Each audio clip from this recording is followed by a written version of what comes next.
the stupid question after the 1990s. What automobile carburetors began to be replaced with what? 215-263 WMMR. We will go to Tanya to find the answer. Hi, Tanya. Good morning. Hi, it's Sonia, S-O-N-I-A. All right, Sonia. Fair enough. All right, Sonia, in the 1990s, carburetors were replaced with what? Fuel injectors. Yes. Are you sure? Fuel injection systems. Positive.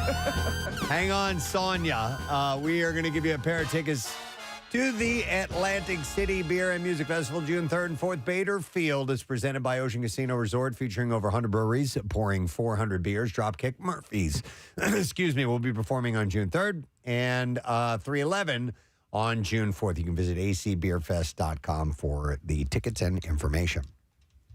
All right, we're going to start. I apologize. I got a little phlegm issue today. I'll be dealing with that. For the first time in 15 years, the Writers Guild of America has gone on strike. It comes 6 weeks after negotiating between the WGA and major production studios, and I'm sure you've already seen the effects of this. According to the WGA, they tweeted late Monday night, though our negotiating committee began this process intent on making a fair deal. The studio's responses have been wholly insufficient, given the existential crisis that writers are facing. Steve, you would imagine that their picket line chants are going to be way more creative. Incredibly well written. Yeah. And that's always been the joke, is that when they know how to write a speech. But so with this going on, we are technically members of, so SAG. Yeah, I guess. And I wonder, would we be required to honor a picket line if we came across one? No, we don't to have the writers. Writers Guild of America? Are they? I don't know. No, it's a completely different union. Yeah. Now, they may be members of both. I don't know. Some people might be. I'm not really sure. So anyhow, but no, it doesn't affect us at all. Then we continue doing the show. Picket lines began forming outside of Warner Brothers, Paramount, and Netflix on Tuesday as Hollywood writers demanded better pay in the streaming era. It could affect us, though. What if our writers go on strike? Yes, I write sports for you every morning. Yeah. Oh, don't go on strike, please. Then Jackie could write for you. There you go. Romano out.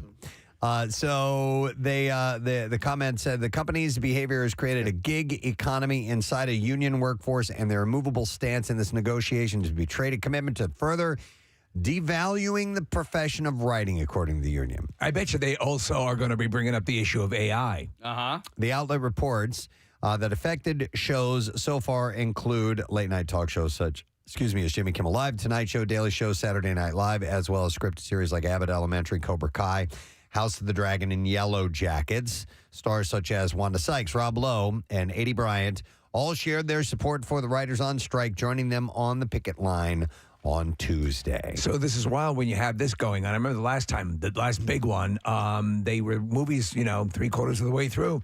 And you usually have the writer there to punch up scripts or so on and so forth. And you could see the effect for a couple of years after projects that just didn't seem to be quite right. The 2023 Tony Award nominations were announced. Yay! Yesterday. Yeah.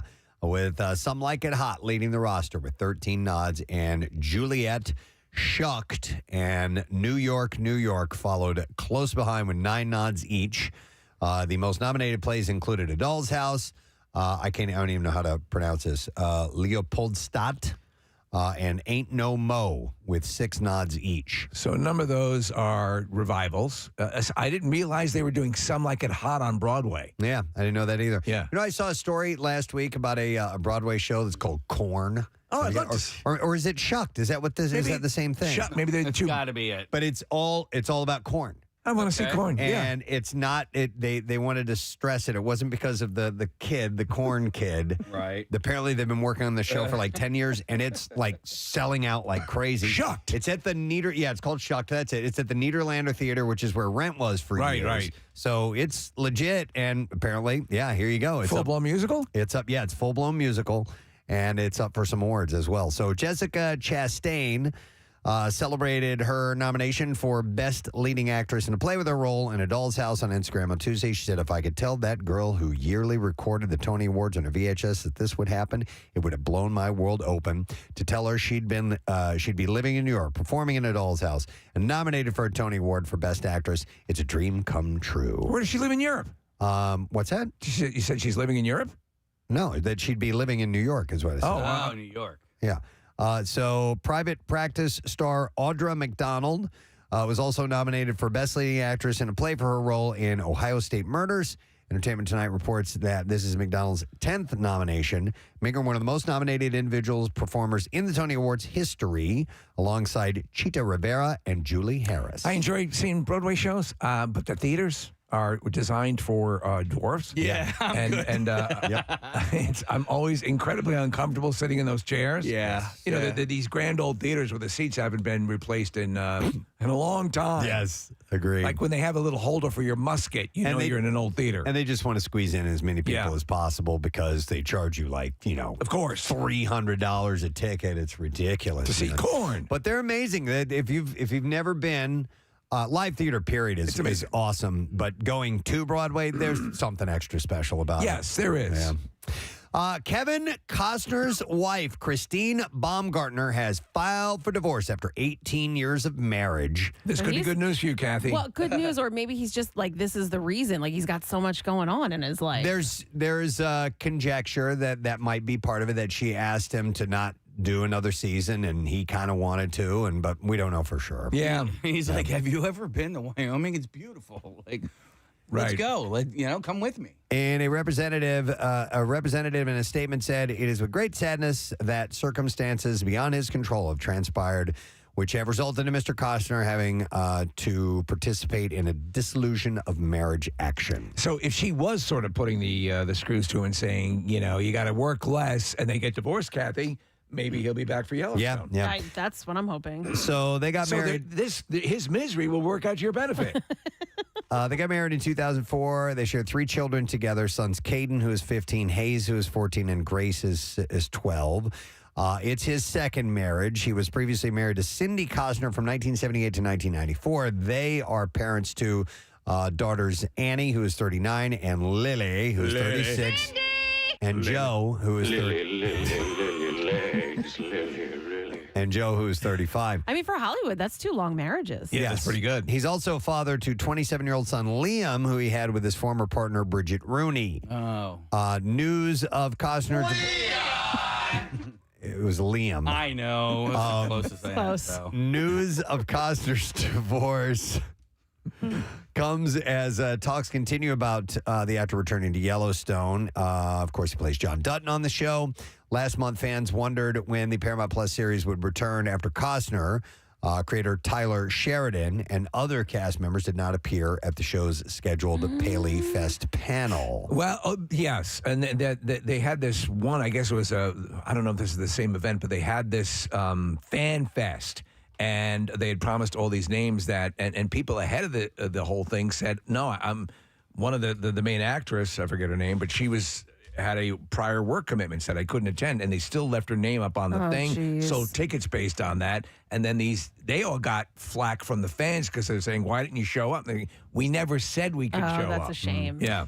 Paramount Network President Keith Cox said during the event that he was very confident that Kevin would continue with the show.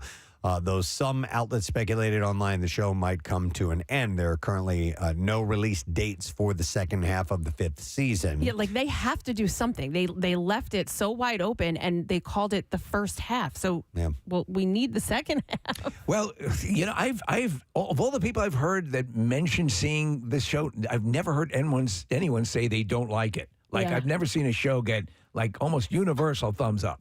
As for Costner, on May 1st, he promoted his new movie Horizon: An American Saga on his Instagram account.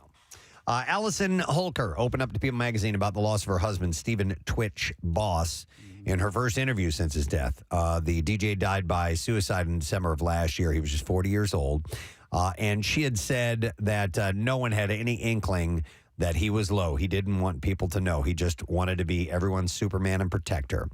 They had 3 children together. Wow, 14-year-old Wesley, 3-year-old Zaya, and 7-year-old Maddox. It's such a wild chain of events. Did he walk to a motel that was close to their house? And, I think the car was left. That's why she figured something was wrong, because that was left and he was not there. She said, we'd have so many random conversations and there was so much laughter talking about their dinners together. She said, our love was so real and so loud. We always told people our house was like a choreographed dance. She said, it's been really hard because I can't understand what was happening in that moment that he died. Stephen brought so much joy to the world, and he deserves to be remembered as the beautiful man he was. Yeah, we got him in the studio. He was a great dude. Sad all the way around. Can we circle back to some happy news that we missed a little bit, Preston? Yeah. Our buddy Josh Groban was nominated.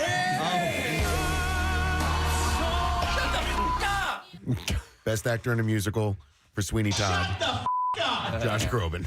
He got nominated for Sweeney Todd? Yeah. That's One excellent. more time. Come on, man. You raise me up. Shut the up.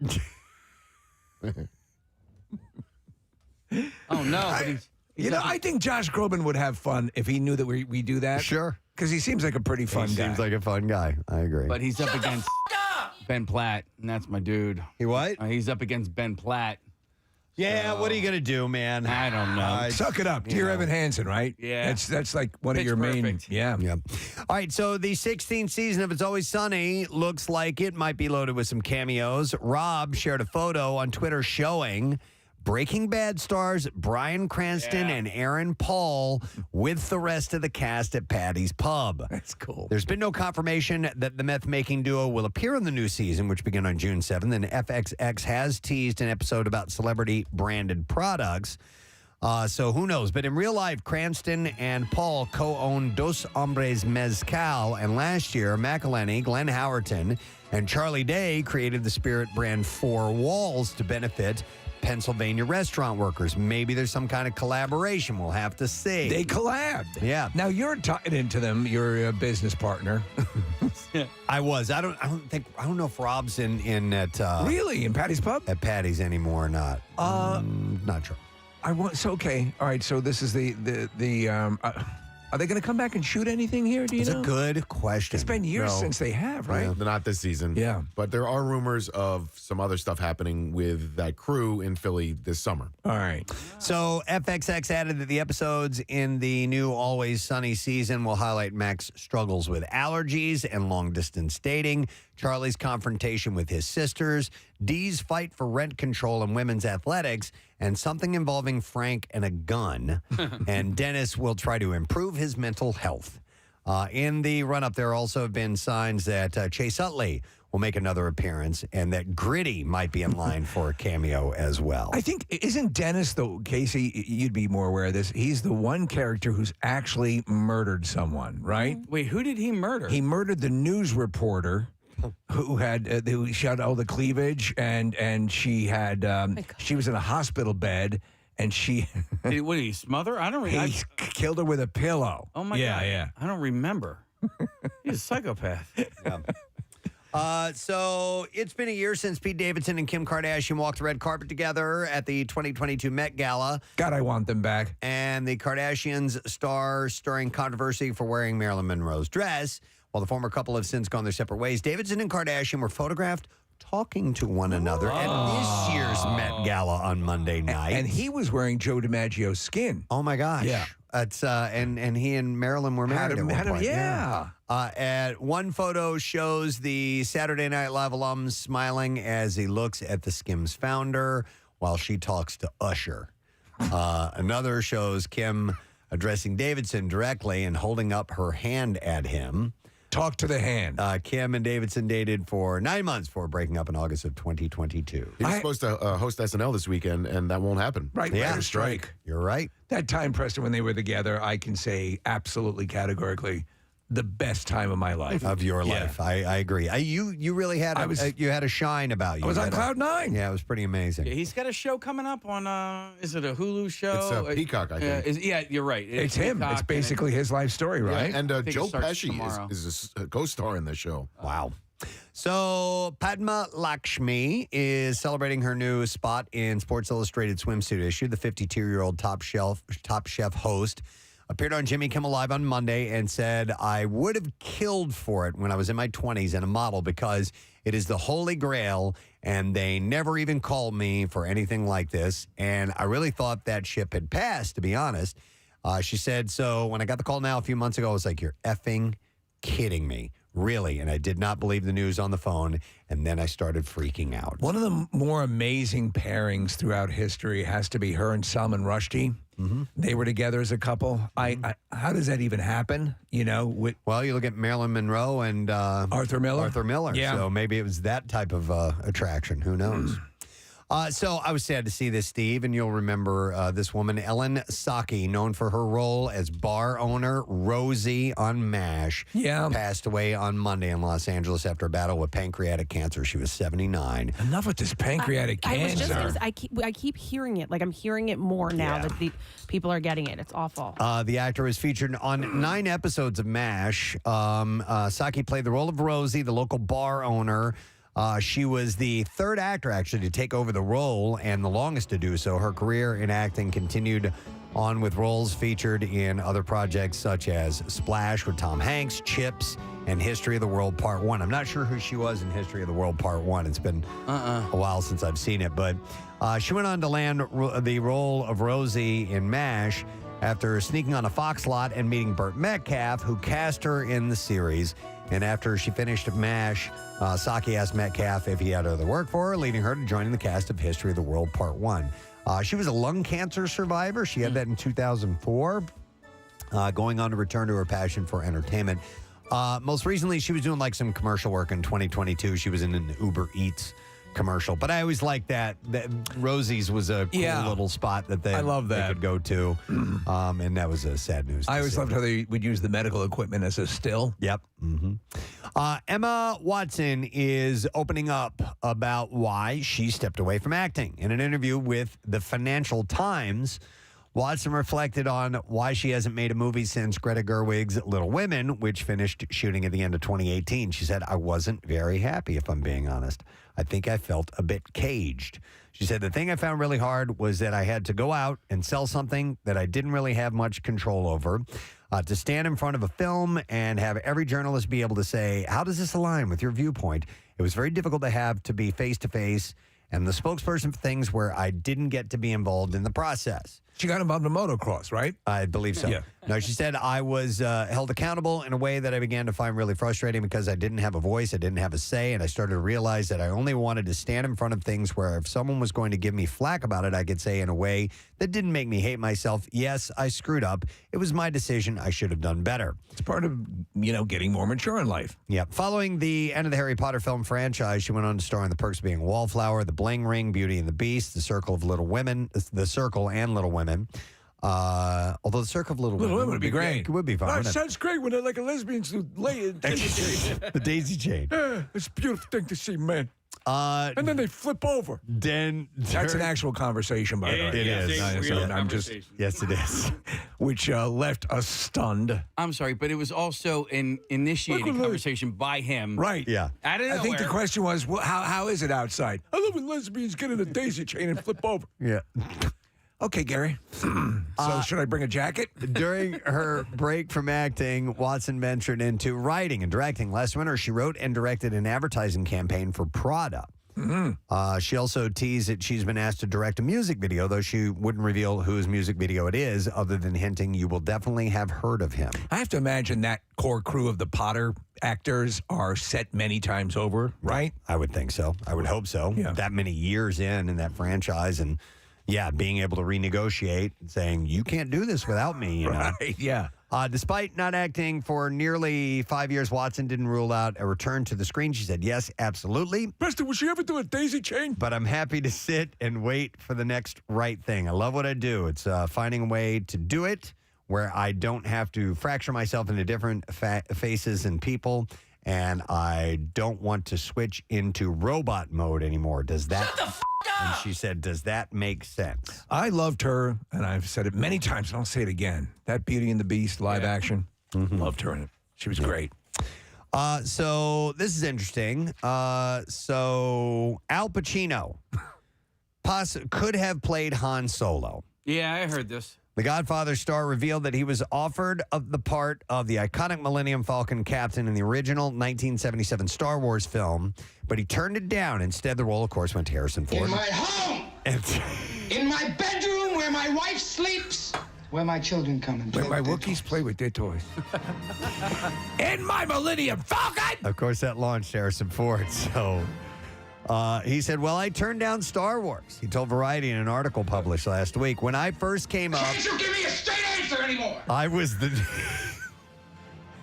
Are we in Alderaan? He said, when I first came up, I was the new kid on the block. Know what happens when you first become famous. It's like, give it to Al. They'd give me Queen Elizabeth to play. And he continued saying, they gave me a script called Star Wars. They offered me so much money.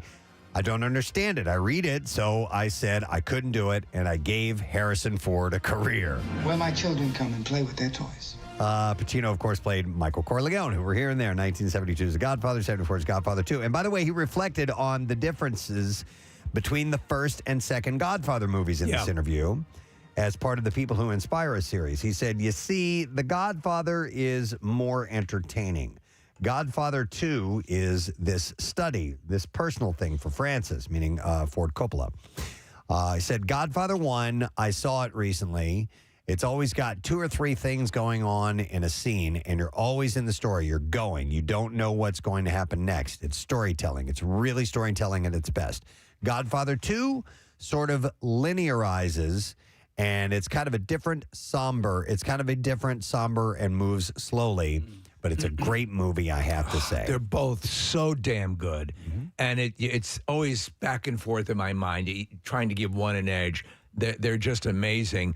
Again, that series, The Offer, really tells the early story. And Pacino, you know, there are many times he was about to be fired from The Godfather. The producers did not want him. Oh, really? And so Coppola did a last-minute thing. He took the scene in the restaurant where Michael kills, goes to the bathroom, pulls out the gun, and does the whole thing. He staged that way earlier than in the chronology of the original shooting schedule and had the producers come to see what it is about Pacino that he was seeing. And in that quiet around the table scene, they could feel the tension. And then they said, got it. Okay, you're good. And it all worked in his favor. And was that before or after Star Wars? Star Wars was 77, right? Right. When was Godfather was 79. No, it was 72 and 74. Oh, 72? I'm sorry. Yes. I'm way off. Part 1 was 72 and part 1 was 72. And I think part 2 was 74. Okay. Fun fact, Chewbacca auditioned for Fredo. Oh, yeah. yeah. know that. Okay. She got a great ass. All right. I can handle things. I'm smart. Tell me if you would take this on. A financial website is offering to pay someone $1,000 to watch all 10 films in the Fast and Furious series and take notes on all of the car crashes in the movie. Okay. Yeah, that'd be a substantial amount of work. Finance Buzz announced it is seeking a Fast and Furious claims adjuster to watch all the films, including the upcoming Fast X, and track the damages from all of the car crashes depicted on screen. It's not about the crashes. It's about family. The job posting states the chosen candidate will be asked to note any car accidents that result in damage, including counting They all result in damage. counting the numbers of accidents, extent, and damages of what cars are involved. Finance Buzz. I'm sorry. Damages. Finance Buzz said that it will use the data to estimate the insurance impact of the franchise's reckless driving. There was a game, God, what was the name of it? It was a video game that I loved. There were 2 or 3 in the series, and there was a part of the game that I loved, Preston, which is where you would drive your vehicle into active intersections with the intent to cause the most amount of monetary damage you possibly could. A burnout. That's it. Fantastic game. I remember that one. Fantastic game. But speaking of car accident, did you guys see the footage of that car accident in Strawberry Mansion 2 nights ago? Right into the building? Right. I mean, it's like Fast and Furious level. Exactly. And I don't know how the dude, well, he didn't walk away. He ran away. I don't know how that happened. The reason he comes, so the footage is pretty amazing. It's almost like off of an intersection. He comes screaming in. I think, Casey, because the side of the car that plows into the wall is the passenger side. Right. And that's so, Preston, this is the footage. You've seen it, haven't you? I have not. No, I didn't see it. Yeah, that's like movie crazy. level. That is, and so that is like movie level, like Fast and the Furious level, crash footage. Yeah, crazy. And dude lived. He lived, ran away. Applications for this job are being accepted on the website until May 19th. That's Finance Buzz if you are interested. Have you seen any of the movies?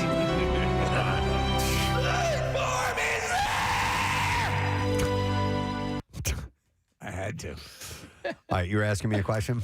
Have you seen any Fast and Furious films? Any of them? Well, I saw, the first one. The first, yeah. And I think I got the tone of it all from that one. Yeah, well, you can watch that Calvin and Hobbes movie. It's pretty good. What is it?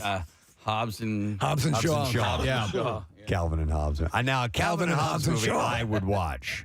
It's about Calvin and Hobbes and Shaw. Last thing, Deadline reports that after one season on Disney Plus, Dancing with the Stars is returning to ABC. The outlet reports that Disney Plus didn't release viewership numbers for the 31st season, which is, quote, never a good sign. Dancing with the Stars was the first live show to appear on the streaming platform, but they're headed back to the network. A lot of them tinkered around with the notion of porting content that was popular over to their streaming services, and hey, the audience will follow. It turns out they don't. All right, we're ready for clips now. So, Queen Charlotte, a Bridgerton story, tells the prequel story to the iconic Bridgerton series. In here, let me see. India Amara Tefio talks about her post-Bridgerton aspirations. I'd love to do some theatre. I think lots of actors who have been working on film or TV, a lot of them are like, get me back to the theatre, because it's like, it's where it's the fundamentals, it's the foundation of acting. Shut the up! Amara Tefio, I believe is how you say her name. So, Queen Charlotte, a Bridgerton story, is available now on Netflix. You still on for Bridgerton, Kathy? Yeah, Okay. I really liked it.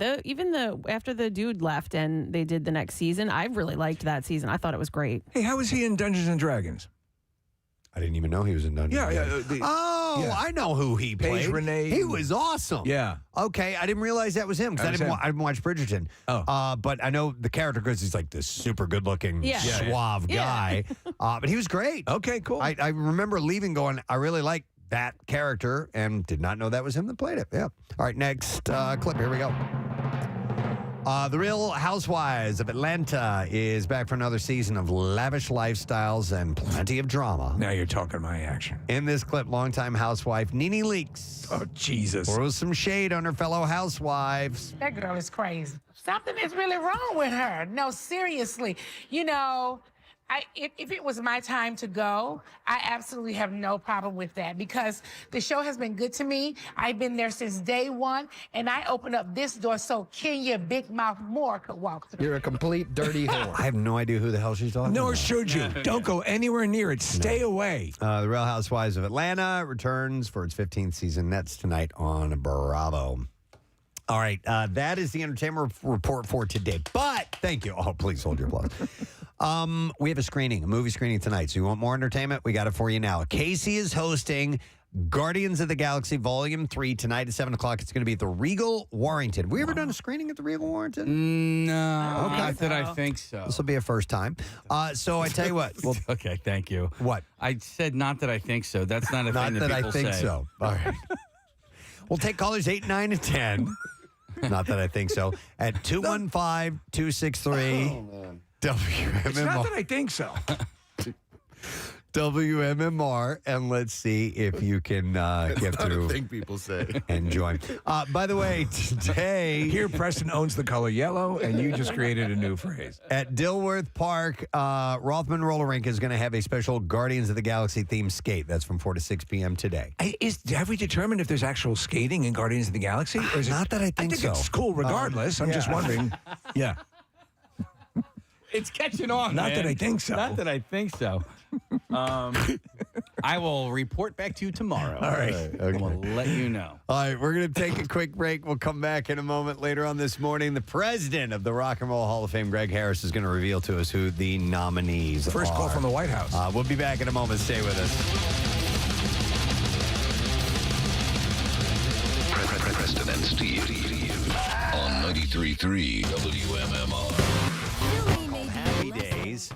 Monday, Tuesday. Yeah, the track follows Blame It On My Youth and Generational Divide is the third offering from the trio's new LP, which is tentatively titled Bajmir. Somebody wrote, they texted this, and it says their album is Rim Job Backwards. I thought that was the name of Rim Job Backwards was the name of the album.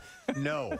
Bajmir is Rim Job spelled backwards. Oh, what? There we go. Thank you. We would not have known that. I like that. Yeah. Bajmir. Or you can name an album Rim Job Backwards. Would it sound that way if you took... I doubt it. Reversed it. I don't think it would. Yeah, let's all say try it. it? We could. Yes. So just say clearly, say rim job. Can you record it and play backwards or no? Yes, I can. Okay, say when. Go ahead. When? Rim job. All right. Okay, so Casey will record that. All right. Reverse it, and we'll see what that sounds like. All right. Okay, say when. Go ahead. When? Rim job. All right, you ready? Yep. Bajmir. Yeah. Bajmir. Yeah. Bajmir. There's a little in there, but Bajmir. Now let me say that forward. And see if it. Okay. Yeah. All right. Okay, ready? Yep. Bajmir. Okay. Okay, let's try that. See if it comes back as Try that. Go here and. Rim job. We're scientists. Rim job. Do it again. Do it again. You can even do it better. Rim job. Rim job. We are ready to transmit. Bajmir. Rim job. The aliens are about to transmit a message. Rim job. Play it again, Casey. Rim job. Wow. You really got that in there. I love our And now the envoy from Neptune is about to speak. Rim job. Rim job. Rim job. Rim job. It's so It's like you've just met in the jungle. Rim job. Rim job. You. That's my favorite one. Rim job. It's a Rim greeting. job. Rim job. You like rim job. Rim. Rim job. Rim. Why did that? I don't know why it's stopping. Me? Neither. Rim job. Rouge job. You tongue to cream butthole. At the end, I go, rim job. Yeah, of course. Wouldn't you? Yeah. It's definitely Rim enough job. That's the natural gagging. Rim job. Job. Someone wants to point out that we've won awards.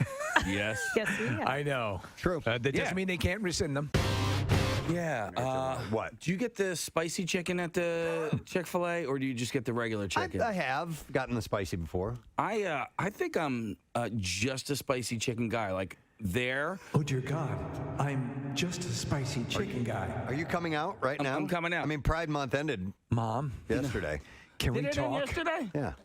Yeah, June. All right, anyway, Okay, I was what- just joking. I'm Go a ahead. spicy chicken guy. Oh, no. But I just wanted to let this be known that Wendy's has, Well, I'll always love you. has the spicy chicken nuggets are back. So That was, yes, I yeah. did see that announcement they made. So you wanted to get the word out? I just want to get the word out. Want to All let right. people know it's usually like $6 for $1. Yeah. I heard. This morning on the Preston and Steve Show, Casey Boy reveals something concerning fast food and an extended offer. We go now to Jim Iglesiewski outside of the Pentagon. Jim, did Casey in fact confirm there was an extended offer? That's correct, Tom. Thank you, Jim. That's all you had to say. Yes, it's correct. It's confirmed. I think I'm just a spicy chicken guy. Like Just a spicy chicken guy. Spicy chicken guy. Oh no! Dear God, I'm just a spicy chicken guy. I just want to get the word out. Want to All let right. people know. Okay, so I want to talk about the movies that are opening this weekend. Where'd Casey go?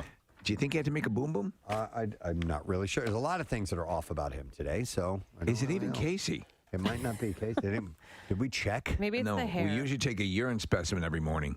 So we usually have a little song that we play. Marissa, I don't know if you can find that or not. It's the 20th Century Fox with the recorder. Yeah. Maybe it's under... I don't know what it's even labeled under. I'll admit this. I'm a little scared. We have kazoos. You could do that, Kath. You're a master of it, Kathy. Play it. Play it for us. I got mine, Kath. All right, I have my A. You know how it goes? Yeah. All right. I'll give you the root. Okay, ready? Wait, hum it for me. Yeah. Okay. Ray, 2, 3, 4.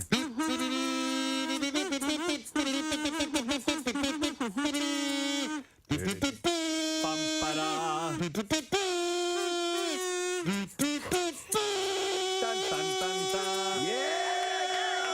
ladies and gentlemen. You were way better than me. Thank you. I went for it. That was sensational. A little lightheaded. You know what I realized? You have a recorder. I have a recorder right here. You want to do it again?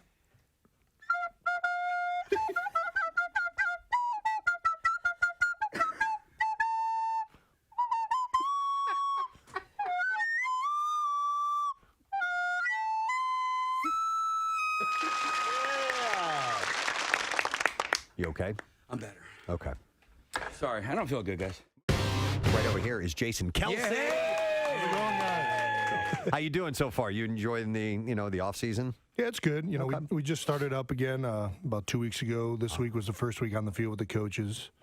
So, you know, we're kind of back at it. Kind of seems like there's really not any sort of real off season these days. The way the nature of the beast is that you just keep at it. Yeah, especially when you're playing playoff games and stuff like that. It shortens down. You know, we're probably 7 months out of the year working, but you know that's.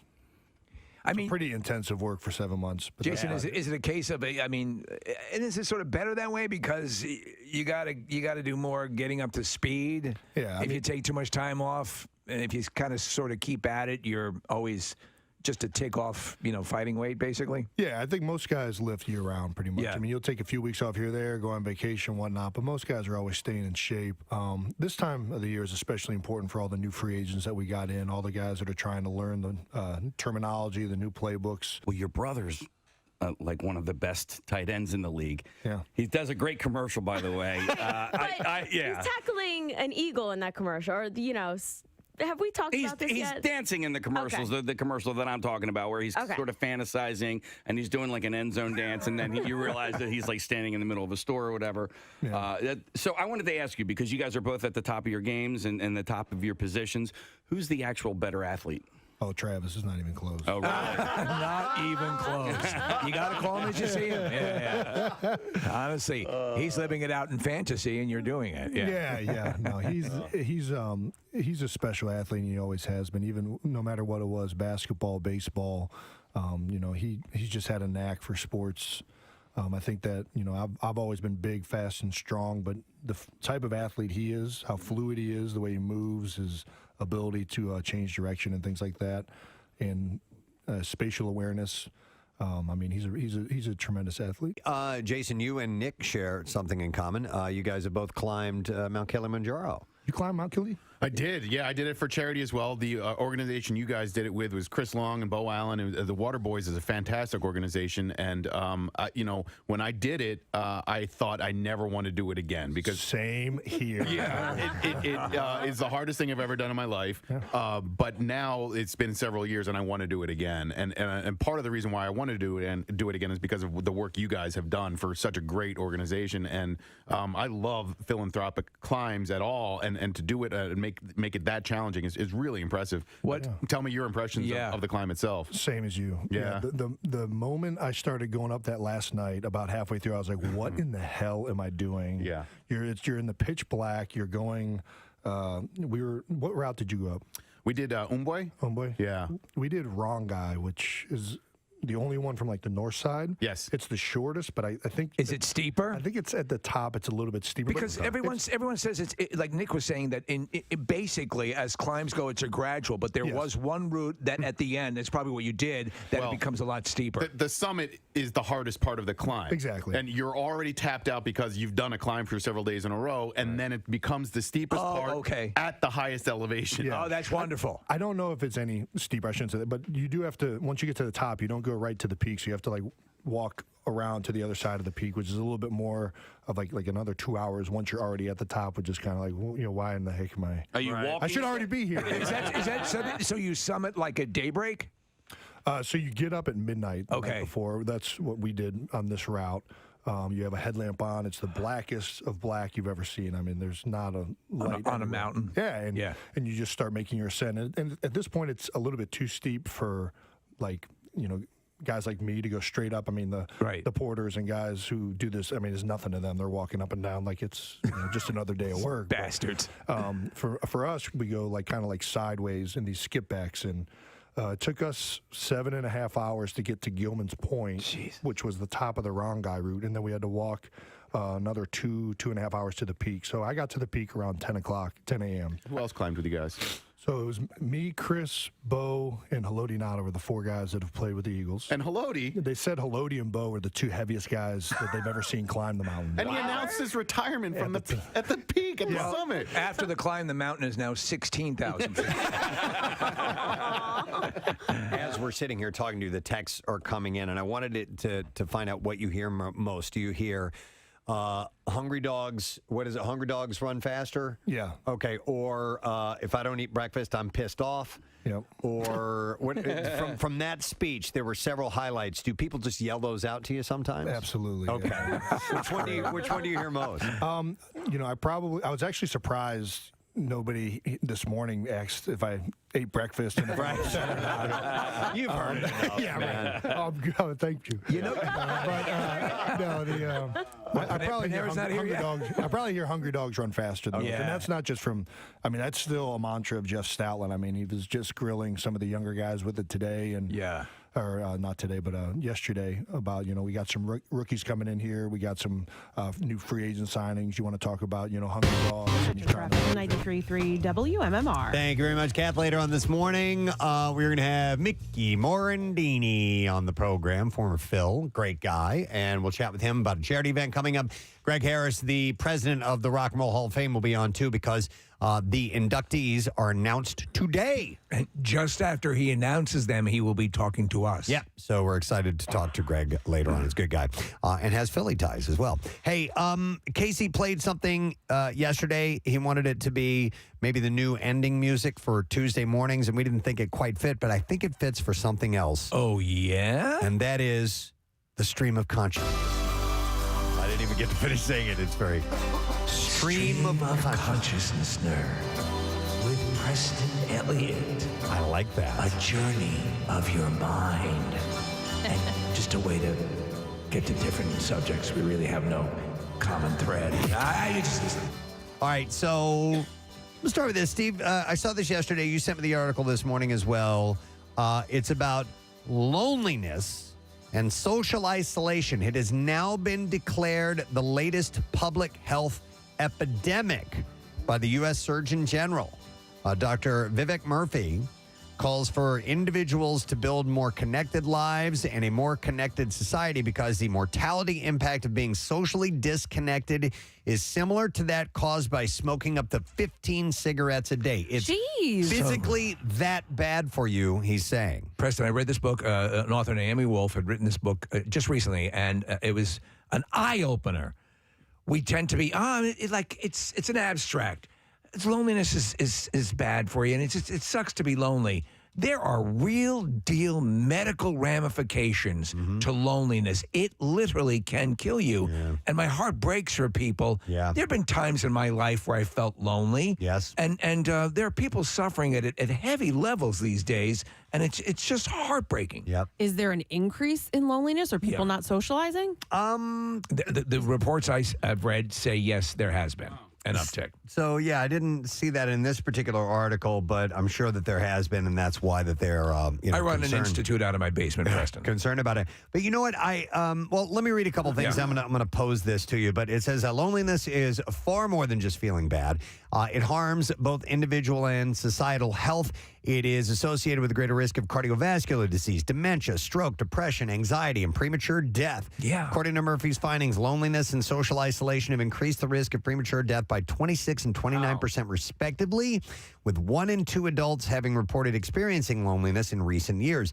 In addition, poor or insufficient social connection is associated with increased risk of disease, including a 29% increased risk of heart disease and a 32% increased risk of stroke as well. The report explains that those who suffer from poor or insufficient social connection are also at an increased risk for anxiety, depression, and dementia, and may be susceptible to viruses and respiratory illnesses as well. Now, wouldn't you have thought, okay, they're talking in terms of it's just not good and it's not good for you.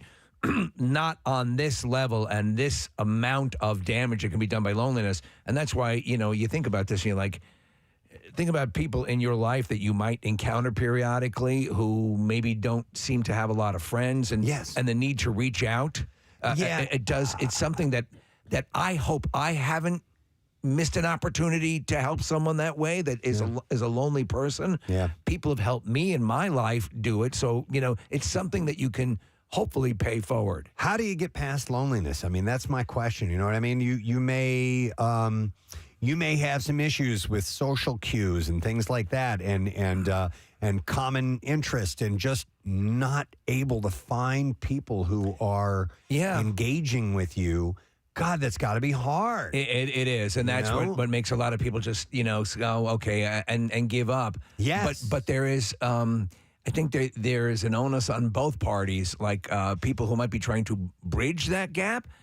Try to take the person on their own level and see if you can find a way in to find something that you can share and help mitigate that loneliness. Right. But it doesn't take much, from what I've read, and in the book I read and in this report, to reverse that a bit. A bit of social action can really do a lot of good. There's only so much you can do, though. Yes. I mean, I have been in the situations where, I clearly am talking to somebody who just needs somebody to talk to. Yeah. And my heart goes out, and I would love to be able to be there for said person more. Right.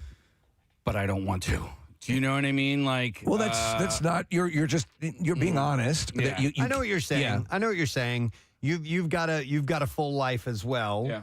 And other people in your life that social connection is important to have. I think I know just about all I need to know about snowblowers, and I'm going to move along. Listen, and also, but things like this has made me reevaluate. So, like, when I encounter somebody who might be a bit odd, I now am more aware of things like autism spectrum and how wide that spectrum goes. And some people just might not communicate well with others. And they may be, wow, that guy's a little bit weird. And now I go back and go, I wonder if they might actually be a little bit on the spectrum. And I need to be aware of that. That's something. And there's a friend for everyone.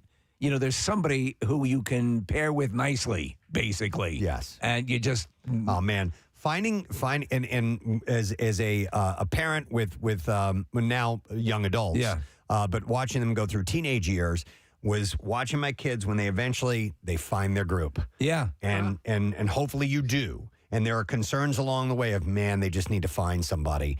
They need to find people they can relate with. And when you see that happen, doors open up and things become great. It's just getting there. You just got to you've got to keep searching. You hopefully will find people that can be, you can share your life with. Yeah. Have any of you guys seen the movie A Man Called Otto with Tom Hanks? I know. You were telling me that it was really good. It's great, and he struggles with loneliness, and I don't want to give too much away, but the nice part about the movie is that he starts encountering other people, and to me, it's a really good example of what people like that, especially as they're getting older or nearing retirement, go through. And he doesn't really want to leave his job. They kind of force him out. And part of the reason why he doesn't want to leave his job is that he's needed there. He's good at it, but he also has social interactions. It's a little funny, too, as well, right? Is it meant to be? There are funny parts. Right. I wouldn't call it a comedy. Okay. So the Surgeon General said social connection is fundamental human need as essential to surviving as food, water, and shelter. And he has called for individuals to take small steps daily to strengthen their relationships to combat this. He said we can build lives and communities that are healthier and happier. We can ensure our country and world are better poised than ever to take on the challenges that lay ahead. And I like what Steve said. Some of that, if you who are not lonely can try to reach out to people who are, or if you see somebody who is, I mean, these small interactions can make a difference in someone's life. Yeah, a little bit. But that's sad to hear, but there's hope. Yes. There's hope. Well, and knowing this helps out as well. It helps out, yep. All right. Let me see. Journey of the mind, the stream of consciousness nerve. All right, people who can say consciousness nerve. I'm going to go to something less heavy, and that because I have I have heavy subjects, but he has heavy subjects. I don't want to focus on them. But he doesn't want to focus on them. All right, how about this? How about these? Shut up. Pornhub. Yeah. One of the largest adult content websites on the internet. Never heard of it. Has blocked Utahns from viewing the site in an apparent protest of a new law forcing stricter age verification measures. So they blocked the entire state of Utah. Website visitors from Utah started noticing the block on Monday morning. I need to ask Preston, and maybe you know this. Are there other porn sites available? I don't know. I don't know. Huh. At first, Pornhub posted 403. This state is not whitelisted. 403 is a computer code for a forbidden site. Later in the day, the site was changed to a lengthy message to users notifying them of why they were blocked. Pornhub insisted it had robust trust and safety measures to prevent children from accessing its adult content. Oddly enough, Busty Trust is one of their favorite models. Busty Trust. Wait, hold on. So they're saying that Busty children Trust. can't access their website? They're not allowed to get access to it at all. Why is that? Because I thought I was Casey's doing editing something. I'm scared. So Turns out. was an accident. Let Porn- it work, guys. Come on.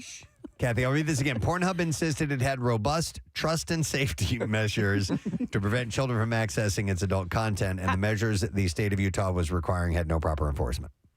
There's no way. They can't do that. Yes, they can. They can lock out a site. No. From who? From the entire No, she's saying they're beforehand the trust and safety Yeah. measures to prevent children from getting There's on no way they could the just go on website. there on a computer and type it in, and then you click the button that says yes, I'm 21. Is that how it works? Like, I think so. you know what I There's- mean? listen, it's there- like the same thing as the liquor stores. You click a button that says yep, I'm 21. There's a charade that goes on all the time where, so for example, you're on a website and you want to see the red band trailer of a movie. Are you? And they have the scrolling age thing. Yeah. Come on! I know exactly. Yeah. So I think so, Kathy. I think that's the robust. But that's Busty probably Trust. Yeah. that's probably legal in their industry. That's Right. probably how they get. Yeah. So what would be the verification system that they would require to do that? Now, certainly there are things if you put in a what would you do? Yeah, because now teenagers have phones. Teenagers have phones, and so you can't do that second, verification thing, putting in a phone number, putting in an email address. That's pretty much all you do. And do you want to be giving your phone number or phone information? What if you're not opening up an account with Pornhub? Yeah, right. So you don't want to give them your data. Yeah. So that when a potential employer does a scour of your history, they find out that you're in the Platinum Club on Pornhub. But that might be the only way to ensure. And it still wouldn't be 100% that people are of age. I am only in the porn. Bronze Club. Okay. So You got a ways to go. I have a ways to go. So anyhow, they blocked the entire state of Utah. So there you go. All right. Stream of consciousness, Nerf. Let's try this. Stream of consciousness, nerd. All right, now a heavier subject. This is the end of a killer song. So Looped over and over again. we're going to talk about AI. All right. A gentleman by the name of Jeffrey Hinton, Dr. Jeffrey Hinton, was an artificial intelligence pioneer.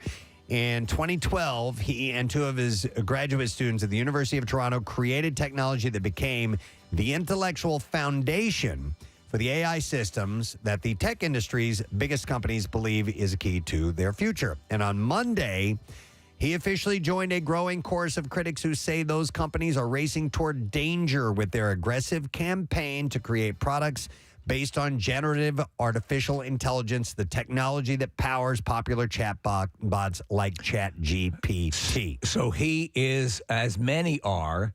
I was watching an interview with Bill Maher and Elon Musk, and they were talking about this. And the perception is Musk was saying that if there should be some sort of governing body, right now it's just unbridled out there. There should be somebody or a group of people knowing when to kind of pull back a bit because it's shooting off in all different directions like Pornhub, Preston. Well, this is the guy that essentially created this. Yeah. Dr. Hinton says that he has quit his job at Google, where he's worked for more than a decade and became one of the most respected voices in the field so he can freely speak out about the risks of AI. And a part of him, he said, now, quote, regrets his life work. So let me ask you something. God. How many science, and we can't help but refer to science fiction movies. How many times has this scenario in novels and movies played out where the invention overtakes the creator? Isn't that a huge plot point in the movie that's about Oppenheimer that's coming out? Yes. And Oppenheimer essentially invented the nuclear bomb, and he regretted it a lot. Although, part of the argument for creating it was to prevent other people from creating it. Right. So here's what Dr. Hinton said. He said, "I console myself with the normal excuse. If I hadn't done it, somebody else would have." Yeah. Dr. Hinton's journey from AI groundbreaker to doomsayer marks a remarkable moment for the technology industry at perhaps its most important inflection point in decades. Industry leaders believe the new AI systems could be as important as the introduction of the web browser in the early 1990s and could lead to breakthroughs in areas ranging from drug research to education. I mean, there's some great things that can happen. Absolutely. But and there can be a lot of bad things. But gnawing at many industry insiders is a fear that they are releasing something dangerous into the wild. Generative AI can already be a tool for misinformation. Soon, it could be a risk to jobs. Somewhere down the line, tech's biggest warriors say it could be a risk to humanity. Well, there have been a number of scenarios where AI has said is almost treating humanity like HAL, like the HAL 9000 computer. You're in my way. And that's terrifying. So he said it is hard to see how you can prevent the bad actors from using it for bad things. Yep. The Oppenheimer, he was quoting Hindu scripture, is, "Now I am become death, the destroyer of worlds." Wow. After he had created or helped, facilitate the creation of the atomic bomb. His immediate concern is that the internet will be flooded with false photos, videos, and text, and the average person will not be able to know what is true anymore. AI could create the illusion, Preston, that you regularly visit Pornhub. Yeah. He is also worried. Could you imagine that? AI technologies will in time upend the job market. He said today chatbots like ChatGPT tend to complement human workers, but they could replace paralegals, personal assistants, translators, and others who handle rote tasks. He said it takes away the drudge work.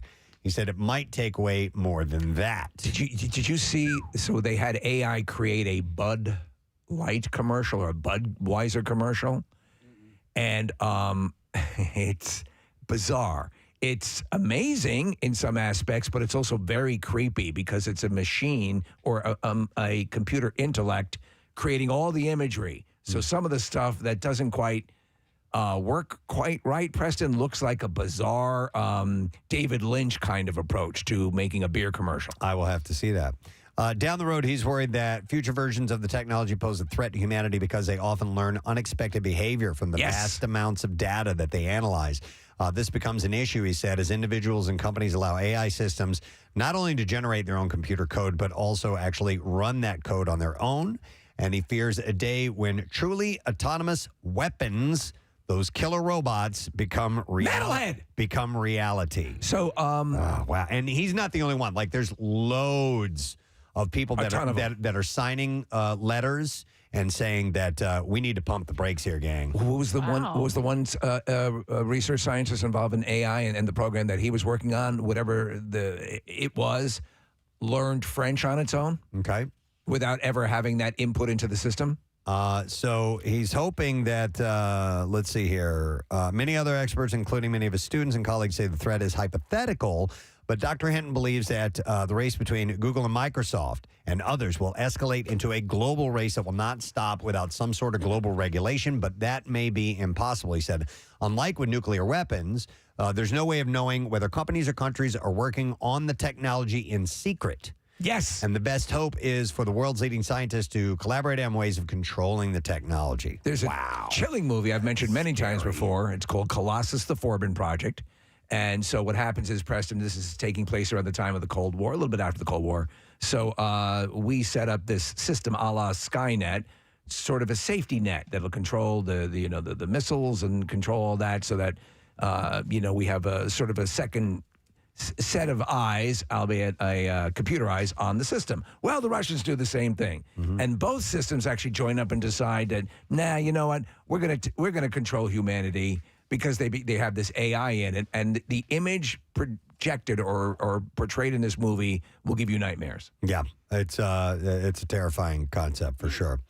There's a whole other story I have here about being able to read. What is it? Well, it's about An AI language decoder that can reconstruct entire thoughts from functional MRI data. Do we have the time? Reading your mind, essentially. We don't want that. I know.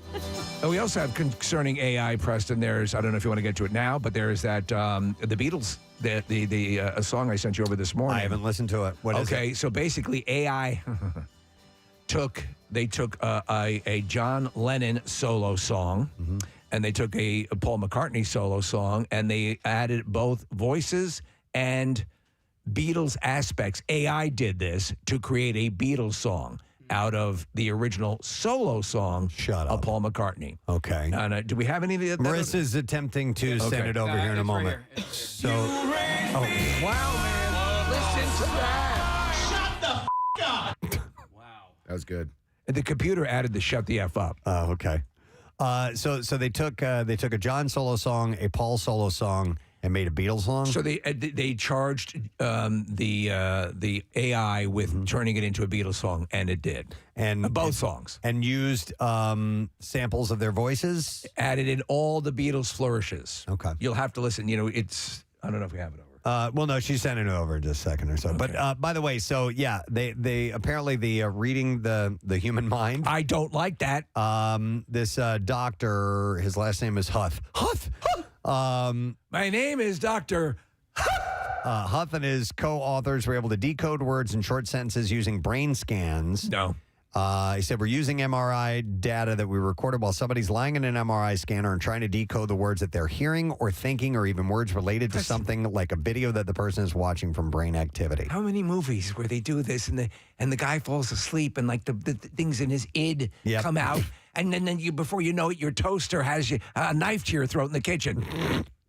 We have it. By the way, it's a non-invasive way of translating thoughts to text. They can already do that, but with sticking essentially probes and things inside your mind. But this would be good for quadriplegics. Exactly. Yes, I got it. Yeah, but you gotta pump the brakes on some of that stuff. All right, so this is the fake Beatles song. Yeah. All right, hinge at it, but if you were to play it for me and not tell me all that background, I wouldn't go, ooh, something's creepy. No. this. I got you. So from my perspective, so it's taking only what's put into the system. In other words, you're loading in all this vast knowledge about song progressions and how things sound, and so it's just regurgitating it.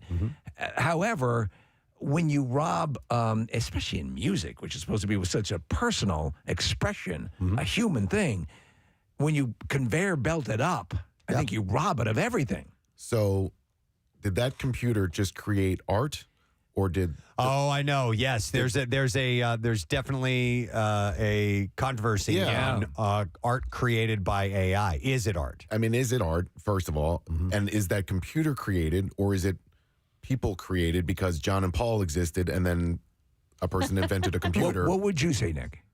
I'd say that that's computer-generated science. That's what I would say as well. I agree. I would say that a fingernail, an atom in my fingernail. Can I buy some pop from you? Could be a tiny little universe.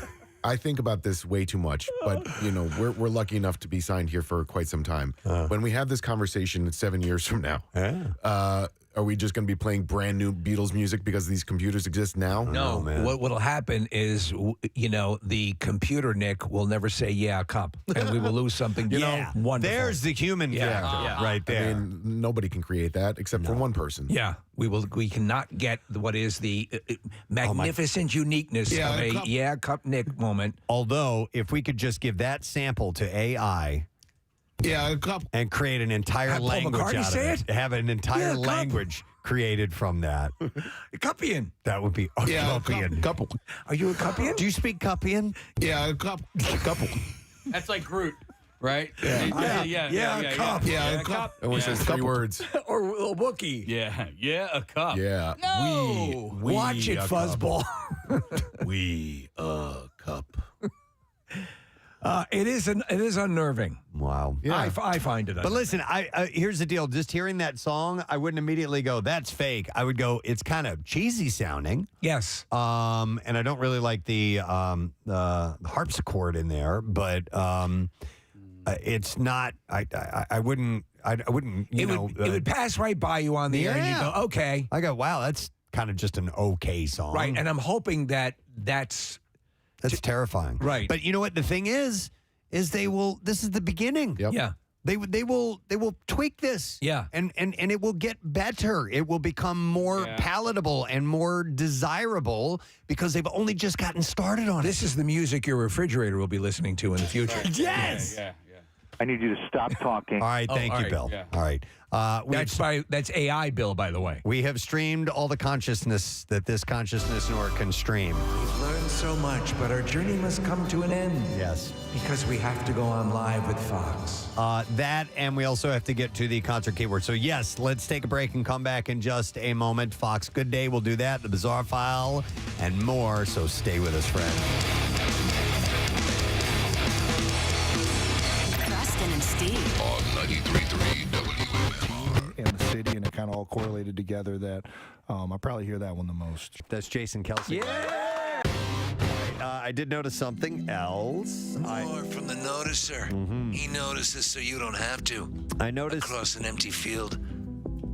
Down the dark alley. I do notice that I will use digital assistants from time to time. The two that I use are your fingers? No. And your toes. Not those digital Oh, I'm sorry. Meaning Siri and Alexa. Those are the two that I use from time to time. Now, Okay. Alexa I mainly use for like a timer when I'm cooking or music to listen to real quick or something like that. In your kitchen, do you have the show, the Alexa show? The Alexa which has show. the screen on it? Oh. No. It's actually very cool, especially if you're doing recipes or things of that nature. Right. Yeah. So anyhow, there was a new study that finds which is the smartest of them all and in what order. This is Loop Ventures. They did a study that had researchers ask the four digital assistants 800 questions, and they found all assistants were great at understanding the questions. And they have determined who actually answered the most questions. I have them all, or have had them all. This sounds like I'm bragging about sexual conquest. But, yeah, so go through this. I'm curious to see if it lines up with what I experienced. So they found that the smartest of them all is Google Assistant. Okay, so that's what I learned, is that the ability to answer questions and questions contextually went to Google. I can't stand when I ask Siri a question and she just gives me a bunch of websites to go to. I'm like, dude, just give me do not like answer. that. However, though, Google Assistant will most often default to Wikipedia. There are obviously silly, ridiculous things that you don't need it for, but you use it for anyway. I still do, yeah. What do you think for you is the most practical purpose for using any of these?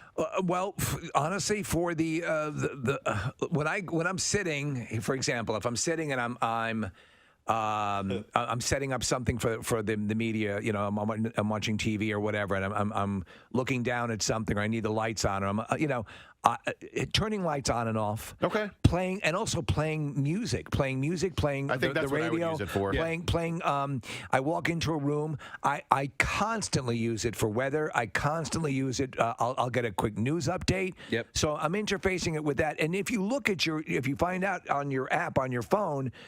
It'll tell you your last 70 requests, and mine are always sort of the same thing. Okay. You know, I mean, it records everything, so you can find out every single request that you've asked. I am using them all the time throughout the day. But you know what? Like, you're busy, Steve. I know somebody, Nick, who can probably come over to your place, who I think is in between gigs right now.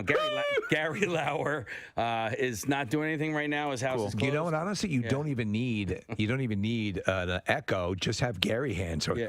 It's pretty hot out there. Just have your own Gary. I'll turn it on for you. Lights on. All right. Hey, Gary, lights on. All right, 1 second. There you go. Gary, should I wear a sweater outside? I'll be right back. It's pretty chilly.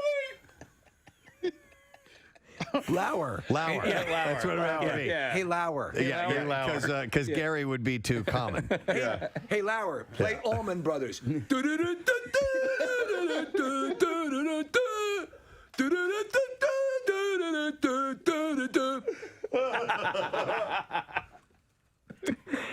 Lauer, switch to Skinnerd.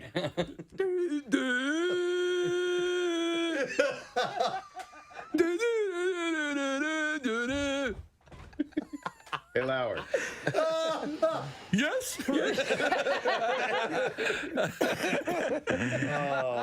Switch to Killers. Somebody told me. All right. Hey, Lauer, play MMR. Well, don't you have to kind of have like a bing bong prompt? Yeah. You know. Hey, That's Lauer. working. Play "Summer Breeze" by Seals and Croft. Summer breeze. I met a guy. Bill parties hard. I met a guy. Let's do some heroin at our gig the other night who is Bill's neighbor, and he told me you should hear Bill at church because Bill is a lector. He's a lector, yes. And so he speaks at church. Could you Yes. imagine being at church and you hear the other people that are kind of speaking like this, and Bill steps up to the microphone. And then Jesus. I didn't know this. Oh yeah. Said Peter, you'll be the third leg of the stool. Yes. The word of the Lord. The Romans are the low-hanging fruit in this scenario. Forgive them, Father, for they know not what they do. David actually slung some fruit instead of a rock. Who had the roast beef? But, I give this resurrection an A+. But listen, in my short amount of time that I was going to a Catholic church, my wife is Catholic, and the priest initially spoke at such a level, and you guys know my hearing. Oh, yeah. I sat there. I'm like, what am I even doing here? What is he saying? What is the point of me being Honestly? here? I don't hear anything. You would want a Bill Weston. You'd want someone Sure. who projects. Yeah. It was just I'm like, the whole time I think this is a waste of time. Listen to me, Preston. Yeah. We've got a priest at our parish that performs each Sunday. Oh, it's about him then, huh? He's very nice. He shakes everybody's hand afterwards, and he's a nice. But it's. I'm going to improve you want on a the show, word of God. and you want to be able to hear. You can come to my church, Preston. Right. Okay. Does he do close-up magic as well? No, but he's interactive. Yeah, the yeah. kids get to come up on. Watch me onto kick the altar. cap off this block. Now, as Jesus kicked the Canaanites. Steve, he kicks the bottle. He gives the cap off of the wine. Snuffs out the candles. That could work too. Yes. That could work too. I mean, who wouldn't find that entertaining? Kicking a few Eucharists into the mouth. Watch this. When I was on Hold that Eucharist up about just so. You can travel down a street named after you. That's pretty cool. Yeah, it's pretty cool. I think a statue would be more awesome. You like a statue? I think on top of a horse with a raised sword? Yeah, with rearing That's up. Preston Elliott. Yeah, rearing up. Both of its front hooves in the air. Yes. I'd love to have that. Wait a second. He fought in the Civil War? What does that mean? There's a difference. It doesn't mean anything. It doesn't mean nothing. There was a long-standing myth, at least this is what I've read, that it would depend on if there was one leg raised or two, whether they died in battle or But Oh, I heard completely other. apparently that's. I heard gay, not gay. You're gay or not gay. Gay general. Gay general. Oh, she's on one foot. Ladies and gentlemen, this general was gay because both the horses' front hooves are up. I don't think that's accurate. No, trust me. No, it's true. Yeah, I read a book. Yeah. What does it mean when all four hooves are on the ground? Polyamorous. Yeah, exactly. They could anything. Anything goes. They're just looking for love. All right, so they're gonna fix that. By curious. If they're standing alongside the horse. Thank you, Kathy. You know what's interesting is sometimes when just by knowing that something still exists, even though you don't really use something any longer, can be comforting. And then when you find out when that thing is going away, even though you haven't used it for a long time, it's very sad. What? Mad Magazine is going to stop publishing issues this fall. Yeah. And we were subscribing a few years ago, like 3-4 years ago. My kids, like one of them picked up, saw a Mad Magazine, got it, liked it, and I'm like, oh, done deal. We're signing up for this. I love Mad Magazine. Mm-hmm. And we haven't been subscribers for a couple of years. But when I heard this, I was so bummed out. I loved Mad as a kid. It was just my favorite thing to get in the mail. Likewise, Mad Magazine was the best. I also got Cracked Magazine. I did too. Then I progressed into the National Lampoon. Mm-hmm. So that was, and that helped instruct my comedic chops along the way. So many comedians, so many people, just people in general who love humor, loved Mad Magazine because it was a subversive comic book for kids. Adults read it too. 93.3 WMMR.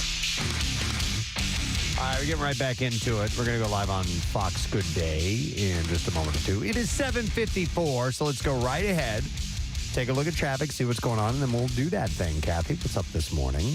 We've got jam traffic on the Schuylkill this morning, 202 into Belmont Boulevard to South Street, westbound from Passyunk to South, the Boulevard out to Gladwin.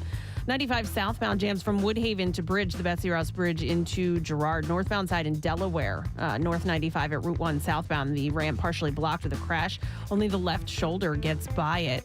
On 422 eastbound, we're slowing from 29 to 23. The Blue Route northbound, heavy 95 to the Media Bypass southbound. The Mid-County tolls to the Schuylkill, and then Route 1 to Baltimore Pike. 30 bypass eastbound. Still jams Reesville Road to 340, but the accident is now gone. 42 freeway northbound. Heavy the Black Horse Pike to 295. 55 northbound jams Deptford to 42. This traffic report brought to you by InvisibleFence.com. Invisible Fence brand has been the leader in the pet containment industry for over 50 years. And with a 99% success rate, you can feel confident that your pet is protected. Visit InvisibleFence.com. And that's your traffic on 93.3 WMMR. Thanks, Kath. We got about 20 seconds or so, and then we're scheduled to go on Fox Good Day. A reminder that in a little while, we'll get into MMR's Concert Cash and your opportunity to win $1,000 and, of course, MMRBQ tickets. And this is just the first stop today because we do it 5 times throughout the day. We'll do it at 8, 10, noon, 3, and 5. Next question today, Preston and Steve. I'm sure we all have coworkers that we love, but they just talk too much. So this talking etiquette expert, they're sharing tips on how you can get them to stop talking so much and still be polite about it. Preston, let's start with you. Of your group, when you're off the air, because you have to talk for a living, who talks way too much? Wow. He told me to be nice to him today. That's a problem. Well, Casey's the most talkative, and he doesn't talk too much. So I can't throw him in the talks too much category, but you talk the most. Oh, thanks. What? You guys are going to start an argument over here. He's very. Oh, really? He's very pleasant. And I'd say it's a blessing and a curse. For me, he gets beat up for it sometimes. But if you need somebody to talk to, Casey's your guy. And so if you ever need somebody to reach out to, you can talk to Casey about anything. And he's great with that. I would say Kathy because she. Always about sumo wrestling. Always. Sumo. Yes. And I never, it's her thing. No, listen, we you know, as with you guys, we're talking all morning. After we break, we just go and be quiet for a while. If people walk into the studio when we're at commercial breaks, they know. They think we're the coldest people in the world. And I'm like, we just got done talking for 45 minutes, man. We want to shut up for a little while. What is the same way? Yeah. Right? So how would you tell someone if they were overly chatty and you were just in your happy, quiet zone post-show? Probably shut the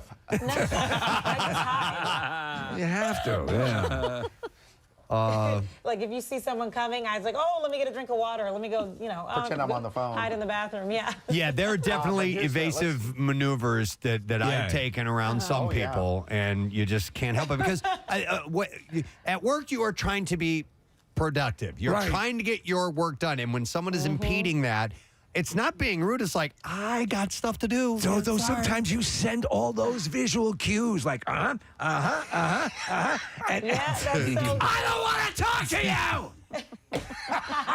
We used to have somebody here at the station who was one of those talkers, but we all knew if that person ended up at your desk or in your cubicle, we would get on the PA system. You'd help page the person that was suffering. Oh my God! Yeah. Oh, that's great. Yeah, we have something like that. Yep. It's not a paging system, but it and we've also been like, hey, listen, I'm gonna have to go talk to so and so. Just give me 2 minutes and then come over and tell me that you need me for a meeting. The buddy system is important. Elaborate plans. Mm-hmm. Do you guys have we work with? Go ahead. We work with Karen. And she hates the fact that Karen is now A name, yeah. But Kathy, let's ask her. When the dull, chatty Kathy was very popular, were you bothered by that? No, not really. But that wasn't necessarily bad thing. I don't think that was just somebody that was kind of cute. Yeah, it was cute. They talked about it. The Karen is like, this nasty person. So I see why There's Karen would right be. now. And by the way, I know your Karen, and she is not a real Karen. Right. No. Not at all. No, not not even at all. close. No. Mm-hmm. When did the Chatty Cathy come out? The Chatty Cathy doll's been around. You're only 61. Yeah, that's Wow. 61 years young. But I also love, especially for you guys, you could get this because we have to wake up so early to come to work. If you happen to be there late, and then people want to talk to you, oh, what are you doing here so late? It's like, you're making me later. Please just let me finish my work so I can go home. Remember the subtle cue? I don't want to talk to you. Well, we had Jackie Bam Bam used to work overnights here. Oh yeah. And he used to love to talk to me in the morning. He's a sweetheart. And I would tell him, and I said, I cannot talk to you right now. I'm literally in the middle of like getting work done, and he's like, I don't care. He was standing next to you one morning singing Gino Vanelli. And I flipped my lid, and Swear to God. Real quickly, we got to go, but do you guys say hello to each other when you walk in the morning? In the middle of the night? It's just a quick 2 hey, words. How you doing? Hello, how you doing? And Preston and I get right into the groove, and we're in the and people would come in. And, we don't talk for an hour and a half until after. When the mics come on, because we you know how it is, guys. You're doing your prep. Yeah. Yeah, exactly. Okay, I haven't prepped anything for the next 2 hours. See you guys. All right, take care. All right, it's true. Sometimes you're just trying to get your work done, and people are just like, what are you gonna do? Oh my God, look at the time. It's 8:01. We got to do this. MMR's Concert Cash. Now, here's your Concert Cash keyword. All right, the word is news, News, and you have until 15 minutes after the hour to enter that, and you could do it on the contest page at WMMR.com, through the MMR app, or you can text it to the special contest short code number we have, which is 45911.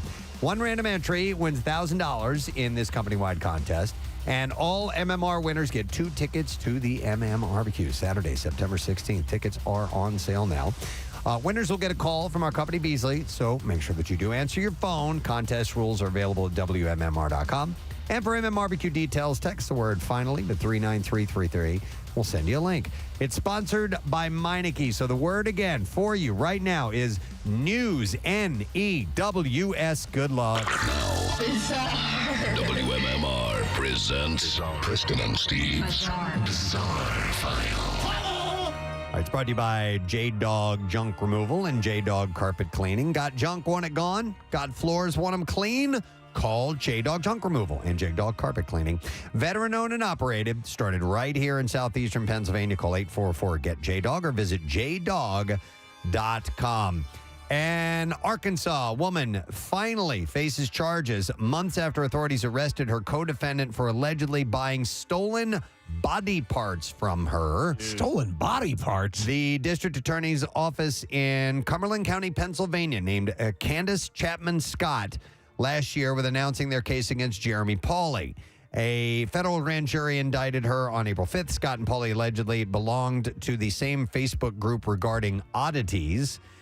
Cops in East Pennsboro arrested Pauley, and prosecutors said that officers got a complaint of a possible human body parts of possible human body parts being sold on Facebook. And then on July 8th, a person called cops out to a home regarding possible remains. The caller reported finding possible human remains inside the basement of the residence, contained inside of several 5-gallon buckets. Whoa. The person described finding human organs and human skins inside the buckets. Detectives, forensic investigators in the coroner's office executed a search warrant, indeed finding the 5-gallon buckets. Among the remains identified were human brains, heart, livers, skin, and lungs. So how are they coming by these parts? Investigators determined that Pauley had been trying to buy more human remains from Scott, a resident of Little Rock, Arkansas. She shipped the items over, but investigators intercepted the packages. Prosecutors said at the time Scott had stolen those body parts from an Arkansas mortuary and shipped them to Pennsylvania for sale. Those human remains were determined to be the property of the University of Arkansas. Scott was arraigned on Friday for charges including mail fraud, wire fraud, and conspiracy to commit interstate transportation of stolen property. Dude. That must be where the convenience store in my neighborhood gets those colons. That's just messed up. A woman was stung more than 75 times by a swarm of bees while participating in a family photo shoot in Arizona on Sunday. What a nightmare. Yeah, the Fire and Medical Authority said crew members responded to calls of bees attacking a mother and her 2 kids. The mother saved her children by placing them in her car, resulting in her taking the brunt of the stings. Yeah. Yeah. The unidentified woman was sent to the hospital with more than 75 stings and has recovered. Oh. Fire officials used foam. And the firefighters were in those full outfits, Preston. And calm the bees down and rescue the children. So officials urge the public that getting inside a safe place is important if they are attacked by bees. They said, run in a straight line, cover your face, and get to shelter. Never go into water. What? And do not flail your arms around and try to fight the bees. You just need to go. And take off and run. Okay. Put some distance. Just like that. If you go into the water, a lot of times they will simply just hover above you until you come out again. Yep, exactly. So there was a golf tournament, a PGA golf tournament this past weekend in Mexico. I've never seen anything like it before. All of a sudden, a swarm of bees shows up, and you see all these golfers and caddies and cameramen hit the ground. Wow. And they lay on the ground and wait for this group of bees to pass over. It was pretty wild. Yeah, your inclination, obviously, is to start flailing and running around, but try to outrun them. Yep. All right, this is a great story, and there's wonderful video to accompany it. A school principal in West Virginia received a scare Monday morning when he unlocked a dumpster outside of the building and came face-to-face with a bear. Oh, my God. A video posted to Facebook shows Nicholas County Board of Education, by the Board of Education. It shows Zela Elementary School Principal James Marsh removing the latch from a dumpster outside of the school. May I help you? The footage shows Marsh removing the latch when the lid to the trash receptacle abruptly swings open and the bear appears from inside. I mean, he pops out. Right out. It's hilarious. Almost like a Jack-in-the-Box. Yeah. Marsh Teacher, can you teach me?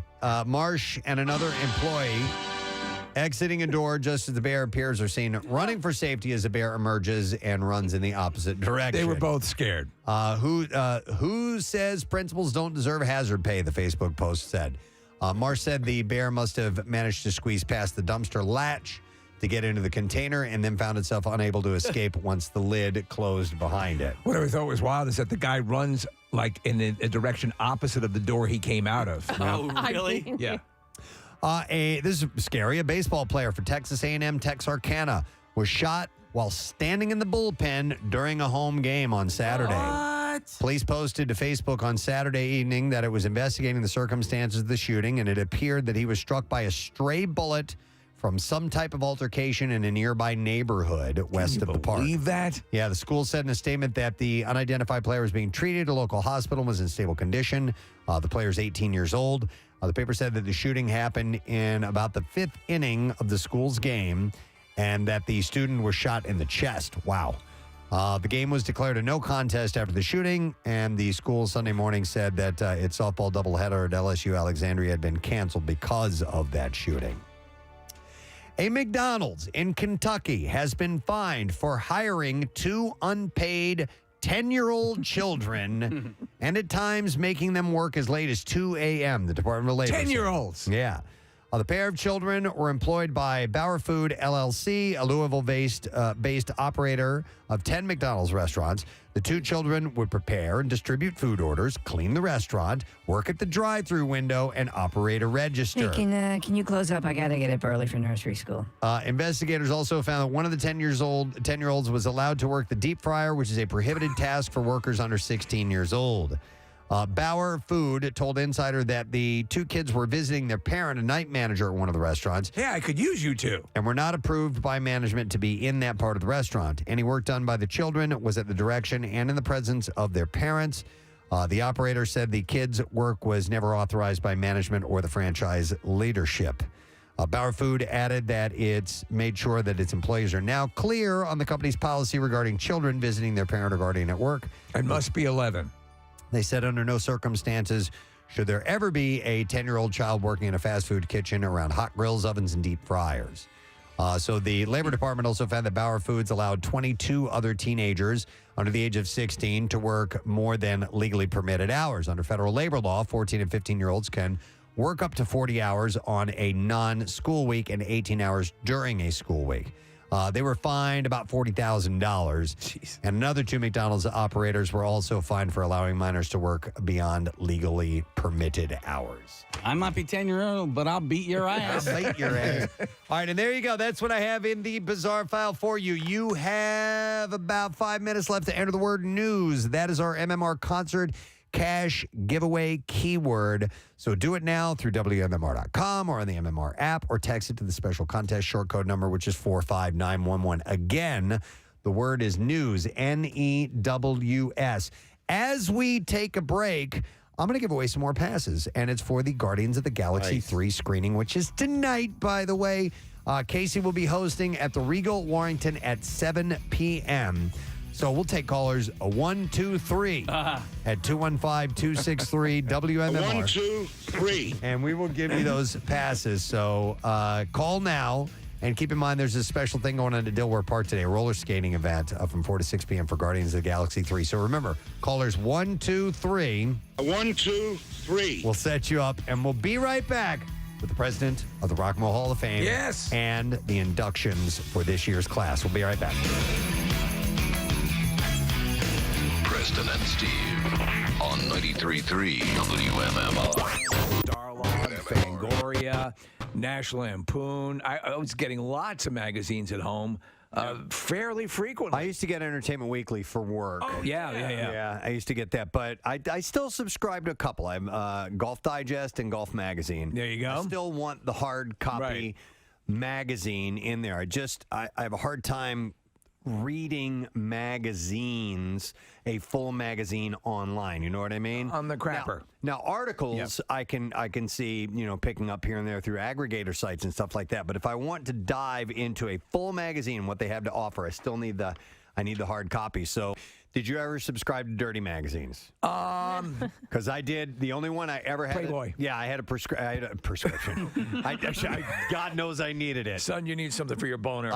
Take 2 Hustlers and at night cut it in half. Cut Beaver magazine in half. I had a subscription to Playboy, but that's the only one that I could ever. That one I could get away with. You could, but You're not embarrassed about it. I couldn't subscribe. Penthouse, maybe. But then when you get into your Hustlers and We and, whatever the other magazines Cherry. Wouldn't it blow your mind that people would get home delivery? Because I remember, there were subscription cards in these things for the other magazines. Like, who's getting Sweaty Vagina magazine at home? Here's your bills, and that looks like a good issue. Now, obviously, they would seal them specifically for the mailing, but still, you could tell what it was. I never had subscriptions. The only one that had were there's other 2 I mentioned earlier, but I was totally into scary movies when I was younger. And so Fangoria was the other one. There was Fangoria, there was Starlog, there was Famous Monsters of Filmland, there was, like I said, the Monster Times was another one of them. Another one, am I missing them? You're missing one. There was Fangoria, not Fantasia. It was Biggins? Jugs. Jugs, and they're areolas. People that are reminding us the names of Butthole. Some of the other. I subscribe to Butthole magazine. What's this one about? It's a picture of a guy with a pipe. I'm a butthole reader. For this Christmas, give Dad what he wants. Yeah. Butthole. Steve, what are you reading? I'm reading Butthole, Preston. Telling me how I can set up my stereo. Apparently, you have to run the cords through your butthole. Oh, yes. Oh, what are you reading there? Oh, I was just reading Butthole magazine, telling me how to get a more effective home theater. Apparently, it works better if you put the cord through your butthole. Oh, my God. Oh, this is the 10 tastiest cheeses for the holidays. Many of them are better if you put them in your butthole. Some guy with an ascot on. Everything. Lord Buddington. An ascot. Your butthole. An abscot. Oh my God. Okay.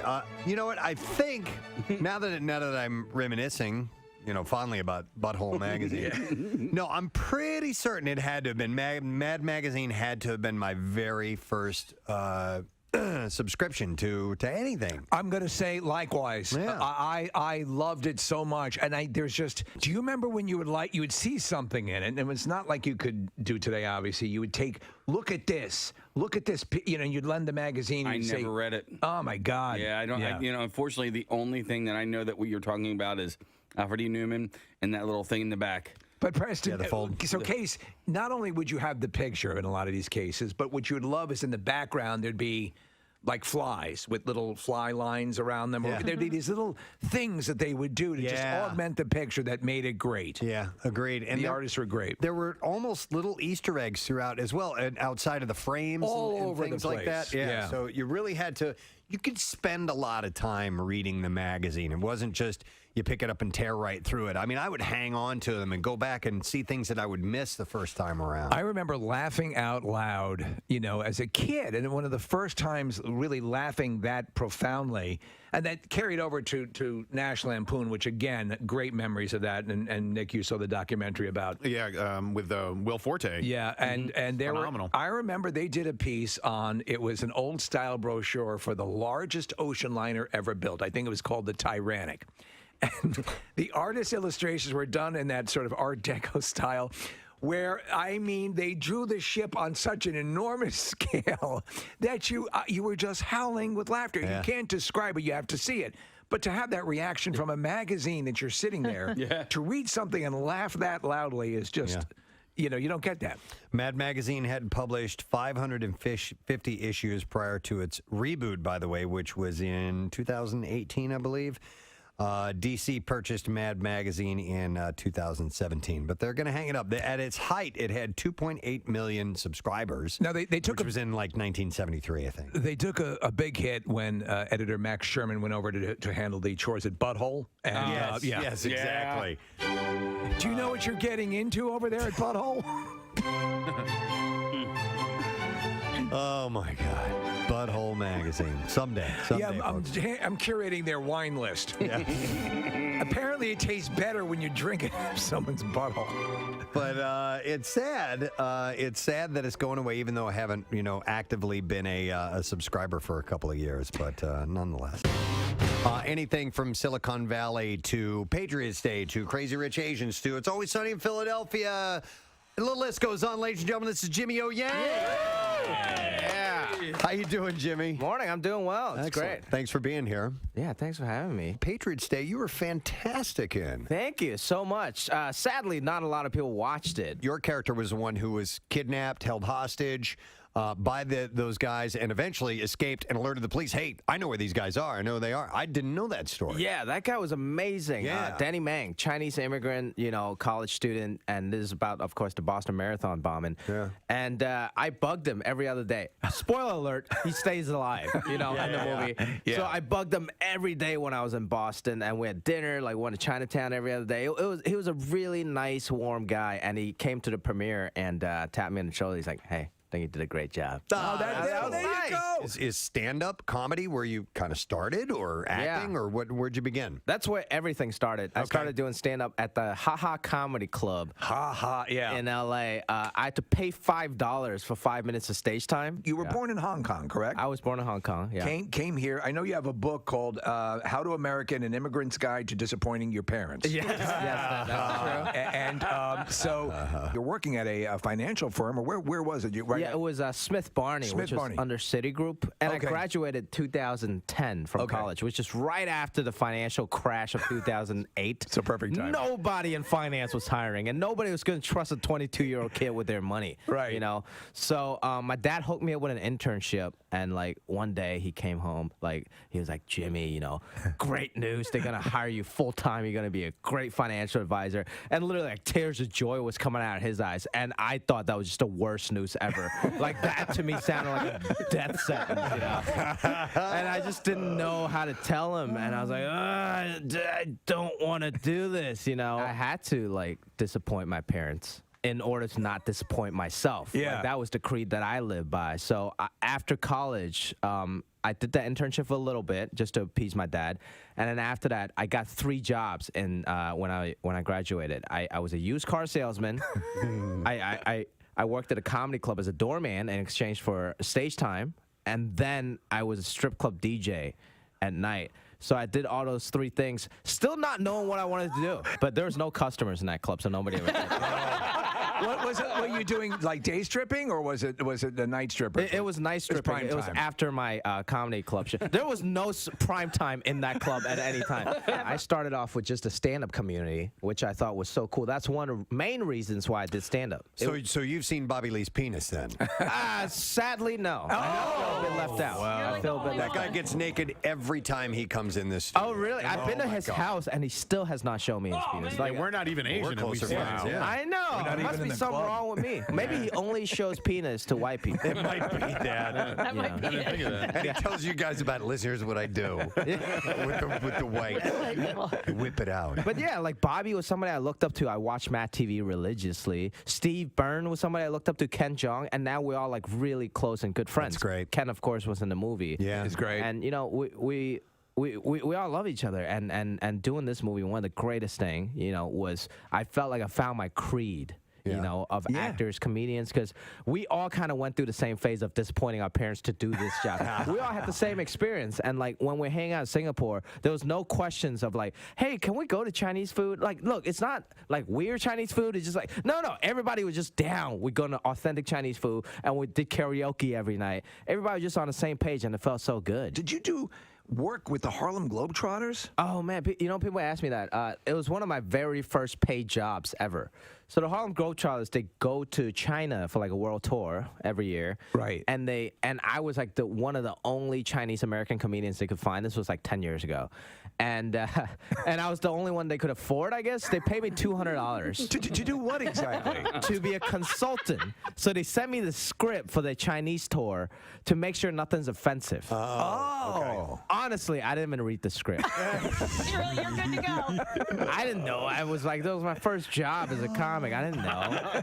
And I skimmed through the script. There's something about like they bring out like a Hello Kitty thing, you know, in the middle of their show. I just told them for $200. I was like, dude, you know, Hello Kitty's Japanese, not Chinese. Okay, just so you guys know that. And that was it. That was my $200 worth of advice. And now on my Wikipedia says that I wrote for the Harlem Globetrotters. So. Silicon Valley, they know not on their radar. They yes and no. My dad understands comedy a little better than my mom. Like he loved it. My mom watched it for the first time. He's like, "Hey Jimmy, can you not hunch your back?" He's correcting your posture. Yeah, I was like, Ma, I'm playing a character in the show. It's like, okay, play someone who doesn't hunch his back. Another day, another Korn story. Korn has announced that the band will release its 13th studio album, The Nothing, on September 13th.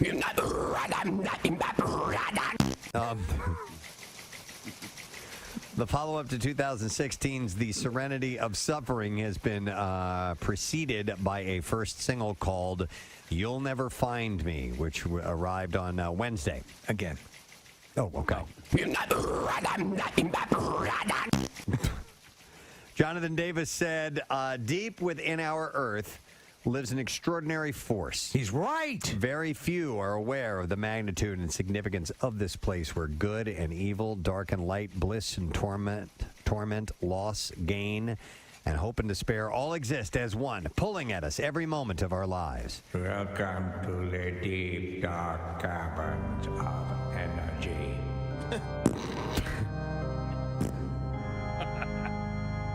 You are here because of Korn, yes? You are one of us. You make the hallowed sound. It's not something he Everyone. said. It's not something that we can choose. In a few minutes, we're going to talk to the president and CEO of the Rock and Roll Hall of Fame, Mr. Greg Harris. Are we doing that via Zoom, by the way? Okay, good. Oh, Zoom. Yeah, they just announced the nominees, so we'll go over those with him in a couple of minutes. Kathy, can I borrow your makeup kit? Yeah, you need to dress up a little bit. Nick, you'd like to mention this really cool event coming up this weekend. Yeah, so it's called Big Climb Philly. I've done it several years. This year it's at the Link, and I've hosted it and been a part of it for a long time, and I'm really excited that it's at the Link this year. Unfortunately, I can't make it. I have to go to a funeral I'm going to a funeral on Saturday morning, so I'm not going to be able to go, which really bums me out. I was looking forward to participating in it. It benefits Leukemia and Lymphoma Society. But I want to extend my gratitude to two people specifically who are going to step up in my stead. One is Jackie Bam Bam. He's going to be down there to host it. That's great. And by the way, Jackie's just a million times better at events than I ever can be. So if you're going to be able to go or join Team Luke, you'll get to see Jackie. And so that'll be Saturday morning. And then I also want to thank Bob Havens because he's going to step up and be the team captain that day. Cool. Bob's a great dude. Bob is just the best. He's a listener of the show. He's made dog tags for Team Luke in the past. He's been a really big supporter for me and my family. My brother my brother Adam's son Luke is in remission from leukemia, so that's why I got involved in this in the first place. But thanks so much to Jackie Bam Bam. Thanks so much to Bob Havens.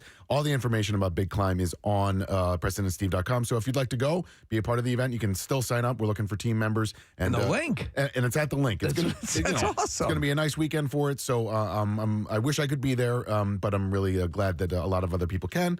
And yeah, we'd love to have you be a part of Team Luke if you can do it. Nice. We had a couple of minutes before we're going to get Greg on, but I have a couple of emails to pass some info along. Nick, this is from a Chicago listener, and it says... Chicago? Yeah. This is from a guy named Phil Bird. Chicago!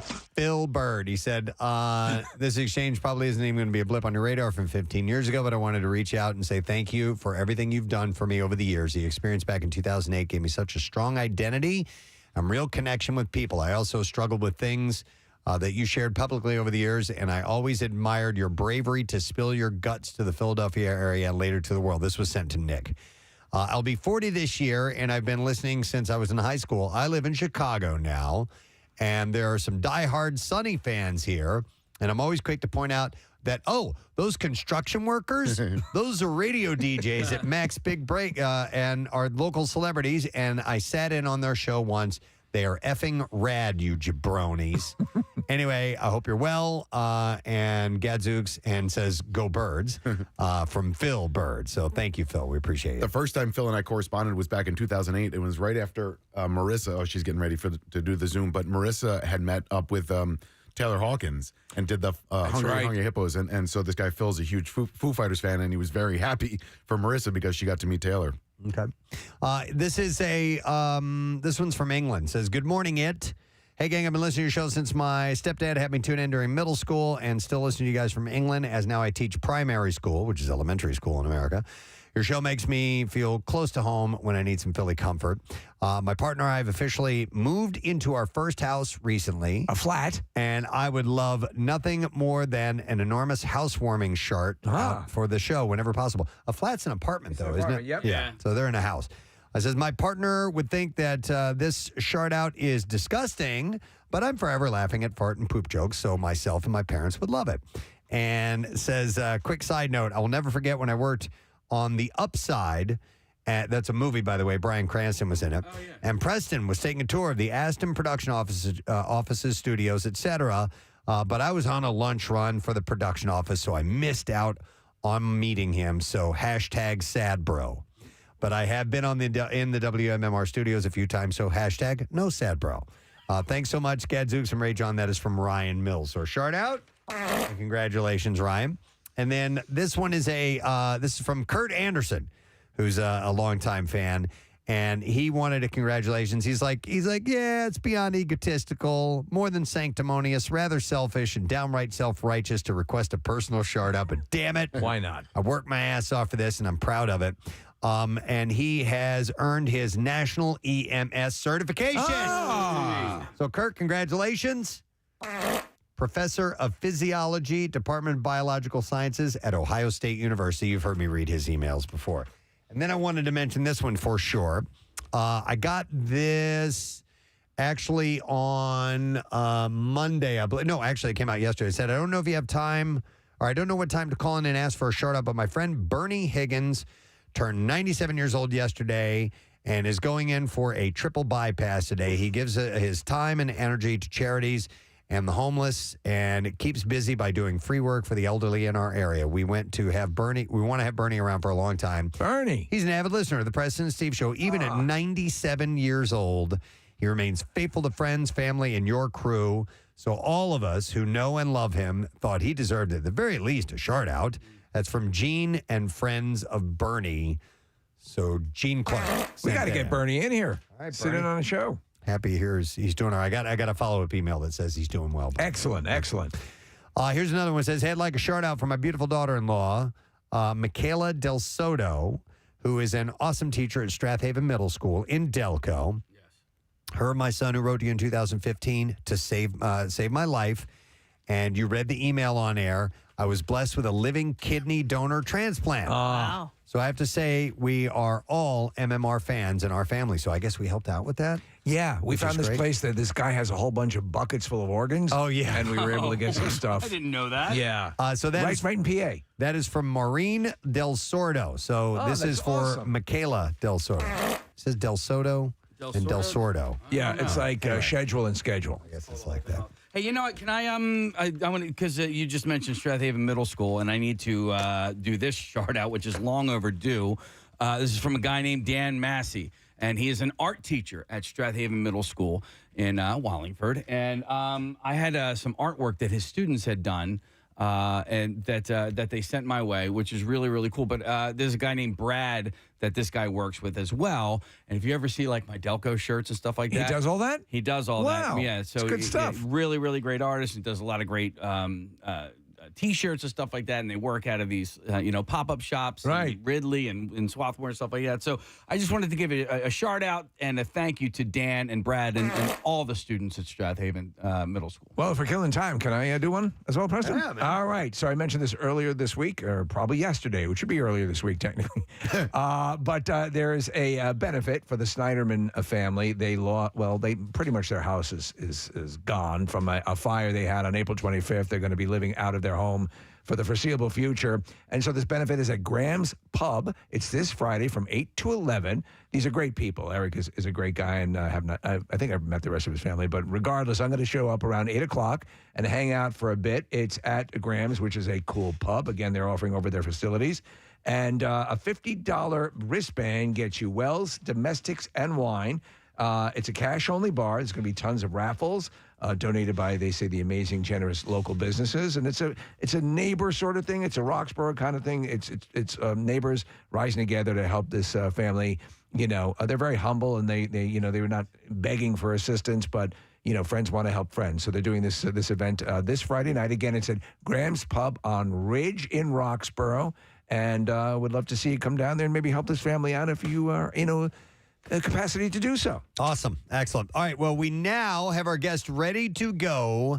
And we're excited because, ladies and gentlemen, the Rock and Roll Hall of Fame has announced their 2023 inductees. And we're, of course, always excited to have on the president and CEO of the Rock and Roll Hall of Fame, Mr. Greg Harris is joining us. Good morning, Greg.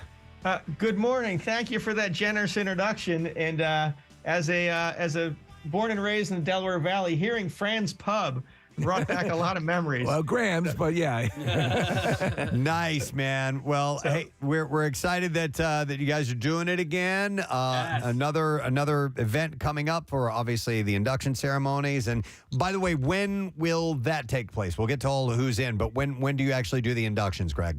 It's going to be November 3rd, which is a Friday night, at Barclays Arena in Brooklyn. Where I believe the Sixers just swept the Nets last week in Beautiful 4. thing. And we're going to do it there, and tickets and all that other stuff will be announced at a later date. But that's the day on the calendar. Let's talk about who we're going to honor. Let's do it. Let's do it. Yep. All right. You dive have in. you read them out on the air yet, or is this tonight? The order you see fit. We have not read these on the air yet. No. All right. So in the performer category, the great Kate Bush, there you go. multiple nominee. Sheryl Crow, amazing songwriter, performer. Missy Elliott, innovator, first time on the ballot, goes in. George Michael, Willie Nelson, Rage Against the Machine. Wow. And the final in the performers category is none other than the Spinners. The Spinners. That's pretty wild. Man. An eclectic lot. Yes, very much so. Yes. And the Spinners with great Philly connections and Philly International Records and recording there. Fun to bring them to you guys. And then there's some special committees. And on the special committees, it's hip-hop pioneer DJ Kool Herc. It's the guitar slinging man Link Ray is going in. The great Shaka Khan is going in after 7 nominations. Al Cooper, producer, organist on Dylan's Like a Rolling Stone, played with him at Newport when they went electric and many other things. Elton John's partner in music, his lyricist Bernie Taupin. Wow. Yes, the great Bernie Taupin, yeah. Great. And then Don Cornelius, pioneer, Soul Train, founding Soul Train and bringing that to the nation. So got to reference that is essentially the contemporary version of Bandstand. Yeah, and it went national. Yeah, and like Steve said, this is eclectic is the right word, Steve. It's we are all over the board as far as rock and influences to rock music, and I want to point out that George Michael got the fan vote. Is that right, Greg? He did. He was the tops in the fan vote. It's always an interesting one. Last year, I think the top 6 or 7 went in. This year, he really ran the table, and he went in. It's funny because everybody reacts in different ways, and you see the name Missy Elliott, and you go, the Rock and Roll Hall of Fame. But the truth of the matter is that Missy Elliott, on the production side, there's a lot of innovation that took place when she, was on her main initial run. So you got to give it to her on that. I agree, and you're right. And I think this induction will probably prompt those that don't know her that well to check out her music, and they're going to be blown away. She's the first female hip-hop artist going into the Rock and Roll Hall of Fame. Well-deserved, and so many other artists look to her as a major influence on their career. Very cool. You know what I wanted to ask? I don't know if it's even is Gordon Lightfoot? He is not. Sad day with his passing. Wonderful storyteller, wonderful songwriter. Not going in, but the potential does exist. Yes, there's no. There's no prohibition against it. It's he's definitely in the news, so people are talking about him. Right. I was just curious, not to distract from this, but there's a bunch of cool stuff going on here. And the other question would be, any plans to do this here one year in one of our venues, right? Wow. I would love that. I could stay with my mom and see family and come down. I was there last week for the Philadelphia Music Alliance Walk of Fame dinner. I mean, which was Greg, we had the Pope here. He did a 3.5-hour concert. It was amazing. He finished with Darkness on the Edge of Town. It was incredible. Wow. Yeah, did he go for 3.5 hours? Yeah, 3.5. Hey, Greg, I know, being the president, you have to remain as impartial as you can, but each year, do you have some that you're like, man, I hope they get in? This is a really interesting group of artists. There's been, because so many were nominated before, I've been pulling for them. It's hard. You look at this was a ballot of 14, and every one of them was great. Yeah. I have to say I'm particularly excited about Link Ray. Okay. He really is the godfather of anybody that picked up an electric guitar and cranked up the distortion. The godfather of punk, the godfather of garage rock, and just amazing. So I'm thrilled to see him going in. The others are all great too. I'm excited for all of them, and I'm thrilled the Spinners are going in. I have to tell you, when I hear the Spinners music, I think about summertime in Philadelphia or at the shore. Right. Yep. That's the sound of summer, and it's just brilliant compositions, brilliant arrangements, and really amazing music. So I could say great things about all of them, and it's all genuine. They're all terrific. The Spinners actually made it into my baby book because when I was a child, a little 2-3-year-old kid, This was my favorite song. Oh, Rubber Band Man? Really? Yeah, yeah. Ah. So when you go into like, oh, like these are the things that he's into. He likes peach cobbler, and he likes this, and he loves Rubber Band Man. Hey, I host trivia night, a couple of times a year. And one of my favorite trivia questions that I've come up with is what artist is in the Rock and Roll Hall of Fame the most times? Oh, are you asking Greg that question? I'm asking Greg that question. Man, talk about putting me on the spot.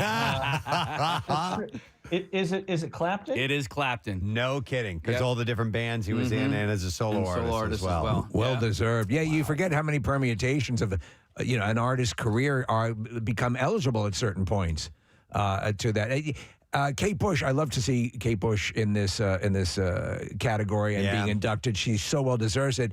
How much do you think her resurgence with the Stranger Things helped facilitate this? You know what's interesting? She was nominated for induction on the ballot before Stranger Things even came out. Okay. So that was the nominating committee that recognizes, great music and says this person deserves to be considered. So she was there with that group, but I think public awareness always helps. Right. It helps the voting body to remind everybody, most of the voters are all the other inductees. So it doesn't hurt for, the members of, whether it's the Red Hot Chili Peppers or the members of, whether it's, we talked about Eric Clapton, hearing these songs again, maybe even from popular culture, it brings them back. But she was nominated before that, and thrilled she's in now. Great. One of the things I love about the concert, the ceremonies, when it's all put together and played back, are the tributes that take place to people who can't be there, can't perform. I remember one in particular was when Linda Ronstadt was inducted, and she couldn't make it. She has Parkinson's. She doesn't sing anymore, but she had all those great vocalists come out and sing tributes. It was absolutely amazing. It was a highlight. It was Bonnie Raitt, Stevie Nicks, Harry Underwood, Sheryl Crow, Emmylou Harris, and Glenn Frey. Incredible. Lined up singing harmony for Linda Ronstadt. Amazing. It was just, I had chills that night. With George Michael, as no longer with us, I would imagine there's going to be a string of people who will come in and sing George Michael songs. Absolutely. And that's the beauty of this. It's connecting yesterday and today. So I'm sure that with some of these combinations that are going to come out for the induction are going to be incredible, and can't wait to see what the show producers put together, and how that works. And sadly, you're right, he's not with us. Yeah. But we'll have to pay tribute and do something that's fitting. And as a diehard rock guy myself, I've always thought that George Michael, and I love pop music as well. I'm not crazy about it. Snooty. But what a voice! What an amazing singing voice on that guy. So I'm happy to see that he's made it in. Now, a question. Will smoking ban be lifted for Willie Nelson in particular for that particular evening? The ceremony is in Brooklyn's in New York, and it's legal there, guys. It is. There you go. Yeah, it is. Willie, that's a lot of fun. I'm sure he's going to be excited to pick this up as well. He's. I chatted with him a little bit yesterday, and he's received a lot of honors and awards in this incredible career. By the way, he has 98 records out. 98 records. The most hilarious thing, Greg, was the recent admission by, of all people, Snoop Dogg, that Willie Nelson smoked him under the table. Mm-hmm. Like, that's an accomplishment. Well, at Willie's birthday bash 2 nights ago in Los Angeles, Snoop Dogg and Willie sang a duet of "Roll Me Up and Smoke Me When I'm Gone." Yes. Yeah. It's crazy because I actually watched footage not that long ago of the making of "We Are the World." Yeah. And Willie Nelson then, at that point in his life, seemed like he was as old as he is now. Yes. But if you look back at that footage, you're like, oh my God, he was like a kid at that age. Actually, he and I might actually be. I might be the same age that he was right now. So I want to ask about the nominees coming up, because you said that the inductees are voted on by the people who are already members of the Rock and Roll Hall of Fame. So I wanted to ask about lobbying for. Is it the equivalent of my kids thinking that they will get what they want if they keep asking for it over and over again, and that is not the case. And so if people want to lobby for their particular favorite artist or band, it doesn't matter, right? Yeah, we love that that people care, and that it means something, so they lobby. In truth, the ballot is created by a panel of, it's about 25 industry experts, musicians, some are inductees, writers, historians, and others. And so it's not who gets the most sort of lobbying votes. It's really looking at impact and influence. And did they take the art form in a new direction? And did they really push it? So, I don't want to dissuade people from caring about the bands they love and voicing who they feel should be in. But in reality, that group of experts, they can't really be swayed. They have opinions. They are experts in the field, and they put the ballot together. If you look at the ballots from the last few years, they're incredible. Yeah. And so I'll give you a non-answer to your question. No, it's a good answer. And listen, good or bad, it creates a debate because, like you said, everybody, not everybody, but a lot of people out there are very passionate about the music that they like and the music that they listen to. So, whether you agree with any of these nominees or inductees, it's great for a debate. And sometimes I don't necessarily know exactly how I feel about a certain subject until I start debating on it. And I'm like, so yeah. Got to take a few swings at it first before you come to a decision. So, yeah, no, that makes perfect sense. And I just mentioned, too, if folks, there's going to be artists on this class that everybody loves. If there's somebody you don't know that well, give them a listen. Mm-hmm. They're now part of this exclusive group of only 370 odd artists in the whole history of rock and roll, right? That are inducted, and give them a listen. I think that we all can learn about other music that maybe we didn't tune into that band on the dial or that specific artist, but give them a listen. There's a lot there, and as time passes, the artist, the music starts sounding similar over the decades. Real distinctions that were happening in the 80s sort of melt away, and you realize that really good music stands out. Yeah, and don't you think it's a little bit crazy that like your musical palette can change over years? Like, so something that I didn't necessarily get or like 20, 30 years ago, I do today. And I don't know how or why that is, but that is the case. I think it is the case, and I do think that stuff blurs away. I'm a big Clash fan. Yes. And I remember how revolutionary it sounded when I heard them in the 80s and saw them at JFK, by the way, at a Larry Maggot Electric Factory show with The Who. Wow. In 100,000 of my Philadelphia friends. And listening today, boy, it's amazing how that sounds similar to 60s garage. Yeah. And Eddie Cochran stuff. And it really does sound very similar. And this happens with all this music. Over the lens of time, you realize that there's more commonality than difference, and there's great connections through all of it. Very cool. To mention a few of the acts that didn't make it in this year: Iron Maiden, Joy Division, and New Order, Cyndi Lauper, Soundgarden, A Tribe Called Quest, White Stripes, Warren Zevon. But they can all be eligible still next year. We'll see. Yeah, there's a stat out there, and I want to get it right. Of those nominated, eventually, I believe close to 90% are eventually inducted. And the ones you just named would be a great class. Yeah. They were on the ballot because they deserved that type of consideration. Let's pivot from them and celebrate those that are going in this year. Yeah. And then tomorrow we can start the debate on who should be in next year. Tomorrow, Greg, we'll talk about that 10% of losers that still haven't made it in. And maybe we could talk about next year. I do want to ask Greg about, because for those who may not know, the Rock and Roll Hall of Fame is not just a hall where the people that are inducted are featured. There are rotating shows that come through there as well, like any museum might have. Are there any things you want to highlight coming up this year, Greg, that you know of? Absolutely. And thank you for that. We are 6 floors of the history of rock and roll, which is the history of all of our lives. And we've got a major featured Beatles exhibit right now. It's tied into that docuseries of their final recordings and their final rooftop concert.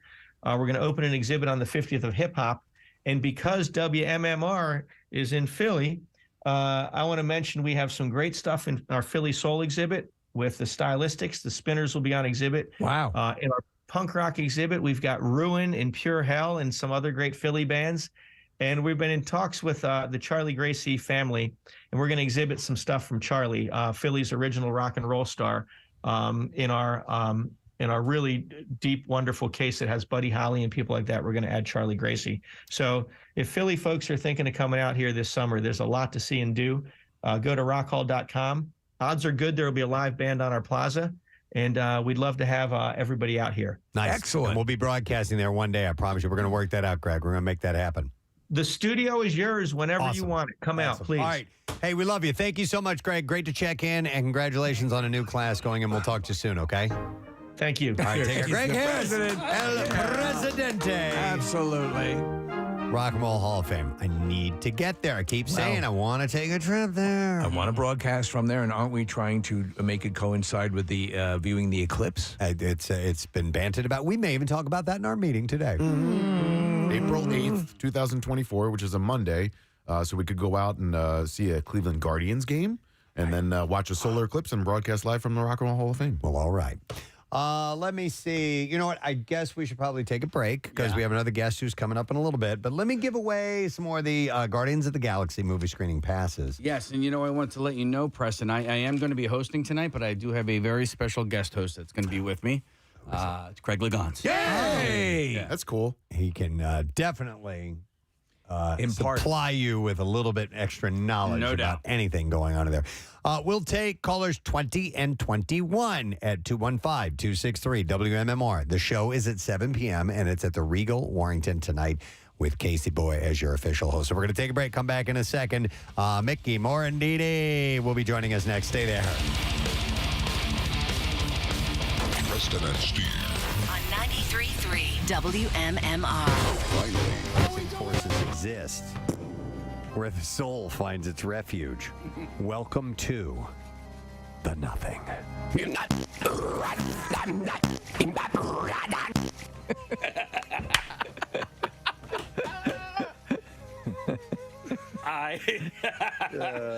you just make that? I just made that. Put it at the beginning. One more time. Yeah, all right. We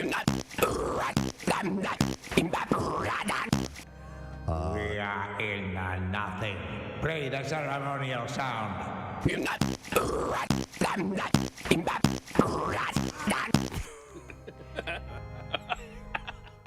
Enter. That's like the password. Yes, yeah. It's open sesame. Okay. You have approached the boulder of truth. To enter the hall of corn, you must emit the sound of recognition. Proceed.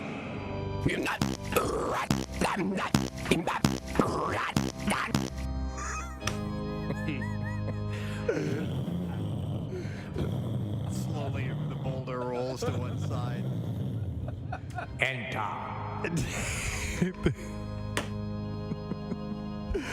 This is as stupid as it gets. Davis is living. Why? Come on in. Come on in. I love songs like that are just, oh my God, you just said it. Yeah. You just said it so plainly, not a lot of, flowery language or metaphors. You just said it straight out. I know that. one that comes immediately to mind that actually, when I had gone through a breakup, laid it out, and I was like, I know got what it is. Say it. Heart of the matter? You got it. I knew it. It's the economy of words. Telling you. The message. Yeah. It nailed it. I agree. Don Henley. Yeah. And it's so plainly speaks. And he managed to make it all rhyme. And he too. made it rhyme. How the hell do you do that? These guys. But I wanted to throw this out as a subject of the song that gave you the strength, whatever it was. Jim, you're on the air. Good morning. Hey, guys. Good morning. How are you? Good. What's up, Jim? Hey, so 15 years ago, I was working for Johnson & Johnson, and we were working on a new Tylenol product, that's Tylenol Rapid Release Gels. Yeah. So I'm down in Puerto Rico. I was down there for about 18 months, away from my family, the whole deal. And we were having a lot of technical problems. We're really dejected because we're thinking we're going to have to tell them to delay the launch and everything. And we're winding up the day around 8 o'clock at night. We're on our way to a small hole-in-the-wall restaurant, and as we're walking into the restaurant, we hear Rocky Going the Distance. Get ready to release the title! And so forth. And you got a headache? Are you ready? You got a headache? You want an immediate relief? Then you got that title on! Rapid release! Come on! Rapid release! You can't wait? Your head hurts! But it Jim, was the weirdest thing, and in Puerto Rico of all places too, it was hilarious. Regular Excedrin stinks. but it gave you the strength because you were missing your daughter, and you just to keep on going, right? I love you. Exactly. I miss you so much. But Daddy's working on rapid release title.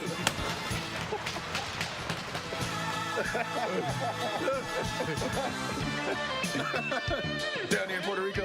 Oh my God! You can't come home right now. This is what the Puerto Ricans is trying to mix the rapid release diet now. I hope no one's calling in for sympathy. Thanks, Jim. Not gonna get it. Because when you got your head, it feels like it's a punching bag. You got to have immediate relief. Yeah. Well, listen, it could. What's that up on the roof? It sounds like a seizure. You have to take a few Tylenol. Yeah, maybe like a billion. But it's like a billion. Yeah. Does it shut down your kidneys?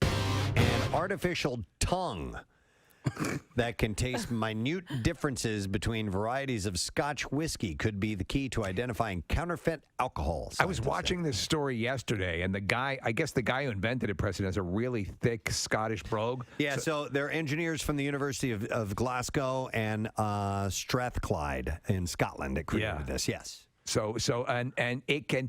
The whole purpose is to distinguish knockoff Scotch, basically counterfeit alcohol. Wow. Well, because you're talking about big money when it comes to also some brands of alcohol. Listen, Angus, I'm taking this home for the weekend. It's the missus's birthday. Yeah, it's the artificial tongue. Here, sit on this for about an hour. The study you'll be seeing Israeli parasites in no time. Involving arranging submicroscopic slices of the two metals in a checkerboard pattern of taste buds. Look at that tongue go. Which are around 500 times smaller than those on a human tongue. So scientists measured the plasmonic resonance, or the tiny difference in how much light they absorb, to identify the types of whiskey. Will this be the companion piece to the fleshlight? Maybe, or the Sibian. It could be used in food safety testing, quality control, security, frat parties, really any area where a portable, reusable method of tasting would be useful. But one whiskey expert casts doubt on the artificial tongue's effectiveness. Charles McLean. This is a crock of crap. A master. You and your stupid tongue. I see right through your ruse, you knob niffler. That's a Scottish insult. Is it? I just made it up. It is now. You knob niffler. Niffling knobs all day. No, his title is he is a master of the quaich. You're a master of the quaich. The Scotch. You wee weenied prick. The Scotch whiskey industry's highest accolade. Oh, it's a compliment I just paid you. I didn't even know it. Is master of the quaich, by the way. You're a master of the quaich. Master of the queef. And your wife is a master of the queef. Yeah, you tongue-building ass. He said flavor assessment in the whiskey industry is done by smell, taste, and texture. Of all the 3 R's. Of all. What?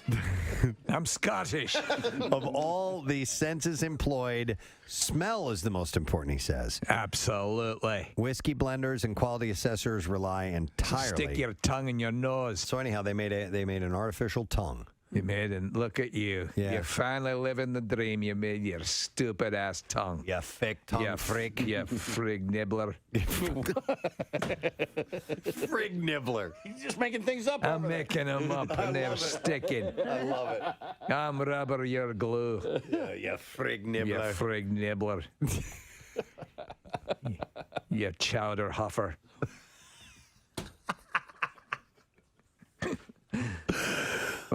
When an angry Scotsman says it, it carries more weight. You lollygagger. He's a carb tickler. That's a compliment. here's the thing. When I make jokes about people that have disabilities, never the person with the disability gets mad at me. Well, there you go. Ever. There you go. It's always the person who knows the person with a disability. It's always the person who is like, my son. Like, do you get extra firepower because you are a person of smaller stature? Yes, I'm a dwarf, midget, person, short stature, and I know it's my voice. You can't tell. I'm not on the radio like, oh, plus some stuff. Woohoo! Like, no, I don't sound like that. But yes, I get a little more leeway because it's really hard to get mad at the dwarf who's making jokes. Do you ever have someone get pissed off at you and then not realize that you are, and then like you see them like. Yeah, on the radio. Yeah, on the radio that happens because, like I said, I don't sound like. And then they come like, "How dare? Well, how would you like it if you have a disability?" It's like, I can't wear adult clothes. Like I gotta pick up chicks with Bob the Builder on my T-shirt. All right, yeah. Like I did a show a few weeks ago, and there's a guy in the audience, and he was in a wheelchair. And he didn't have any legs, right? And I immediately started making fun of him. Right. And he laughing. You can tell he's laughing because the chair was moving back and forth real fast. And the audience got mad. And like one dude stood up. He's like, "Stop making fun of him. What if he gets mad at you?" And I was like, "I'll run up some stairs. I'm not worried. This guy's not gonna do. He's not a threat." So yeah, like it's always the people that don't have the ailment that I'm talking about that get mad. Do you ever get hit up for do scripts come your way for yeah. And what's the most bizarre you've gotten sent your way? Oh my god. Because you know you had when the Hervé Villechaize story was being done, right? Well, yeah, because that's Dinklage though. Yeah. That's the problem. He produced it. He's the Dinklage is the top guy. I hate Peter Dinklage. It's strictly jealousy. It has nothing to do with him as a person. He's probably a delightful human being, but he's in everything. If they made a movie and called it the Brad Williams story, it would be starring Peter Dinklage. It's madness. What's the craziest thing you've been offered? Yeah. Well, the craziest thing I was ever offered, and I actually did it. So this one dude wrote me and said, "Hey, I'm doing a horror film, and I need you to be like a monster or whatever." Really? And I was like, "All right, cool." And I had to sit in the chair. They put the mold all around me. You have to sit there for however many minutes. It's claustrophobic, right? Yeah, so the mold sets. It's really kind of scary. And then you do it, and then he goes, "Okay, this could be the monster mold." And I did the film. It's like some low budget independent. Yeah. It's nothing anyone's seen. What I didn't know is that the guy took the mold and sold it to somebody who turned me into a sex toy. Are you kidding? That is There's a Brad Williams sex doll? Yes. Well, not anymore because I sued them. Were you flattered? Unbelievable. Were you slightly flattered? Slightly flattered, but like, dude, it was freaky because someone gave me the website. Did you get one at least before you sued him? Because you could literally go F yourself. Yeah, exactly. Oh, yeah. My wife could have something to do while I was gone. But yeah, like I looked at this website.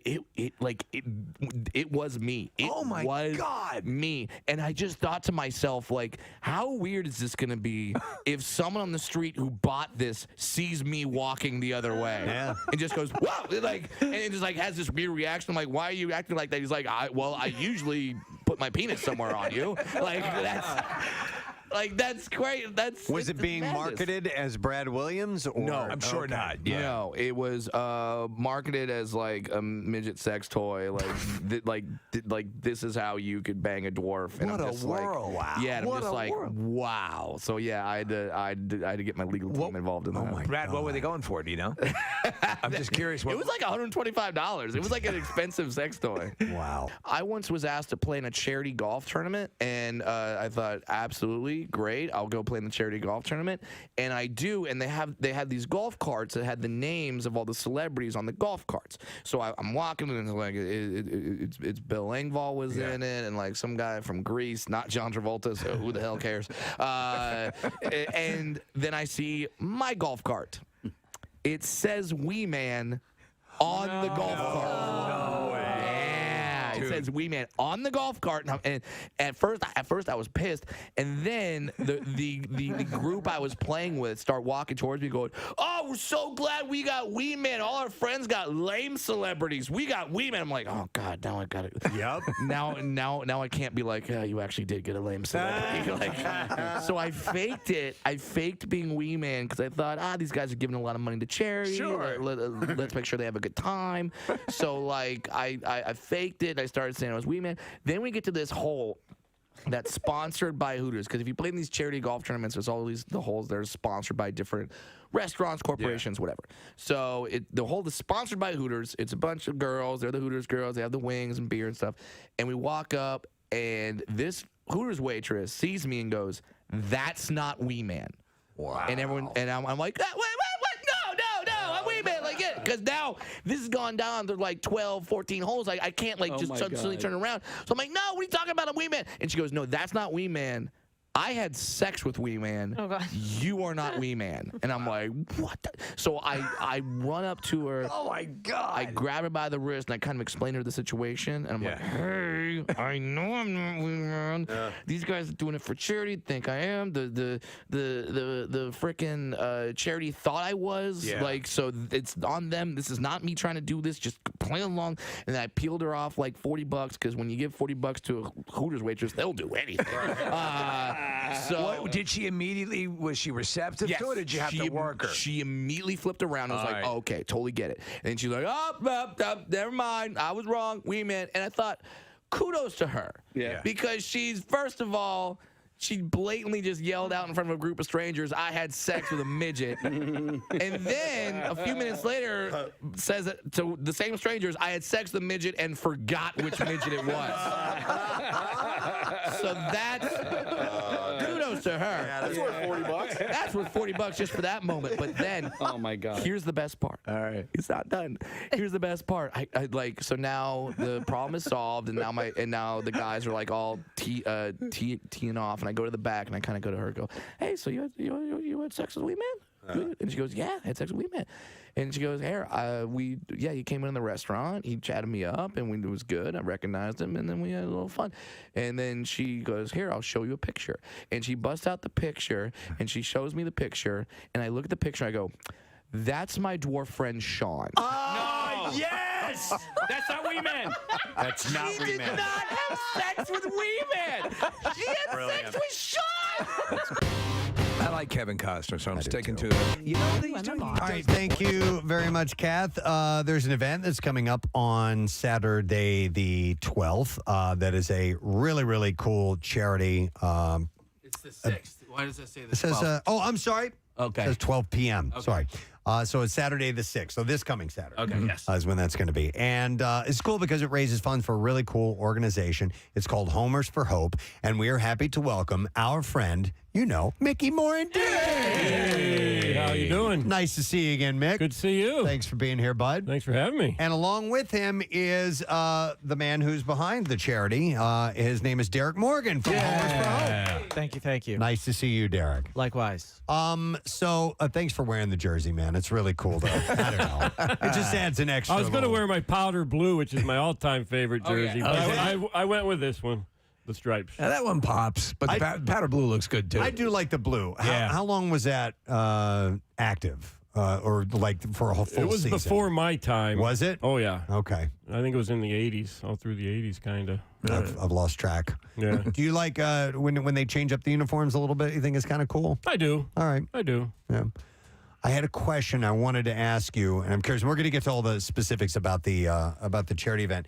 But Mickey, since your name is Mickey Morandini, were you a fan of Mickey Mantle because of the similarity in names? Well, he was a little bit before my time, Oh, too. yeah. I was born in 66, so... Yeah. But I thought maybe looking back, did you kind of latch on because, not because he was one of the greatest of all time, but because your name as well? Sure, Okay. absolutely. There's a few Mickeys that were in the big leagues, but I don't think I was named after him. Right. It was just a nickname. My real name's Michael. Okay. And it was just my mom gave me that nickname, and really stuck. It's Yeah. perfect baseball name. There was a huge debate in my family. My godson, his name is Mickey as well. And you were brought up so many times by his dad because we were like, Mickey? Look, all you think of is Mickey Mouse. So when my cousin was pregnant, we're like, no, they're going to call him Mickey Mouse. He's like, no. He's like, Mickey Morandini, what are you guys talking about? And he won, and my godson's name is Mickey. You beat out the mouse. Yeah, you beat out the mouse. That's pretty cool. That is awesome. Yeah.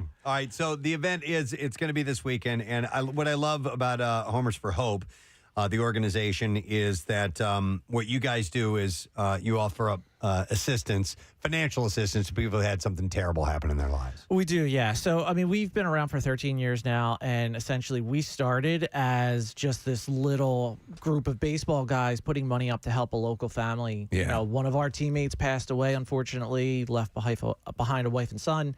We're like, you know what? Let's help her out. Let's pay some bills. And it's grown now to 30 plus families and almost $500,000 in bills that we've paid over that time. It's amazing. It's wonderful. Yeah, and it cuts right to it. I mean, people need help. There's another group called Bringing Hope Home that we love, and they do a similar thing. And it's if people have had something terrible, when you have something traumatic, there are financial implications that are just difficult. That's all there is to it. So it is, yeah. And, you know, I think for us, I think what I love is, we still to this day are 100% volunteer run.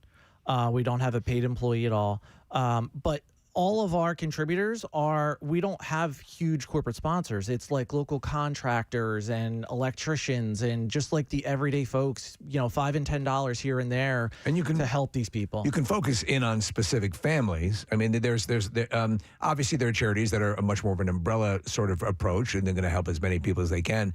But there's these special cases that sometimes very often need special attention and consideration. And the recipient of this particular event is going to be, you have a family in mind? We do, yeah. The Scott family of Havertown. So Jeff Scott, he had to go in for, you know, a double knee replacement, something pretty basic, but 2 days later had a stroke.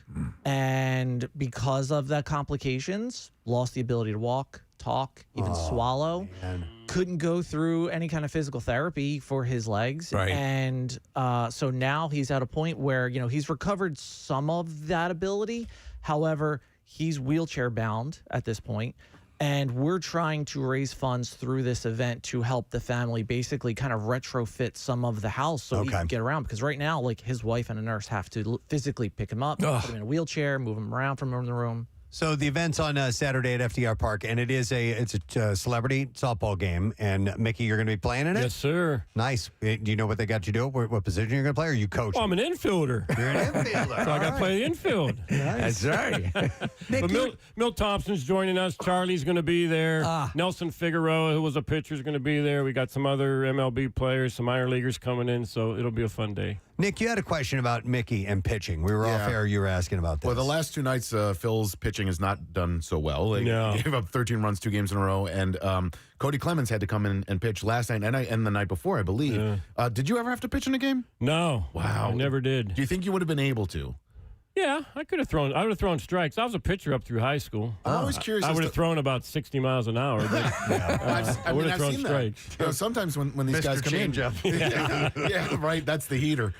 Sometimes when these guys come in, I'm curious as to how a manager selects a position player to be an emergency pitcher at the end. You know, in a blowout like that. Well, let's say it's going to be a player that you not paid a lot of money. You know what I mean? You're not throwing Bryce Harper out there. You're not throwing Trey Turner. You're going to throw somebody, you know, your 25th man on the roster, so to speak, that can just go. And they're always told, just don't overdo it. Just get the ball over the plate, get through the inning. Obviously, the game's over at that point.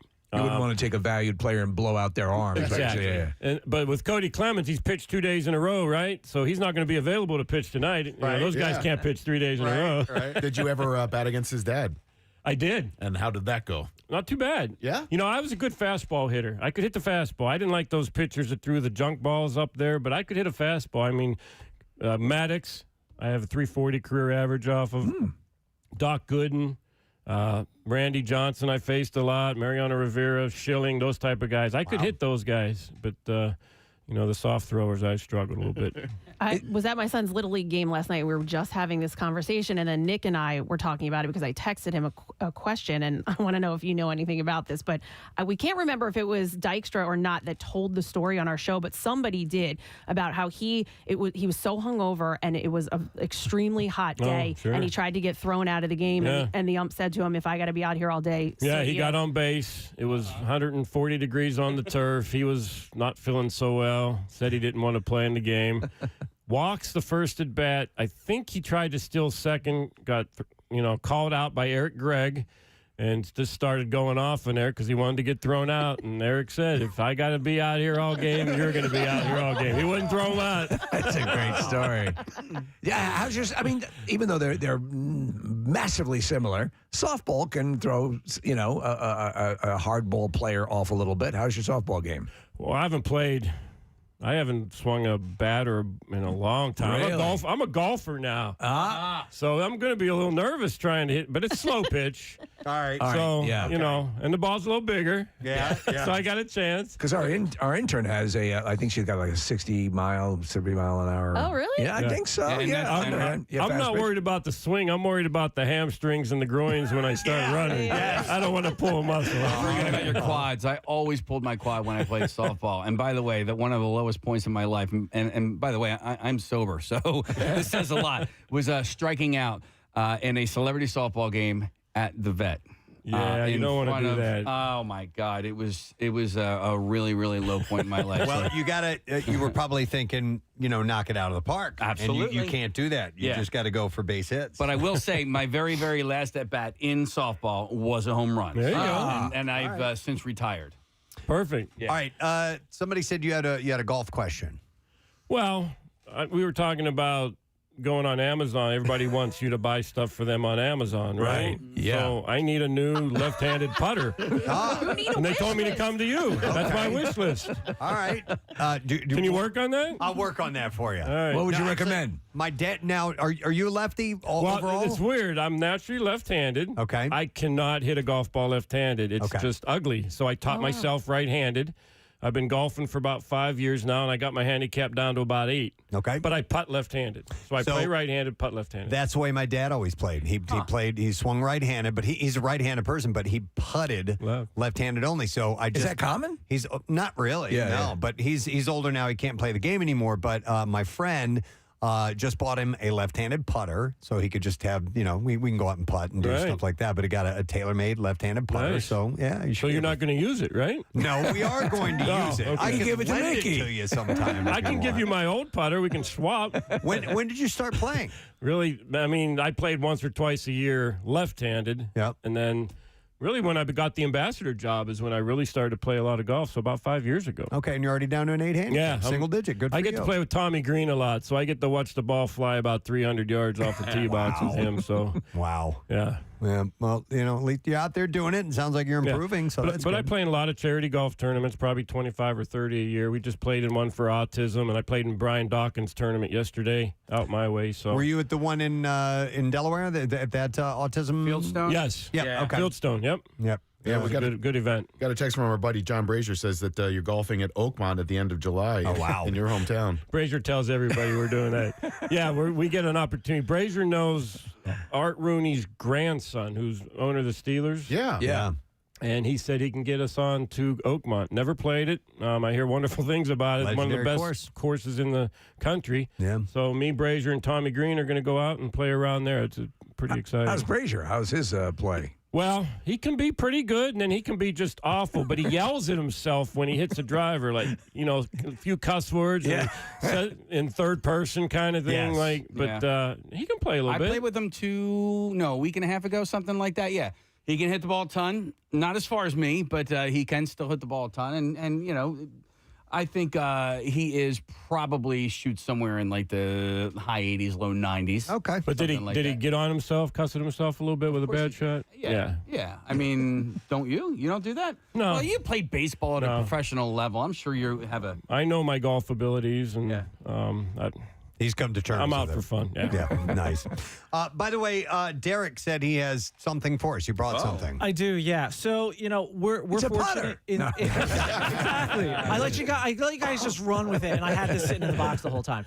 Now, so on behalf of all the charities and the nonprofit organizations that you guys have supported over the years, I mean, I go back all the way to the DRE DRE days with you guys. You guys have been tremendous supporters. We can't do it without our sponsors, but one of ours. So what we do is Crown Trophy of Conshohocken every year for all of our events. We do a heavyweight championship belt for our home run derby champion. Okay. And so what we've done is we've actually asked them, because of the sport you guys have done, is create a Preston and Steve heavyweight championship. Nice. To thank you for all your support, not just for Homers for Hope, but for all the charities in the Delaware Valley over all these years. That looks great. A wrestling belt before. You now have a wrestling belt. Oh. And that sucker's heavy. It's Put it on, Preston. All right, come on now. We'll take turns with this, Steve. And I mean, we've got all your names engraved on it, the sales team, the marketing, the interns, everyone behind the scenes. I mean, you guys go above and beyond for everybody, and it's just our own little way of saying thank you. It probably It does unbuckle, I know, Press. but there's like 15 snaps All on right, it, all so I'm gonna try and slip it on this one. Oh, look at that. Yeah. Oh, I love it. Yeah. Okay, get It almost looks like a chastity belt. Yes. Ric Flair. I couldn't decide to go with brother or oh my God. What's the most sort of concern, like something that's really like a wedding? Wear that to the wedding as your cummerbund. Yeah, yes, most definitely. I'll wear this to Nick, you're going to a funeral this week, and you can wear this. Honestly, my Uncle Tyler would love that.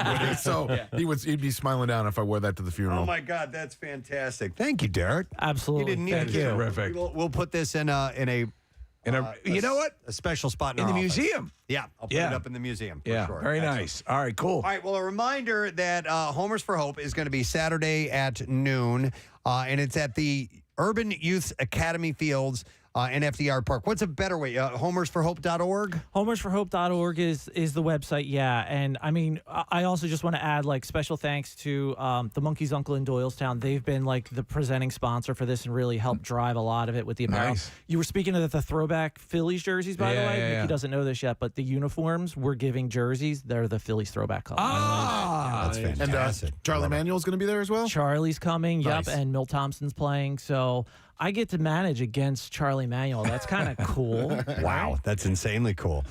Mickey, before we cut you guys loose, how about things with Bryce coming back, and what about some of the other things that you've noticed throughout the season so far? Anything you want? Well, to I think we're all in agreement that it's a little disappointing start for us, but we're going to be fine. This next 2 weeks is Bryce's spring training. Yeah. So be patient. Yeah. But you'd rather have Bryce Harper in his spring training mode than some of the guys they've been throwing out there for sure. So the West Coast has never been good to the Phillies. Rarely do we go out there and play well. So, Bryce will be fine. The team will be fine. My only big concern is the lack of innings that the starters are going deep in the ballgame. I think our bullpen is going to be way overused here come July and August. So I'm a little concerned with that. So we do need our starters to go a little deeper in the ball games. But we're going to be fine. We're a game or two out of a wild card, but it's way too early. I've heard chit chat that Reese maybe this season, or is he still I haven't heard anything about Reese. I mean, it's a major injury. Yeah. Maybe if they could get deep into the playoffs, maybe. Maybe. He does play a position that he could probably, he doesn't have to run around in the outfield or catch or anything. So, or he could DH if Bryce is back in right field at that point or something. But yeah, I haven't heard anything about his recovery yet. Okay. What's the consensus on the pitching clock and that impact? The players and the fans love it. Yeah. I mean, the games are 30 minutes less, and the speed of the game is a lot better. So, it's their goal, and it's working. I think the Phils won 1-0 a week or two ago, and that game was under 2 hours I long. think it was right around 2. Yeah, and you haven't seen that in a long time. No, and you blink and you miss it. But I really like the sped up pace. I think it's terrific. I didn't when we were in spring training. It was there. They were using it already, and I mean, I didn't notice it being. impact the you? game Okay. in any way. I thought it was cool. You know, I'm glad that it keeps things moving, but I didn't sit there and go, wow, it's really zipping along. You know what I mean? I just don't want it to impact the game late in the game where a pitcher gets called for a ball or a hitter gets called for a strike in a key situation. I don't want it to impact the game like that. Right. I got you. All right. Well, listen, good luck with the event on Saturday. It is great to see both of you guys. Thank you for being here. Thanks for having us. me. All right, let's hear from Derek Morgan and Mickey Morandini on the Preston and Steve Show. And before we wrap up for a commercial break, I've been told we have a caller to go to, and I believe this is Doreen. Hi there, Doreen. Hi, Preston. How are you? I'm doing great. Doreen, I hear you're doing pretty good, too. I am doing fabulous. Why's that? Because I just won $1,000. Doreen is the latest winner for MMR's Concert Cash. She gets $1,000. She gets tickets to the MMRBQ as well. That's wonderful, Doreen. Where do you hail from, Doreen? Pennsauken, New Jersey. From Pennsauken, New Jersey. Doreen, do you live anywhere near a golf store where you could buy a putter for a local notable? Yeah. I don't think so. Okay, that's all good. You spend the money on what you want to spend it on, Doreen. We love it. Thank you so much for listening to MMR. We will see you at the MMRBQ. How about that?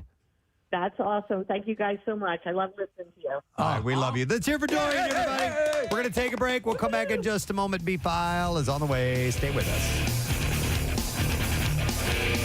Preston and Steve on 93.3 WMMR. WMMR. And I thought, kudos to her. Yeah. Because she's, first of all, she blatantly just yelled out in front of a group of strangers, I had sex with a midget. And then a few minutes later says that to the same strangers, I had sex with a midget and forgot which midget it was. So that's kudos to her. Yeah, that's worth $40. That's worth $40 just for that moment. But then, oh my God, here's the best part. All right, it's not done. Here's the best part. I like, so now the problem is solved, and now the guys are like all teeing off, and I go to the back and I kind of go to her and go, hey, so you had sex with a wee man? And she goes, yeah, I had sex with a wee man. And she goes, here, he came in the restaurant. He chatted me up, and it was good. I recognized him, and then we had a little fun. And then she goes, here, I'll show you a picture. And she busts out the picture, and she shows me the picture, and I look at the picture, and I go, that's my dwarf friend, Sean. No! Yes! That's not Wee Man. That's not She Wee did Man. not have sex with Wee Man. She had sex with Sean. I like Kevin Costner, so I'm sticking to you know what he's doing? He does the voice of the dog in The Art of Racing in the Rain, that new movie coming out. The Art of Racing in the Rain. What's that about? So it's one of these endless series of stories like a dog's purpose of dogs. I'm a sucker for all of them, but this is another. You're hearing the dog's thoughts, right? And Milo Ventimiglia, and who is the girl from Mean Girls? I know who you're talking about. Yeah, you know what I'm talking about. I love her to death. Amanda Seyfried. Amanda Seyfried. Yeah. And so it's actually my wife's favorite book, but I kept seeing the commercial. I'm like, I know that voice. It's Kevin Costner. Cool. I would love to see what they're actually thinking. Why don't you lick her butt? Go ahead. Never mind. No, you'd love to see what? It's about the dog thing? Yeah. All right, what? Don't worry about it. Okay. Just It's move the on. story of a dog and his thoughts. Lick her butt. Go ahead, lick it. You'll love it. I licked mine. I love that. Hey, where do you want to go for dinner, buddy? Doesn't matter. I eat frozen turds. So when are you going to lick her ass? Get off that! Lick her butt already. Yeah. Oh, my God. Hey, buddy. All right. I love you, man. I know you're getting up there in years. Yeah. Did you lick her butt yet? Because that's really a lot of what dogs think about. That's what they do. They love it. Yeah. Hey, I just ate some tampons. Oh, my God. Dude, we eventually... So I know. It's finally stopped in our house. We finally got a a trash can with a little closing lid on the top of it. They're predators. For the bathroom. If they're going to rip a rabbit to pieces in your yard, yeah, exactly. A tampon's like a buffet. Oh, my cats can get into those trash cans. Oh, really? I have to put the heavy tissue box holder on top of the trash can with the lid. No kidding. Okay. Pets are so fun and Aren't cute. they? Aren't they adorable? They're eating your tampons. Yeah, they rip animals apart in the backyard. Buddy, is your paw hurt? Yeah, it doesn't feel too good. Did you lick her butt yet? I have a question for you, Steve. Lay it on me.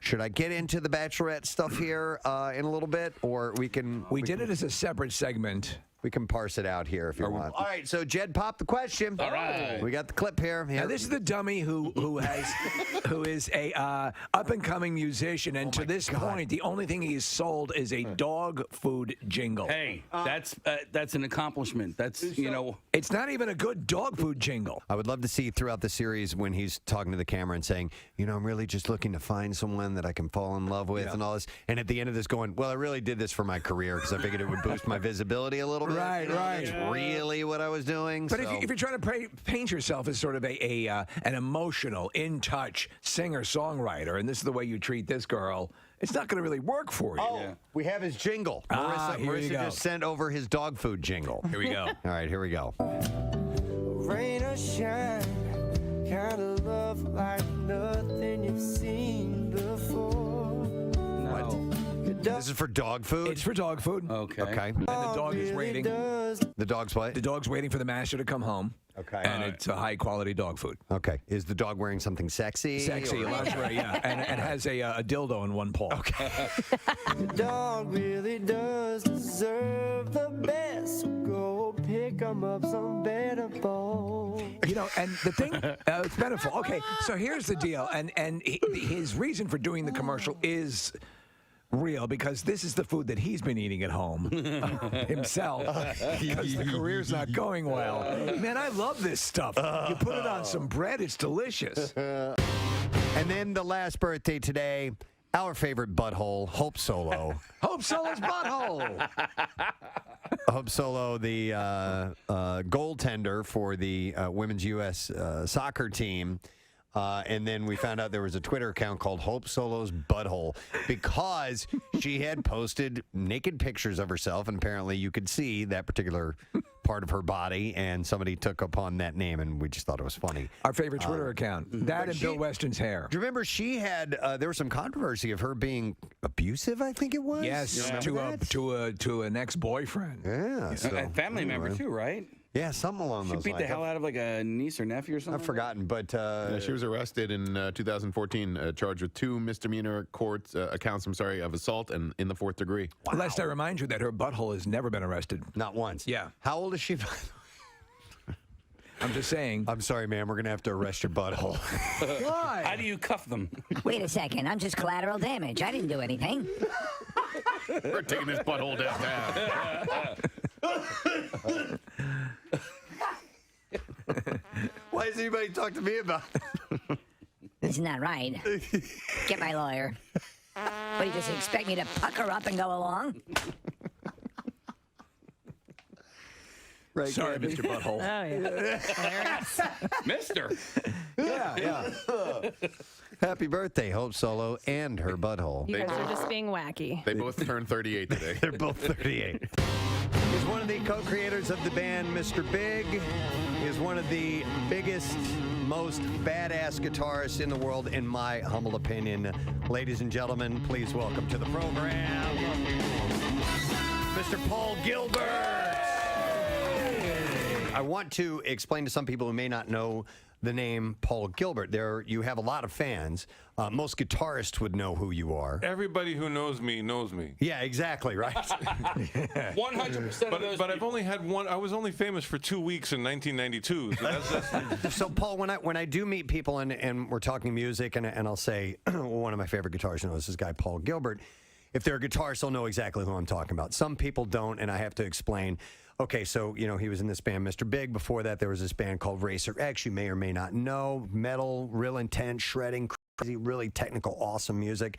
But then I try to explain your solo career as well. Good luck. It's hard to quantify it, because there's elements of blues and jazz and metal and all this stuff.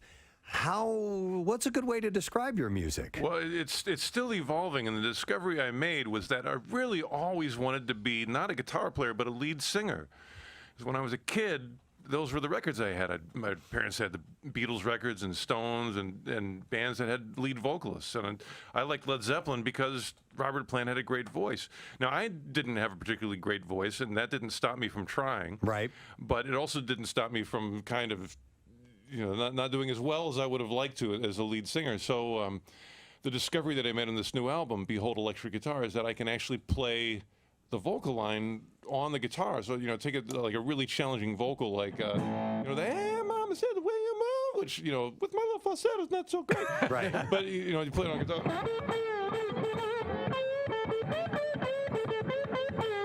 And suddenly, those notes are there. And it's just, it's my responsibility to get them right, but at least I can hit them. Well, I was mentioning to you the song Let That Battery Die, which is on the new album, and that is exactly what I thought. I'm like, it sounds like someone singing. Yeah, well, that's how I wrote the tunes, was that I would have a lyric, and, the initial lyrics for that were like, what was it?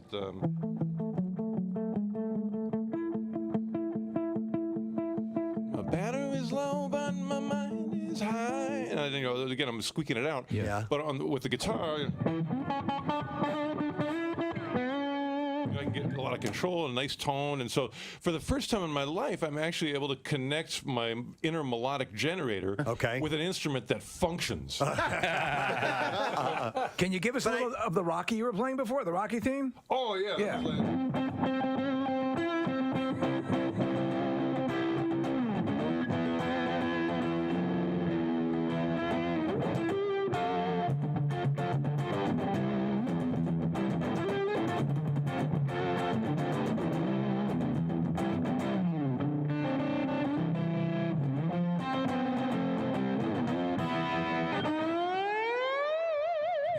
There you go.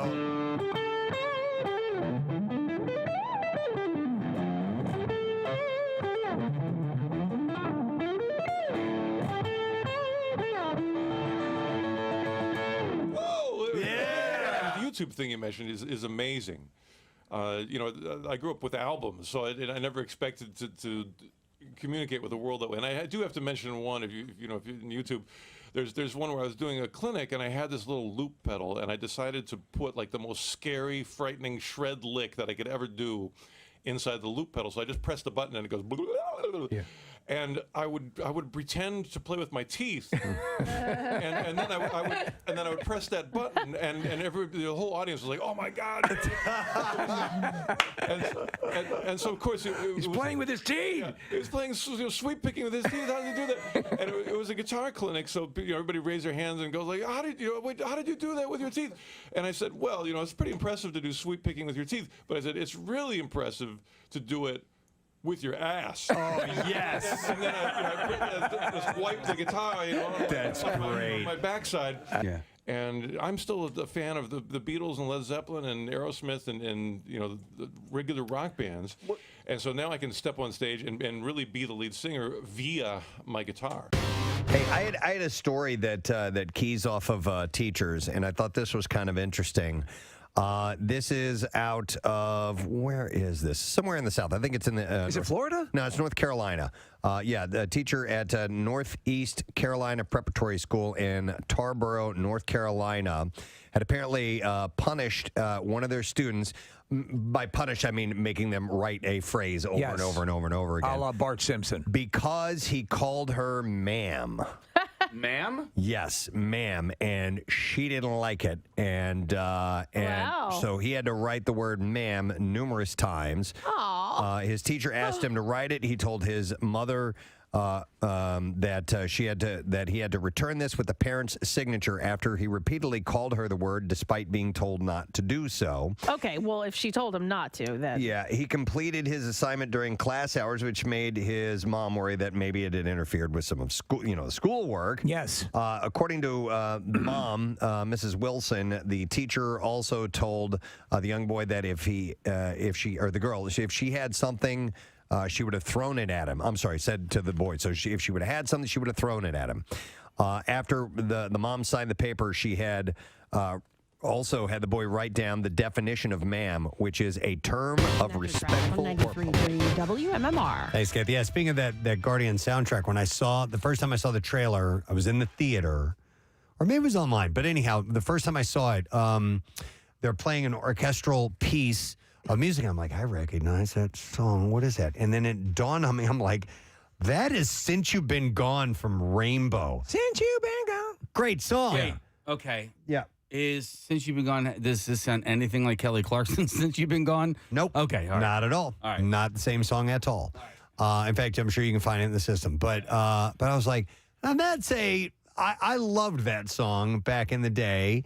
And the people that picked these tunes for especially for the Guardian soundtrack are just, they're nailing it. They're getting some really cool. James Gunn.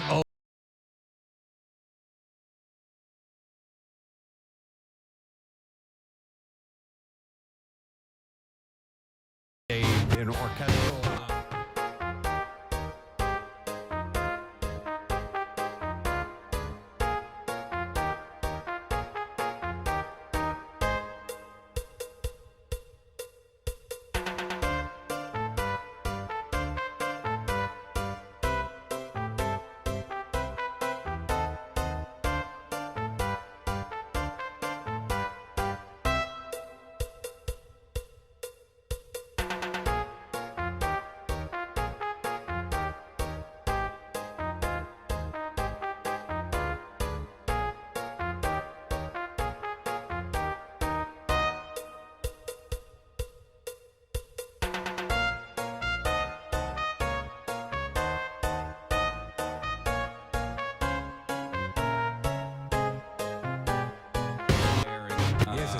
Now he has the Zune. That's right. Which is more up to date. Oh, my God. He's amazed. Yeah. And in the second one, Brandy was an important song. So as I was saying, that in the beginning, that's where Kurt Russell's writing along with his mother. And then he quotes the lyrics to him later on. He's like, I am the sailor in that song. Yeah. And, yeah. I liked the Christmas special, and there was was good, excellent. There's good music in that too. And and like if the you fact haven't seen it, you need to watch it. It's the still fact good. that Kevin Bacon is a part of that is also like Kevin Bacon as Kevin Bacon. I don't know. The whole universe and the Guardian side of it is cool. And like, I love how, because listen, I've watched all those movies so many times, but I actually just watched Guardians the other night as I was going to bed, and I never realized this in the beginning of the movie. You want to talk about what kind of person Peter Quill is. Right. So his mom is laying in her deathbed, and she says, "Oh, did you get in a fight again?" And I didn't even realize that he had a black eye in that. I was like, "Oh," and he fought this kid because the kid, for no reason, killed a frog. And I didn't know. I was like, this guy is, he's sticking up for like defenseless animals. Right, yeah. I'm like, oh man. Listen, if you haven't seen it at this point, you should see it. But Guardians 2, the Yondu's sequence at the end, his funeral is tremendous. It's one of the most, I believe it's the most emotional moment of the Marvel Universe. But in this, James Gunn talking about his use of music, Preston, Peacemaker, the series is full of music that would sit right in your hair metal range because that's what he loves. Yeah. The character loves hair metal. All right. Yeah. Well, the movie is, the screening is tonight. And so we just gave away the last of our passes for that. Yeah, we're actually going to have a little bit of, so anybody showing up tonight, we're going to do a little bit of a karaoke thing before. Oh, nice. Yeah, so get there early. So I'm going to get there at like 6, and Craig and I are going to start hosting between 6 and 7. We have a ton of merch that we're going to be giving away with trivia. Nice. We have some karaoke stuff going on, so. Are you going to sing? No. Maybe. Okay. Nick, what did I say earlier? I don't think so. What did I say? We're trying to figure out. Oh, right. I wrote it down. Hang on. Oh, you did? Okay. Yeah. Created a new phrase. Not that I think so. All right, yeah. So, Preston, not that I think so, but maybe. It's not that I think so. I love that. That needs to be on a T-shirt. Not that I think so. I love it. Are you sure nobody's ever said that before? No, I just think you'd say, I don't think so. Yeah. Yeah, that's it. Okay, that's it. All right. Well, I think I have the bizarre file ready to go, and I think we're going to do that now. WMMR presents Preston and Steve's Bizarre File. Brought to you this morning by CSB Media Arts Center. Trained for a career in broadcast media, web development, social media, marketing, and filmmaking at CSB Media Arts Center. That's in Cherry Hill, and you can go to csb.com. That's gocsb.com. So we'll start with this. Chicago police are warning South Shore residents about 2 recent carjackings and a suspect possibly 10 years old. 10 years old? Who punched one of the victims in the face. Detectives released the details in a community alert on Sunday afternoon. On Thursday, someone snatched the keys from a victim's hands and then drove away with their vehicle.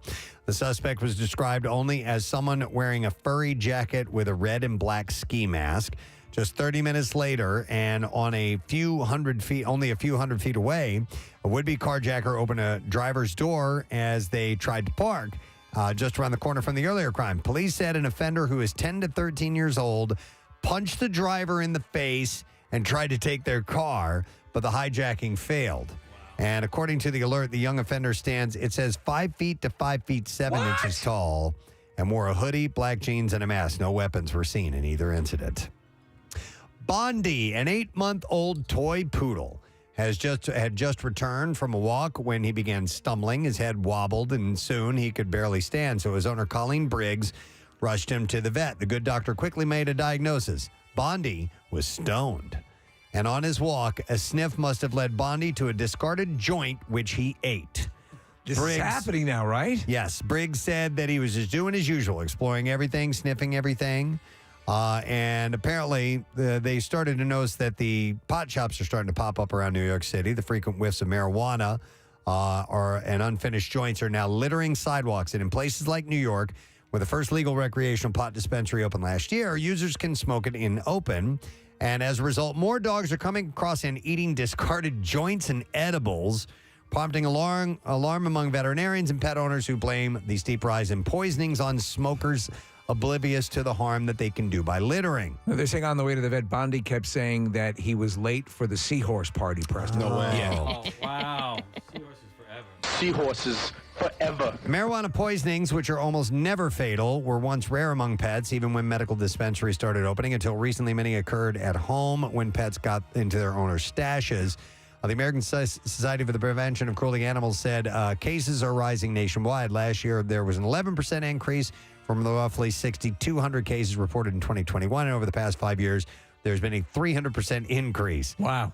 In many cases, owners are unaware that their dogs have eaten a leftover joint until they begin showing signs of toxicity. Even then, owners might not understand what is ailing their pets. So what you're saying is this whole universe could be one little cell in my paw? Although dogs rarely die from marijuana poisoning, treatment can be expensive, sometimes requiring a trip to the animal emergency room, a stomach pump, and intravenous fluids as well. By the way, Bondi, this dog, this is the third time it's happened to the dog. Yes. Now it's an addiction. Now it's looking, not accidental. He's looking for him. Yep.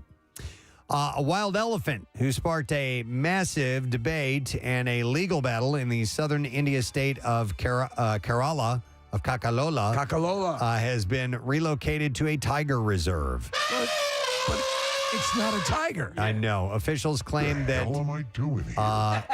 You do know I'm not a tiger, right? Are you all that stupid? The animal's name is Arakomben, which is also known as rice tusker. Named for his tendency to raid local shops for rice, has killed 7 people. I call him Mother Tusker. Locals near his original habitat had demanded his relocation from lunch, and on Saturday he was tranquilized and shifted to a tiger reserve. Seahorse party. Government authorities have called the massive mission a success. They say that they are monitoring Arakomban's movements and have received the first set of signals from a radio collar. But activists say that the debate points a larger issue of human-wildlife conflict and cannot be solved by displacing one animal. He is believed to be, Arakomben is believed to be 30 years old, was a familiar sight for people who lived in the forest range for decades. But as the population grew, the houses made of concrete became common, and the elephants started damaging buildings and having run-ins with human, leading to protests from locals. So even though they captured him and took him away, they're like, look, this problem it's not going away. It's not going away. Yeah. Exactly. Yeah. If there's anything that we should all say here, it's that. That's it. Yeah. I hear you, brother. Installations by Italian artist Maurizio Catalan are famously provocative, but his signature work, a banana taped to a wall, fell prey to a basic impulse, the hunger it provoked in a South Korean college student. The art in question, which is called Comedian, it is frequently replaced. It's a duct tape banana that's meant to evoke everything from Charlie Chaplin's slapstick comedy to the fruit's status as an emblem of global trade. We talked about this when it first came on the scene. No way it could be the original banana. No, it's still there, and they replace it regularly. It spoke to No Hyun Soo in simpler terms, reminding him that he had skipped breakfast that morning. So, at his visit to Seoul Liam Museum of Art stretched past noon, he seized the yellow fruit and ate it. Ignoring. Is that art in his own right? Well, that's kind of what he's saying. Yeah. Ignoring the alarm cry of a museum staffer, it took about a minute to yank the banana and eat it. When it was done, he reattached the peel to the spot on the wall. He told the museum he ate the art because he was hungry, and then he also opined about the artist's intent in the interview, asking if the fruit, which is replaced every few days to keep the installation looking fresh, is meant to be eaten. He also suggested his own actions might qualify as art rather than a mere transgression, as he transformed Catalan's work and put it back on display. The no drama lasted only around 30 minutes as museum workers installed a second banana to restore Catalan's vision.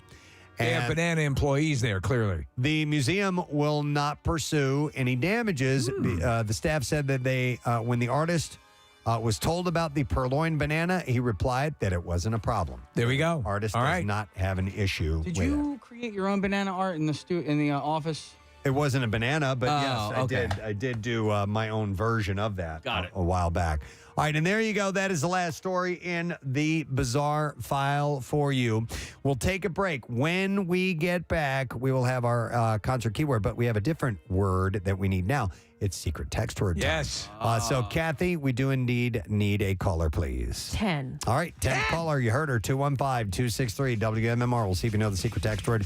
Come back with a winner, and also we'll get the keyword for MMR's Concert Cash. Trash and music news coming up, too. Stay there. Preston and Steve on 93.3 WMMR. You're going to fall. It is a term. It is a respectful way to refer to people. Yeah. I would. It's a weird thing, and I know, Preston, you're right. Ma'am to set someone off. Yeah, I don't know. I've always known it as a respectful way to refer to someone. Maybe she's younger and she doesn't want to feel old. Yeah, or something like that's that. how I see it. I see it as an older woman. So when somebody, I remember the first time he was a kid, probably a high school kid, called me ma'am, and I was like, oh my God. I mean, I didn't tell him don't call me that, but it made me feel old. It's not. Did he just say ma'am? Pretty much. Well, I never. Was it the word that set the teacher off, or was it the fact that the kid was repeating it over and over? I don't know. Well, it had to be the initial thing graded on her because she asked him to stop saying it. Yeah. But if he's used to saying it as a sign of respect to, like somebody in an authoritative manner, like then you just got to get that flag out of your butt and get over it, right, Press? I would think so. Yeah, get the flag out of your butt. Yeah. Did I say that one day? Yeah. Okay.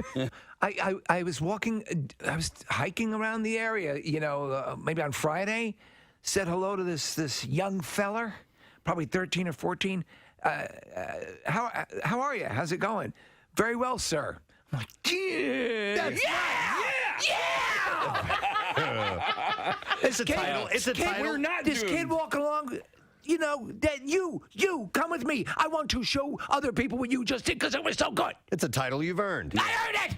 Hey, here's a text that says, women should know better than to call other women ma'am. I joke that they're traitors. And then she writes, it's well known that most women don't like it. What do you mean? How do you know that? Because of that extensive survey she took. Yeah, exactly. Maybe amongst a handful of your friends or something. But what do you mean most women? Yeah, but I would agree with that. But how do you know most women? Because anyone that I know, it's not like I took a survey, but anyone I know would agree. Then it's got to be everyone. Yeah, and you know what? Here's the thing, too. I think it's, no, but I do, like you said, it's regional. Do you know what I mean? It's I can see that. In the South, yes, they do that. They're here, not as much. But I've born and bred it, Northeast, and ma'am to me was always a sign of respect. And I would say, ma'am. Or maybe is it an older thing? Like it, I don't know.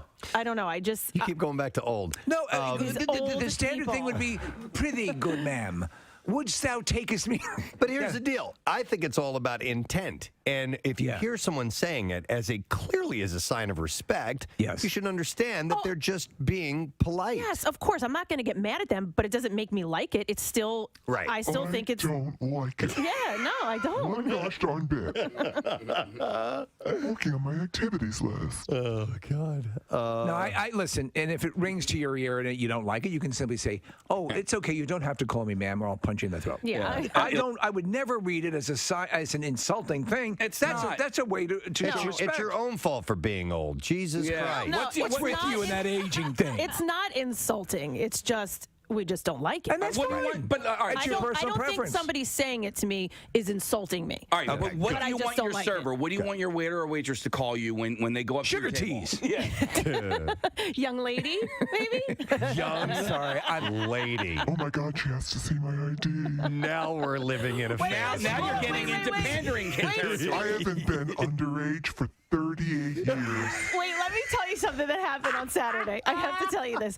So I went out for Preston. I went out for my birthday, and we went into the bar, and they were carting everyone as we were walking in. And I was with Elisa. We're both 40, and she goes, "Oh, let's see if we get carded." So we walk up to him, and we stand there, and he goes, "Hi." And so we were like, "Do you want to see your ID?" He goes, "Sure, if you want to hand it to me."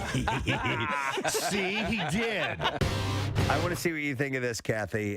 Kim Kardashian, Chrissy Teigen, Queer Eye's Tan France, and trans model Andreja Pajic are sporting some eye-catching new accessories. It's all in the name of Simon Huck's conceptual art experience called A Human, and it's already roiling social media. So Kim has a glowing necklace, and it looks like it's implanted in her skin. But Preston, okay, and I wanted to ask you about this. It's clearly not an implant. Right. It is a flesh-colored thing made to look like an implant. And it lights up, Kathy. That freaks me out. But you've got to see. It gets worse. Marissa, see if you can find. She's on social media, and there's a comment. She says it's glowing lights up to like my my heartbeat. And just her, and she looks like an android, dude. To begin with, I know it's so. Preston.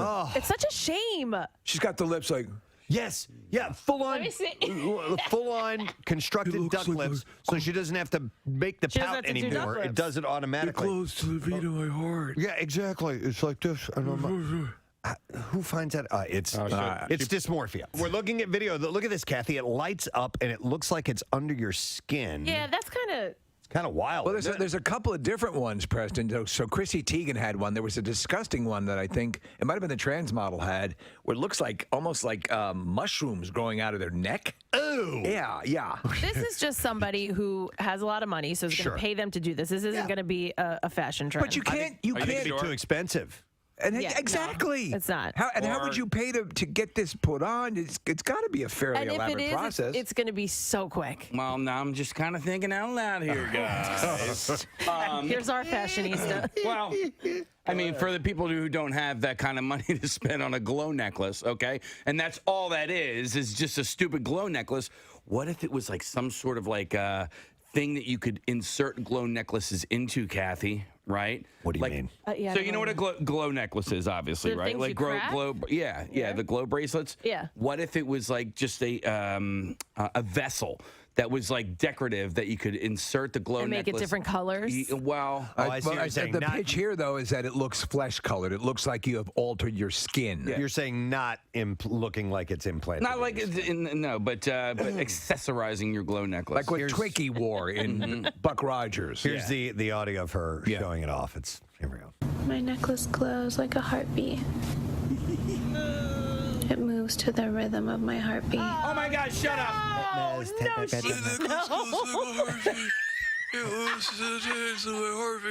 My necklace glows like a heartbeat. Wait. It moves to the rhythm of my heartbeat. My heartbeat. Wait, Steve, what are you putting in your mouth? Trying to get something to puff. Give me something to puff out my lips. Give him something. Wait, you need here, hold on. I have something. Do you have cotton or something? Tiny flashlight. wait. Steve was trying to put a flashlight in his mouth. Not a flashlight, a flashlight. Yeah, we do have those. Stick a flashlight in your mouth. Try that, Case. Try that. What do you have? Yeah, okay. Close to the rhythm of Wait, my this is heart. too big. What do you think I am, a Watusi warrior here? What'd you give him? Do you think somebody told her to say that, or is that all on Well, her I'm sure own? she's getting paid for Well, it. I know, but like where they like say it's, Sure. it's to your heart. Close to the rhythm. My necklace glows like a heartbeat. It moves to the rhythm of my heartbeat.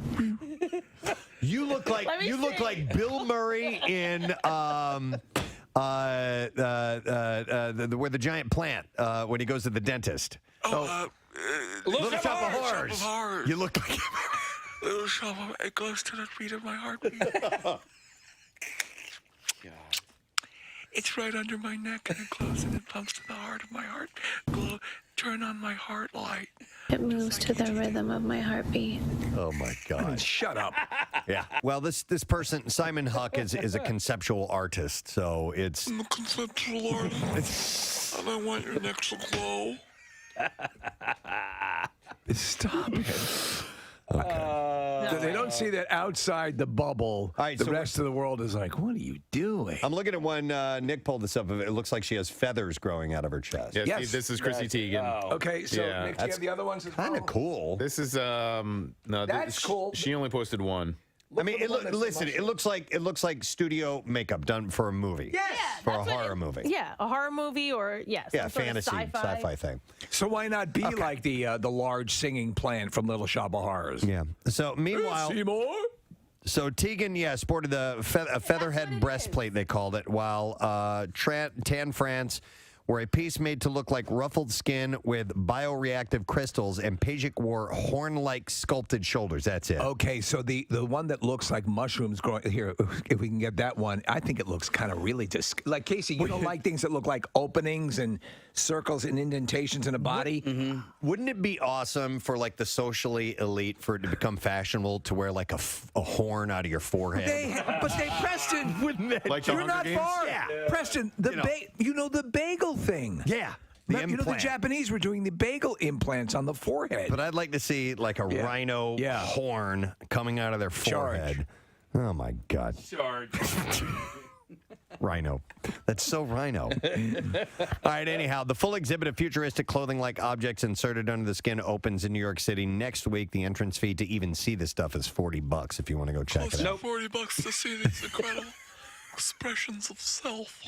Ewan McGregor is in talks to reprise his role as Obi-Wan Kenobi in a series that centers around his Star Wars character for Disney Plus, according to the Hollywood Reporter. It is Obi-Wan Kenobi, attorney at law. It's a departure. That would be. Yeah. I think you should let him off with time served. Giving you time served. He's using the Jedi mind trick to sway the judge. I think you should find him innocent. I'm finding you innocent. I object! There's no way that's legal! It's totally legal. Oh my God. I think you need to go to sleep. I got to go to sleep now. That would be. That would be brilliant. I would totally attorney at law. This isn't the evidence you're looking for. Yeah. Even if you're still... Everything rocks. John Bon Jovi's alter ego, by the way. Always sunny.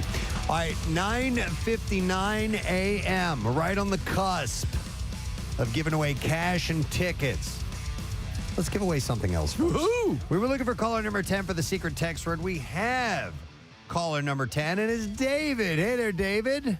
Hello, hello. All right, David, do me a favor and give me the secret text word, please. Relax. Relax. Yes. That's perfect. Hang on the line, bud.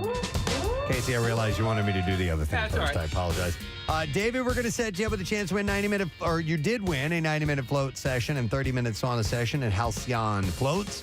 Give Mom the gift of relaxation this year with a float and sauna session at Halcyon Floats, Philadelphia's premier float center. And float stresses Float stress and pains away. For the deepest level of inner peace and relaxation, there is Halcyon Floats. That's spelled HALCYON floats.com. Relax, recover, reset. And we want to congratulate Tom Johnson of Prospect Park because he was our secret texter or a random texter that we grabbed. And we're going to set him up as well. So congratulations, my friend. All right, now we can do this.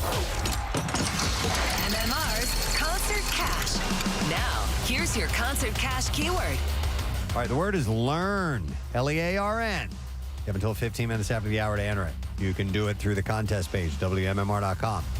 You can enter it through the MMR app, or you can text it to the special contest short code number, which is 45911. One random entry wins $1,000 in our company-wide contest. And all MMR winners get 2 tickets to the MMRBQ, Saturday, September 16th. Tickets are on sale now, by the way. And winners will get a call from Beasley, so make sure that you answer your phone. Contest rules available, WMMR.com. For MMRBQ details, text the word finally to 39333 for a link to the information. So again, the word is learn, L-E-A-R-N. So good luck to you. Today's lesson question, we have a pair of tickets as MMR rocks Aerosmith. It is the Peace Out Farewell Tour. Black Crowes are playing on this show as well. And we are, let's see, the show is Saturday, September 2nd, Wells Fargo Center, and tickets are on sale this Friday at 10 a.m. So the question that we have for you this morning is, we got to do this. Who is one of Pornhub's favorite models? 215-263-WMMR. Let's see if you know the answer to that. All right, who is one of Pornhub's favorite models? And that's not, we're not really asking that question. It's what was, so if you call in and say, Lisa Ann or whatever, that's not going to be it. Won't work. It's it was a made-up one from earlier this morning. So you know the answer. See if you know the answer. Call now. By the way, I could have used what future generation of aliens speak cup? The Cupians. The Cupians. Yeah. All right, let's do the trash. The trash business is a gold mine. 93.3 WMMR with Preston and Steve's Hollywood Trash. All right, brought to you by Dilling HVAC. For a limited time, Dilling will tune up your AC system for just $59 and offer no payments for 12 months on a new system install. And you can book now at DILLING HVAC.com. What's going on this morning, Steve? Well, Alec Baldwin and the crew of the movie Rust were in Montana blocking out action scenes on Monday. Apparently, the crew immediately scattered screaming when Baldwin was asked when he wanted to wrap up and said he was shooting for 6. Oh my God. During a royal visit to Wales, Princess Catherine, a.k.a. Kate Middleton, had an adorable encounter with when a young child proceeded to play with her pocketbook. Kate was apparently prepared for just such an encounter because the baby pulled out what appeared to be a flesh-colored mini lightsaber. Oh, wow. Hey! And finally, Kanye West is holding a nationwide audition for bald models to show off a new collection. He says the audition is open to everyone except for, quote, that guy Steve Morrison, because I've seen that S up close and it ain't pretty. That's your Hollywood Trash. All righty, let's see if we can get an answer to this question. Who is one of Pornhub's favorite models? 215-263-WMMR, and it is Joe that we're going to go to. Hi, Joe. Good morning. Morning. All right, Joe, who's one of Pornhub's favorite models? Busty Trusty. Yes, Busty Trusty. All right, hang on a second. We're going to give you a pair of tickets as MMR rocks Aerosmith. It's the Peace Out Farewell Tour, 50th anniversary of Aerosmith, and it's celebrating a lifetime of hits. Saturday, September 2nd at Wells Fargo Center. The Black Crowes will be on the bill as well. Tickets go on sale Friday at 10 a.m. via wellsfargocenterphilly.com. And you can text farewell to 39333 for a link to the details, including pre-sale info and another chance to win tickets for MMR VIPs. Now, Preston and Steve's Music News on 93.3 WMMR. All right, brought to you this morning by Mulchworks. Mulchworks of Aston offers the highest quality mulch and topsoil. It's manufactured on site, and they also have leaf compost, decorative stone pavers, and more. On delivery or pickup for residential and commercial markets, you can visit mulchthis.com. We had Greg Harris, the president and CEO of the Rock and Roll Hall of Fame, on earlier this morning because the 2023 inductees have been announced. So I'll run down the list of them for you. In the performer categories, we have Kate Bush, Sheryl Crow, Missy Elliott, George Michael, Willie Nelson, Rage Against the Machine, and the Spinners all being inducted into the Rock and Roll Hall of Fame. As we said earlier, eclectic. George Michael won the fan vote. He had over 1 million votes, I believe. And so a lot of people were pushing for him to get in, and he sure did. That's the performer category. A couple of other categories. The Musical Influence Award goes to DJ Kool Herc. Not familiar with, but apparently a strong influence. Sounds like Hercules. And guitarist Link Ray. What was the name of that of his huge hit? I can't think of it. Oh, that's him? Yeah. That's in Pulp Fiction? Yeah. Is it Rumble? Rumble. That's it. That's the tune. That is It's a badass song. It is. And for its time, like Yeah. it was almost like, and there's no Sexual. lyrics. It's instrumental. It's almost like evil. It's almost like metal for that time, like you heard that and you're like, wow, that's scary music. But it's a great piece of totally is scared instrumentation. Don't be scared. I'm a scared. Link Ray is now going to be entered into the Rock and Roll Hall of Fame, which is there you go, girl. Ooh. Scary. Oh, dude. I'm scared.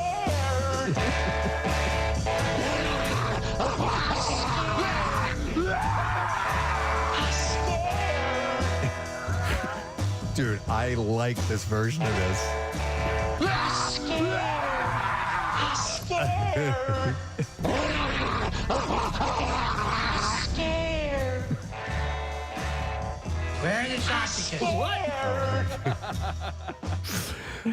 So Link Ray is going to be in the Rock and Roll Hall of Fame. Also entered in for the Musical Exchange, or not excellent, I'm sorry, Musical Excellence Award. And as Greg told us this morning, 7-time nominated Shaka Khan. Shaka Khan finally gets in. So Shaka Khan. And yeah, obviously loads of R&B work, but keep in mind she sang like on A Higher Love with Steve Winwood. She's great. She's been in the rock world. She had a little bit of an issue. Remember when the Rolling Stone came out with their 200 vocalists of all time, and she placed. There are people, and I think she's right, that placed ahead of her on the list that are not as good a singer as is she. Agreed. Those lists are always wonky. They suck. Yeah, they suck ass. Suck ass. Also, the Musical Excellence Award, Al Cooper. I'm not familiar with Al Cooper. Cooper spelled with a K. Nick, if you wouldn't mind looking that up real quick. While he's looking that up, a name you do know, most likely, Bernie Taupin. Yes. Is going to be inducted into the Rock and Roll Hall of Fame, which is wonderful. Rightfully so. What a wordsmith. What amazing poetry. I mean, it really is. Listen, Elton John was with another writer for a brief period when Bernie Taupin sort of parted ways, and then the music immediately became really good again when he came back. Now I remember, because Greg told us this morning, Al Cooper was a keyboardist, and he plays the... on Like a Rolling Stone. He plays the keyboard on that, which is an iconic solo and melody that goes through that. And he's also on You Can't Always Get What You Want. He played piano on that, or organ, I guess. And on Rita Coolidge's The Lady's Not For Sale, and a bunch of other great stuff. Yeah, I love the organ in this song.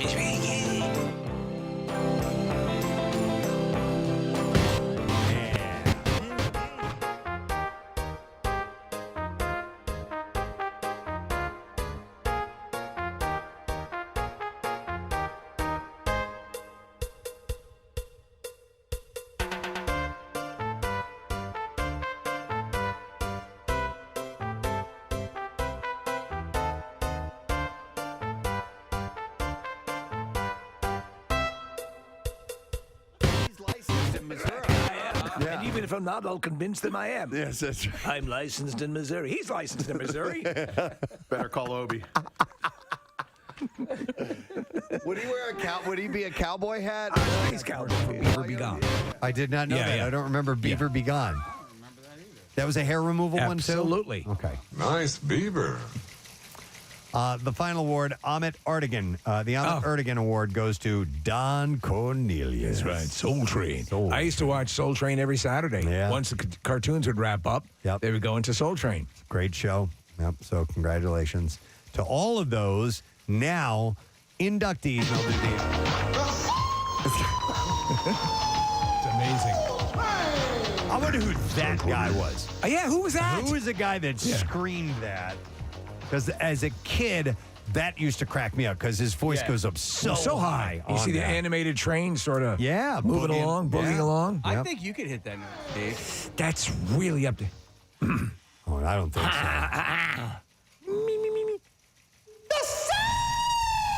I'm up there, but I'm not. That was pretty good. Yeah, you got it.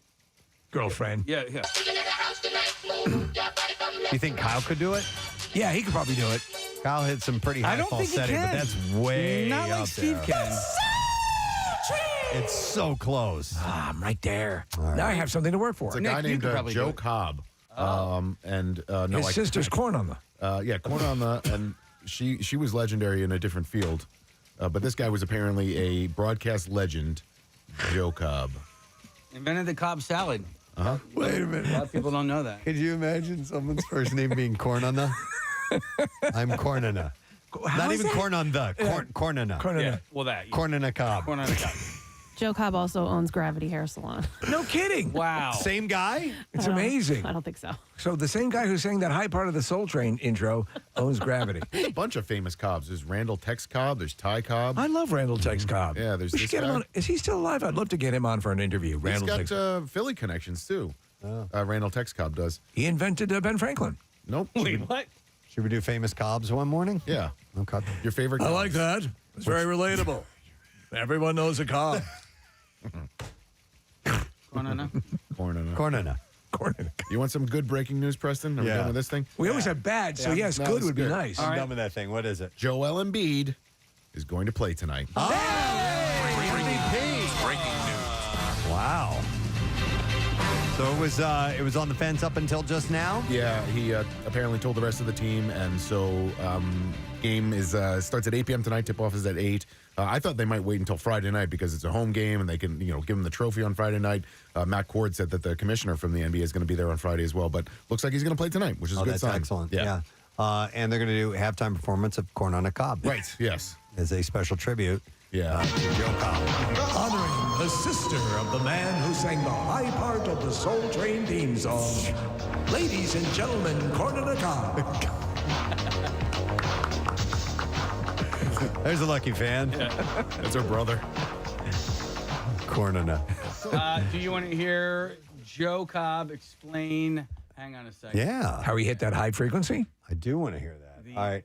Story behind Soul Train. All right, here we go. This is Joe Cobb, right? And I was reading the copy for the program. The program was called Soul Train. And as I got to the point where Soul Train, as I read, I said, Channel 26, this Saturday airing at whatever time, the Soul Train, and I just did it like that. And yeah, I did it as a joke, honestly. I even like the way he says in the intro, the way he says train. Train! Train, yeah. Like that. It's just iconic. Hang on.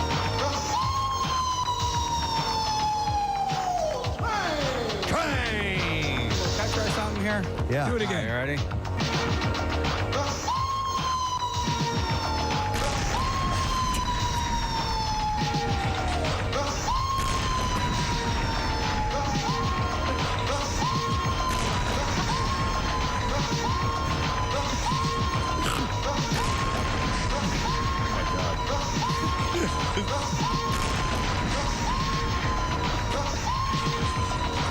Wait. There's no way anybody's still listening to our show right now. Incoming. Why are things exploding? Oh, because it's like the bomb. Oh my God.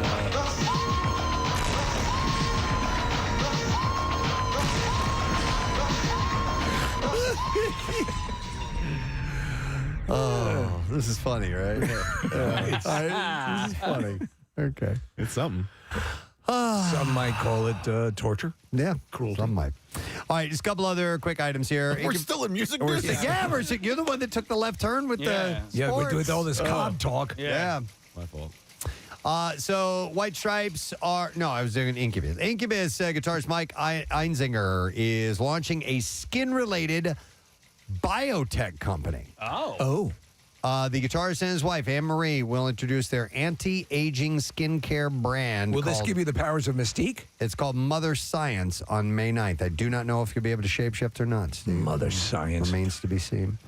White Stripes are releasing a 300-page hardcover book containing all of their song lyrics. Consequence reports that the book will include Jack White's lyrics from their first album in 1997 to their last, 2007's Icky Thump. The book will be available on October 3rd. You know what's a good song is Fell in Love with a Girl? Yeah. It's like 2 minutes long. It's so short. Super short. Yeah. And then finally, fans are suspecting, and this is interesting, and I would have to hear the audio myself, but they're suspecting that Blink-182's Tom DeLonge used auto-tune on his vocals at Coachella. Fans were questioning a performance of the 2001 hit First Date.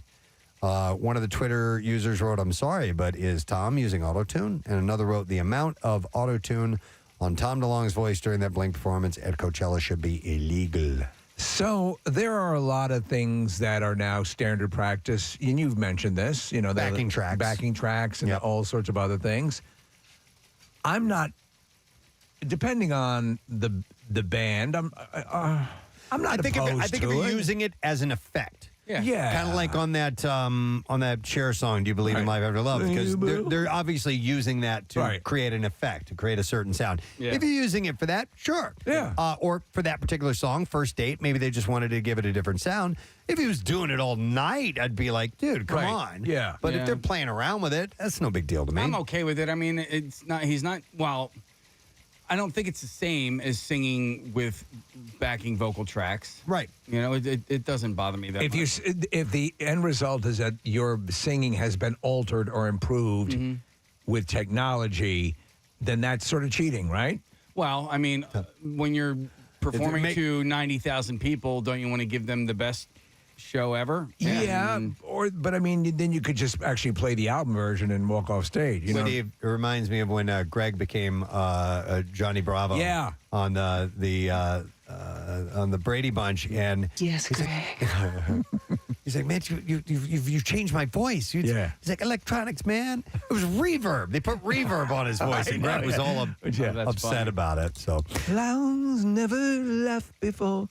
The beanstalks never grew. Ponies never ran before. Still. Wait, let's see. Harmony, Casey. Well, Clowns never laughed before, and beanstalks never grew. Ponies never ran before, till I met you. I don't know how to. You're the composer. Oh no, Greg Brady, producer. No, I can't. Why can't I think of the word? Singer. Singer. No, Dancer. he was a dancer. What is this? You did an X thing. I can't. Or timeout, or what is this? This is an X. That's a T. Okay. Well, I don't know what that is. Okay. Hang on. The harmonizer. Yes. Yeah. Oh my God. I got it eventually. Harmonizer. Okay, Yeah. that's no problem. I can't harmonize. I'm not very good at it though. Yeah. I'm okay. Sometimes I can harmonize, but a song as complex as Bean Sprouts is. I don't know. We really need Guarini back in studio. We do. He couldn't help us. He would gore out his own ears. Do you know that song from? I think it was from Mame. Bosom Buddies will always be bosom buddies. Yep. There's a part in that where they say "will always be," and then they harmonizing. There's no, great. yeah. I love when people can do There's that. no now. what? There's no way I couldn't because I was in Mame and I tried to do. I couldn't harmonize. Do you know what we can do though? You know what it is. Yeah. Which one do you want to do? Do we want to do the Francais? Okay. En français.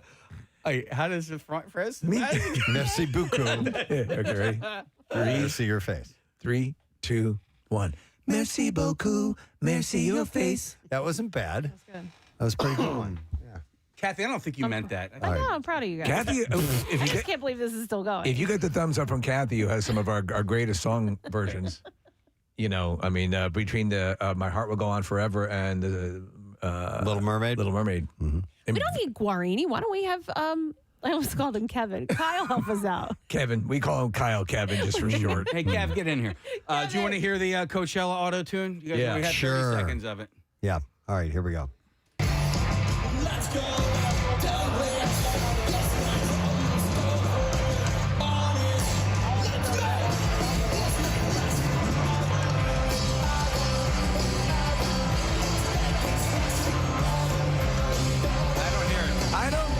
I hear a tiny bit. It sounds like very digital, like cut. Cleaned up? But you can't tell from audio like that. No, it's also on a phone. Yeah, that's what I mean. So, I don't know. Hi, Kyle. What are you doing? Hey, Kevin, Where get you over going? here. You coming? Hey, Kev. Yeah. There's a microphone right there. So what are we doing? What are you doing, Kevin? You called him in. Yeah, and go to the microphone that's turned on. There Oh, you go. okay. Yeah, Hi. see the Dude, red he's light? pacing past See the red light on there? That means the microphone's on. Oh, this is how radio works. Okay. Yeah. Yes. Hello. All right, hi. What am I doing? I don't know. Okay. Do you think you could get us to harmonize? Do you think you'd be able to train us in like a? Can I come up with a curriculum first? Well, there's two things we want you to do. See if you can hit the high note in Soul Train, that intro. Okay. How high can you go? All right. Yeah, all right. Let me see. Yeah, want to warm up? Well, I got it. Let me see. Yeah! That's it. All right, that is it. Hit it, Casey. No. God damn it. Yeah. All right. I think it's the right note. All right, now Yeah, play you got it. Play them both and you jump in, all right? Oh, my God. Can you do it again? We don't I want to think blow your so. voice out. No, it's fine. Hit it, Case. Yeah. Damn, dude. Nice. God, you got some pipes on you. All right. Wow. Just for fun. Okay, what? Nick, can you try it? My voice is so shot right now. Yeah, you don't make him do that. You'll blow it out. By the way, I want to point out that Kevin, This is a thing now. knows the Spinners. Yes. Who just got inducted into the Rock and Roll Hall of Fame. Their bass singer called me during one of the commercial breaks. No way. Yeah. That's awesome. Because I had congratulated them on Facebook, and he wanted to say thank you. That's nice. Yeah. So Can you be the third part of Most Merci Beaucoup, Merci Your Face? you know what? As you know, good That's as your I thing. yeah, as good as I Thank feel like you. I am at I appreciate vocalizing, harmonizing is really not my strong Really? suit. No kidding. No, I've heard that there is an art form when you listen to the Beatles or you listen to in the beginning. We love the vocal warm up that the Eagles do in the beginning of the documentary. Yeah. It's just beautiful. It's just amazing, but it's difficult. Yes. Yeah. Yeah. Well, you have to have an ear. You have to. I have two. Which is, I mean, a musical ear. Oh. You have to be able to sing a separate melody than the person next to you is singing and essentially ignore what they're doing and focus only on your part. It's very, very hard to Let's do. try it one more time, right? Because when you hear people who don't know how to harmonize and they try to do the old, Three Stooges, hello, Yeah. hello, the person who sings the first note will automatically, instead of going, hello, and holding that note, which is what you're supposed to do, they'll bump up with everybody Yes, else. you're right. Because you don't realize that you're supposed to hit that part and keep it right there. All right, let's try it. Hello. No. No. All right, let's do it. Here, Casey, I'll sing the second part. All right. Hello. Hello. Suck it. You gotta see Kyle's face. He's cringing. I know. Well, he's cringing out of amazement that we are masterful harmonizers, You know but what? can't sing straight ahead. Maybe if we did it in French. Bonjour. Bonjour. Who's going second? I thought I you were going I was. second. No, Okay, you go were ahead. second. Bonjour. It was excellent. That was Nailed it. amazing. That was actually pretty damn good. That's for our French listeners. You want to hear Mame? I want to go do my job now. Orphan Annie and Sandy like Amos and Andy. Amos and Andy, and your falcon punch your sister all day long.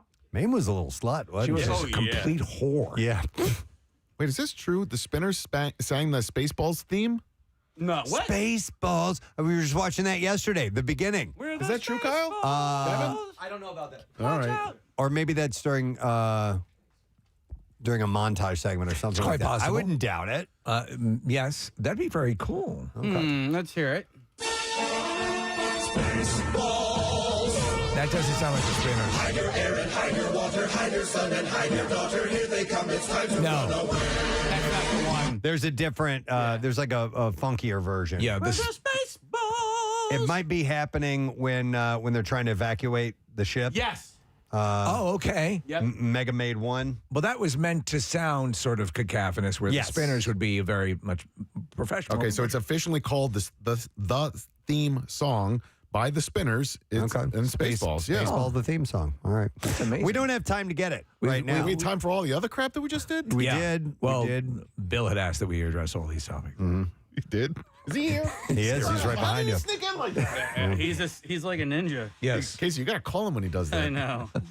Now, Bill has started taking to calling Casey now. No, he doesn't. Hello, you've done it once or twice, right? No, okay. All right. That's it in music news.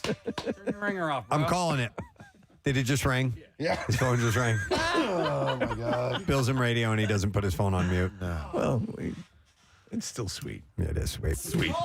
He's adorable. Santa's got to go. All right, we're going to take a break. We'll come back in a second. We'll get the letter of the day, word of the week prize, wrap up the program when we return, so stay with us. Preston and Steve on 93.3 WMMR. He pulled it off I agree. wonderfully. He was the thing that kept me watching, and he provided, I believe, the emotional core to those. The second and third movies I really do like. I think they're good. In just tone and in some way, the distinction between the Abrams movies, the artificiality of the first trilogy was almost too much. It was so CGI'd that it was hard to connect to. Yeah, But everything on the screen was fake. Yeah. Except for the people, and even in that case, a lot of like Jar Jar obviously was fake. But there's a big stretch of time where we don't know what happens with Obi-Wan, and maybe they'll fill in that time. Yeah. with his law career. Law school. With this, Passing the bar. Mr. Kenobi, do you have anything to say? John Houseman. So anyhow, we'll see when that eventually He gets his own surfaces. judge show. Obi-Wan Kenobi. This bitch still got my TV. Give the TV back. He's settling these small claims cases. It's like Sam This bitch still got my TV.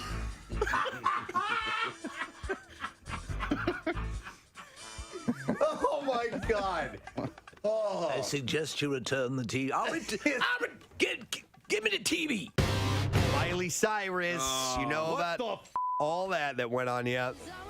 She is officially living her best life after splitting with husband Liam Hemsworth. Soaking in that post-breakup glow with a potential new fling. The mother's daughter singer and the Hunger Games star called it quits on Saturday after less than 8 months of marriage and many more as a couple.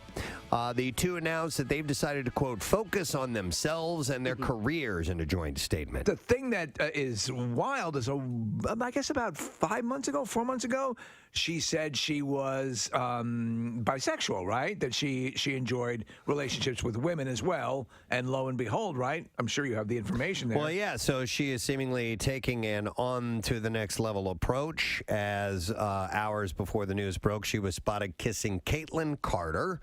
Carter recently ended her not-so-real marriage to reality TV star and Kardashian step-sibling Brody Jenner. Can you imagine? The two have been vacationing in Lake Como, Italy with Cyrus's sister and were seen packing on the PDA at the Il Sereno Hotel over the weekend, where onlookers said they were not trying to hide it at all. Oh, this is all happening on Instagram. I've got to follow her, Preston. I'm missing so much. Are you ready? So please. Here is her inspirational message. She wrote. Do we have music that would? I think you should cue the. This is inspirational, so this is. Oh, you want the anthem. So she wrote, "Don't fight evolution because I hear you, bro. You will never win. Like the mountain I'm standing on top of, which was once underwater, connected with Africa. What? Change is inevitable." This is my fight song. Take back my life. All right, and life is a climb, but the view is great. This is my fight song. Take back my life. You know what? I think you need a different one. Can you do? Can you read that line back to me again? Which one? The climb one. Okay. This is Life is a climb, but the view is great. There's always gonna be another mountain. I'm always gonna wanna make it move. What's the name of this song? You love that song. I do love this song. I think that's probably why she wrote it. Yeah. So She's so smart. Hemsworth, meanwhile, has been the only one in this love square, laying relatively low. He stepped out with his brother Chris in Byron Bay, Australia, where the two picked up some frozen yogurt. So they hit up Froyo. Hey, you want some yogurt or something? Hey, we'll get frozen yogurt. But he did break his silence a little bit. The 29-year-old was, like I said, was hanging out with Chris, and Man, just let me eat my yogurt. It seems Liam isn't quite ready to jump back in, and Liam told Daily Mail Australia when asked about the split, "You don't understand what it's like. I don't want to talk about it, mate." I feel bad for him. Yeah. I mean, he entered it. She seemed like a safe bet, Miley Cyrus, that she would be the wife he had always wanted. But no, listen, the heart wants what the heart wants, Preston. And this heart wanted another chick. I guess so, right? It's. I was about to say it's so funny, but not funny. It's just ha funny. No, like I make you laugh. It's interesting to watch couples in an off again, on again relationship, and you and your friends who know these people know. You know. Yes. It's never going to work. It's never going to work. But then one of them goes, "Let's get married." Yeah. Yeah. Now I'm going to be serious about it. This is it. I'm diving in. And they think that is going to be the Band-Aid, that's going to be the big, oh yeah, the impression of commitment. Yes. Yeah. Let's have the trappings of commitment. Yeah. Without the commitment. And then they don't realize after it just goes back to the same old crap, and it didn't. And there you are eating yogurt with your brother. Yeah, exactly. There you are eating froyo with your brother. It's also funny to watch the reactions because he's laying low, not saying anything, not posting anything on Instagram. Meanwhile, Miley is going nuts on Instagram. She's finger blasting somebody in Lake Como. And they're both, she and this Caitlyn girl are both posting a ton of hot photos of themselves. So in order for them to get validation post breakup, they need to post these superficial shots of themselves. Right. Whereas Liam is just like, I'm going to get some frozen yogurt. And not for anything. Just, I don't know, live your life how you want to live, but maybe be a little respectful of the marriage you just had. Right? I mean, just take a little bit of a breather before you're squatting on each other's faces and pictures on Instagram. So they were married for roughly 8 months, but they'd been together on and off for more than a decade. Yeah, a long time. Anyhow, some question whether their elaborate ceremony in Nihi on Sumba. This is all made up. Is this all? Are these real These words, are pretend Nick? places. You're our geographer. I know places, but yeah, this one's a mystery to me. In Nihi on Sumba. How do you spell? How do you spell? Where'd you get married? Nihi. How do you spell Nihi? Nihi. Oh. Yeah. Oh, I thought you said Ehe. That's a town one over. No. It's like Shelbyville and Springfield. What? That's how they sound in Ehe. Oh, Nihi Sumba. It's all. Oh. All right. Is it an island nation? Yeah, it's in. It's right next to Nelby Tai Tai. It's in Indonesia. Oh, dear Lord. Nelby and Tata. It's right next to Nihi on Sumba. Just south of Iso Tai Tai. Where y'all going? What? That's the main city. Yeah. I'm going into where you're going. Wait. So people are wondering if their ceremony in Nihi on Sumba in June of 2018 was legally binding or not. They might not really be married. Yeah. Okay. So that was a big story. It sort of rocked my world. Let me ask you this: then you all worked in besides? Did you all work in regular restaurants? Fast food, yeah. For servers, is how commonplace is it to on the way from the? No. Not the way, but we talked about this. Maybe on the way back. Maybe up on the counter. No, on the way out. Yeah. Because the way the kitchen that I worked in, you'd put up, order up, you put it up on a counter. Like there's a whole plate of fries. And it was still in the kitchen, so it wasn't in line of sight for the customers. So they could probably grab a fry and eat one on the way out, It was never that for me. You never did that? No, but I never. But I sucked all the nitrous out of the whipped cream. Really? I watched. Dude, my waiter just took a dump. Joe Elliott of Def Leppard on that song. It's 10:36 in the morning with the Preston and Steve Show.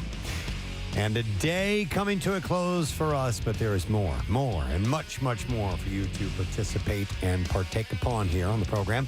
Quickly, before we move on to the next chapter, I would like to thank our guests. First of all, from the Rock and Roll Hall of Fame, Greg Harris was on the program, and the inductees have been announced. We just covered them in Music News. You can go to WMMR.com, get information about that if you like, but you can also go to rockhall.com for all information concerning the Rock and Roll Hall of Fame. And we also had Mickey Morandini stop by, along with Derek, who came in from Homers for Hope. Celebrity softball game Saturday, May 6th at FDR Park. Some former Phils, bunch of people helping a local family that suffered a severe tragedy. We heard the story, and that's what they do at homersforhope.org. And they help out with financial problems. Yes, and very important. And this is retrofitting a home from a guy who went in for knee surgery. He ended up having a stroke during surgery, lost the ability to walk and speak and all kinds of stuff. So they need to fix the house. Yeah. And I think it's a great thing that they're doing. So we thank those guys for coming by this morning. And we thank Sarah Parker for being here today. Hey, everybody. It's good to have you on the Ba-Ba, Tuda-Ba-Tu, Ba-Ba-Ba-Doo, Got Ba-Ba-Da. She does it better than anybody except for me. She's beating you? No. She's close. Should we have a Ba-Ba off? We should have a... No. What a Because you didn't go long enough with the singing segment that just happened. You should harmonize that, Preston. Oh, my God. I think you would. I don't even think I can wrap my mind around how that would work, but... How you doing, Sarah? I'm good. I'm super excited about the Rock Hall announcement. If Snoop Dogg does not induct Willie Nelson, I'm going to be pissed. Yeah, because that's agreed. perfect. Agreed. Hello. They've become really, really good friends. They have. And as Steve was saying earlier, Willie can outsmoke the Snoop Dogg. Even Snoop Dogg. Yeah. So it's just going to be a cloud of smoke on that ceremony stage. I can't wait. But a very ladies forward year this year with Kate Bush, Missy Elliott, Sheryl Crow. Yeah. That's awesome. I love Kate Bush. Yeah. I mean, I've always loved it when she first came on the scene as kind of an alt goddess. Mhm. And then the stuff she did with Peter Gabriel, her own solo stuff, amazing. Yeah, I know that's your musical era, That's me. Steve. That's I am it. surprised. I thought White Stripes was a lock. Yeah. What about I thought that they would. That too. Well, I thought they've been Soundgarden was a nominated lock. a few times, and it's always just that, we'll vote for the biggies, and then they'll get it next year. But I think they should absolutely be in. Or Chris Yeah. Cornell as a solo artist, maybe And- in one of those specialty categories.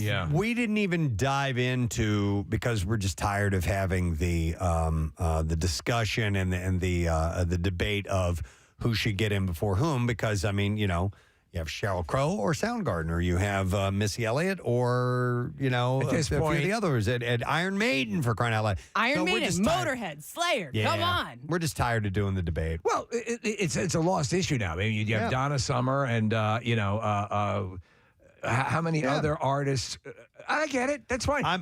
Don't think of it as a straight rock situation. It's not. It's more pop, if anything, or at least. And it's about the attitude. It's about the I rock and roll guess. attitude Well, and the I'm people who waiting innovate. for when the floodgates open and you get Poison and Rat and some of these other guys that are Cisco, that are You- straight up You already got Def Leppard in there. viable in the world of rock music, and there will come a day. I think everybody's going to get in eventually. That's the way it'll work. Absolutely. And when y'all go, I'm coming with you. Sorry, you don't have a choice. But Done. I want to go to that hall so bad, Press. Yeah, I'm excited to get there at some point. So, all right, well, we need to get the letter of the day, and you're doing that, right? I'm so ready. Here we go. Oh, wrong one. Preston and Steve on 93.3 WMMR. Now, the Daily Letter. All right, the Preston and Steve show is brought to you today by the letter X as in Xanadu. Wow. Good Rush choice there. All right, we're going to give away dinner for 10 at Nebraska Brazilian Steakhouse in Horsham. You can book a reservation now for your high school or college graduation dinner and enjoy 15 different cuts of meat and fish and gourmet salad bar and award-winning wine list. Book a reservation now at Nebraza.com. So what are you doing on the program today, please? Concert cash giving away $1,000 at noon and again at 3 p.m. when Brett Porsche arrives. We'll do the workforce blocks, Five Finger Death Punch, Sublime, and Pancake Road TBD. So we're going to have some Great fun with band. that. Yeah, exactly. They were nominated for Yeah. the Rock Hall, To Be right? Determined is awesome. We'll have some fun. We'll see what else we can fit into the blocks. And I'm also giving away tickets to Ardmore Beer Fest, which is Saturday, May 13th, and that will be hosted by Pierre Robert. Excellent. All And right. Pierre should be back tomorrow, by the way. Yes. All right. Thank you, Sarah. And I want to thank our sponsors. Preston and Steve Show is brought to you today by Duncan. Preston and Steve Show runs on Duncan. Also brought to you by J-Dog Junk Removal. Veteran owned. Visit jdog.com. Tomorrow on the program, may the 4th be with you, or may the Gorski with you. It is May the 4th, and it's also Ann Gorski's day. It's Ann Gorski Day. It's How not about her that? birthday. Yeah, no. It's just Ann Gorski Day. No, it's two separate celebrations. So we will have that. And a little birdie says we put in a request to Justin Guarini. Yes, Is sir. he a go? We're working on it right now. All right, we'll see if he's going to join us tomorrow. All right, that's it. We're done. Ray, John, have a great day, and we'll see you tomorrow, friend. Bye-bye.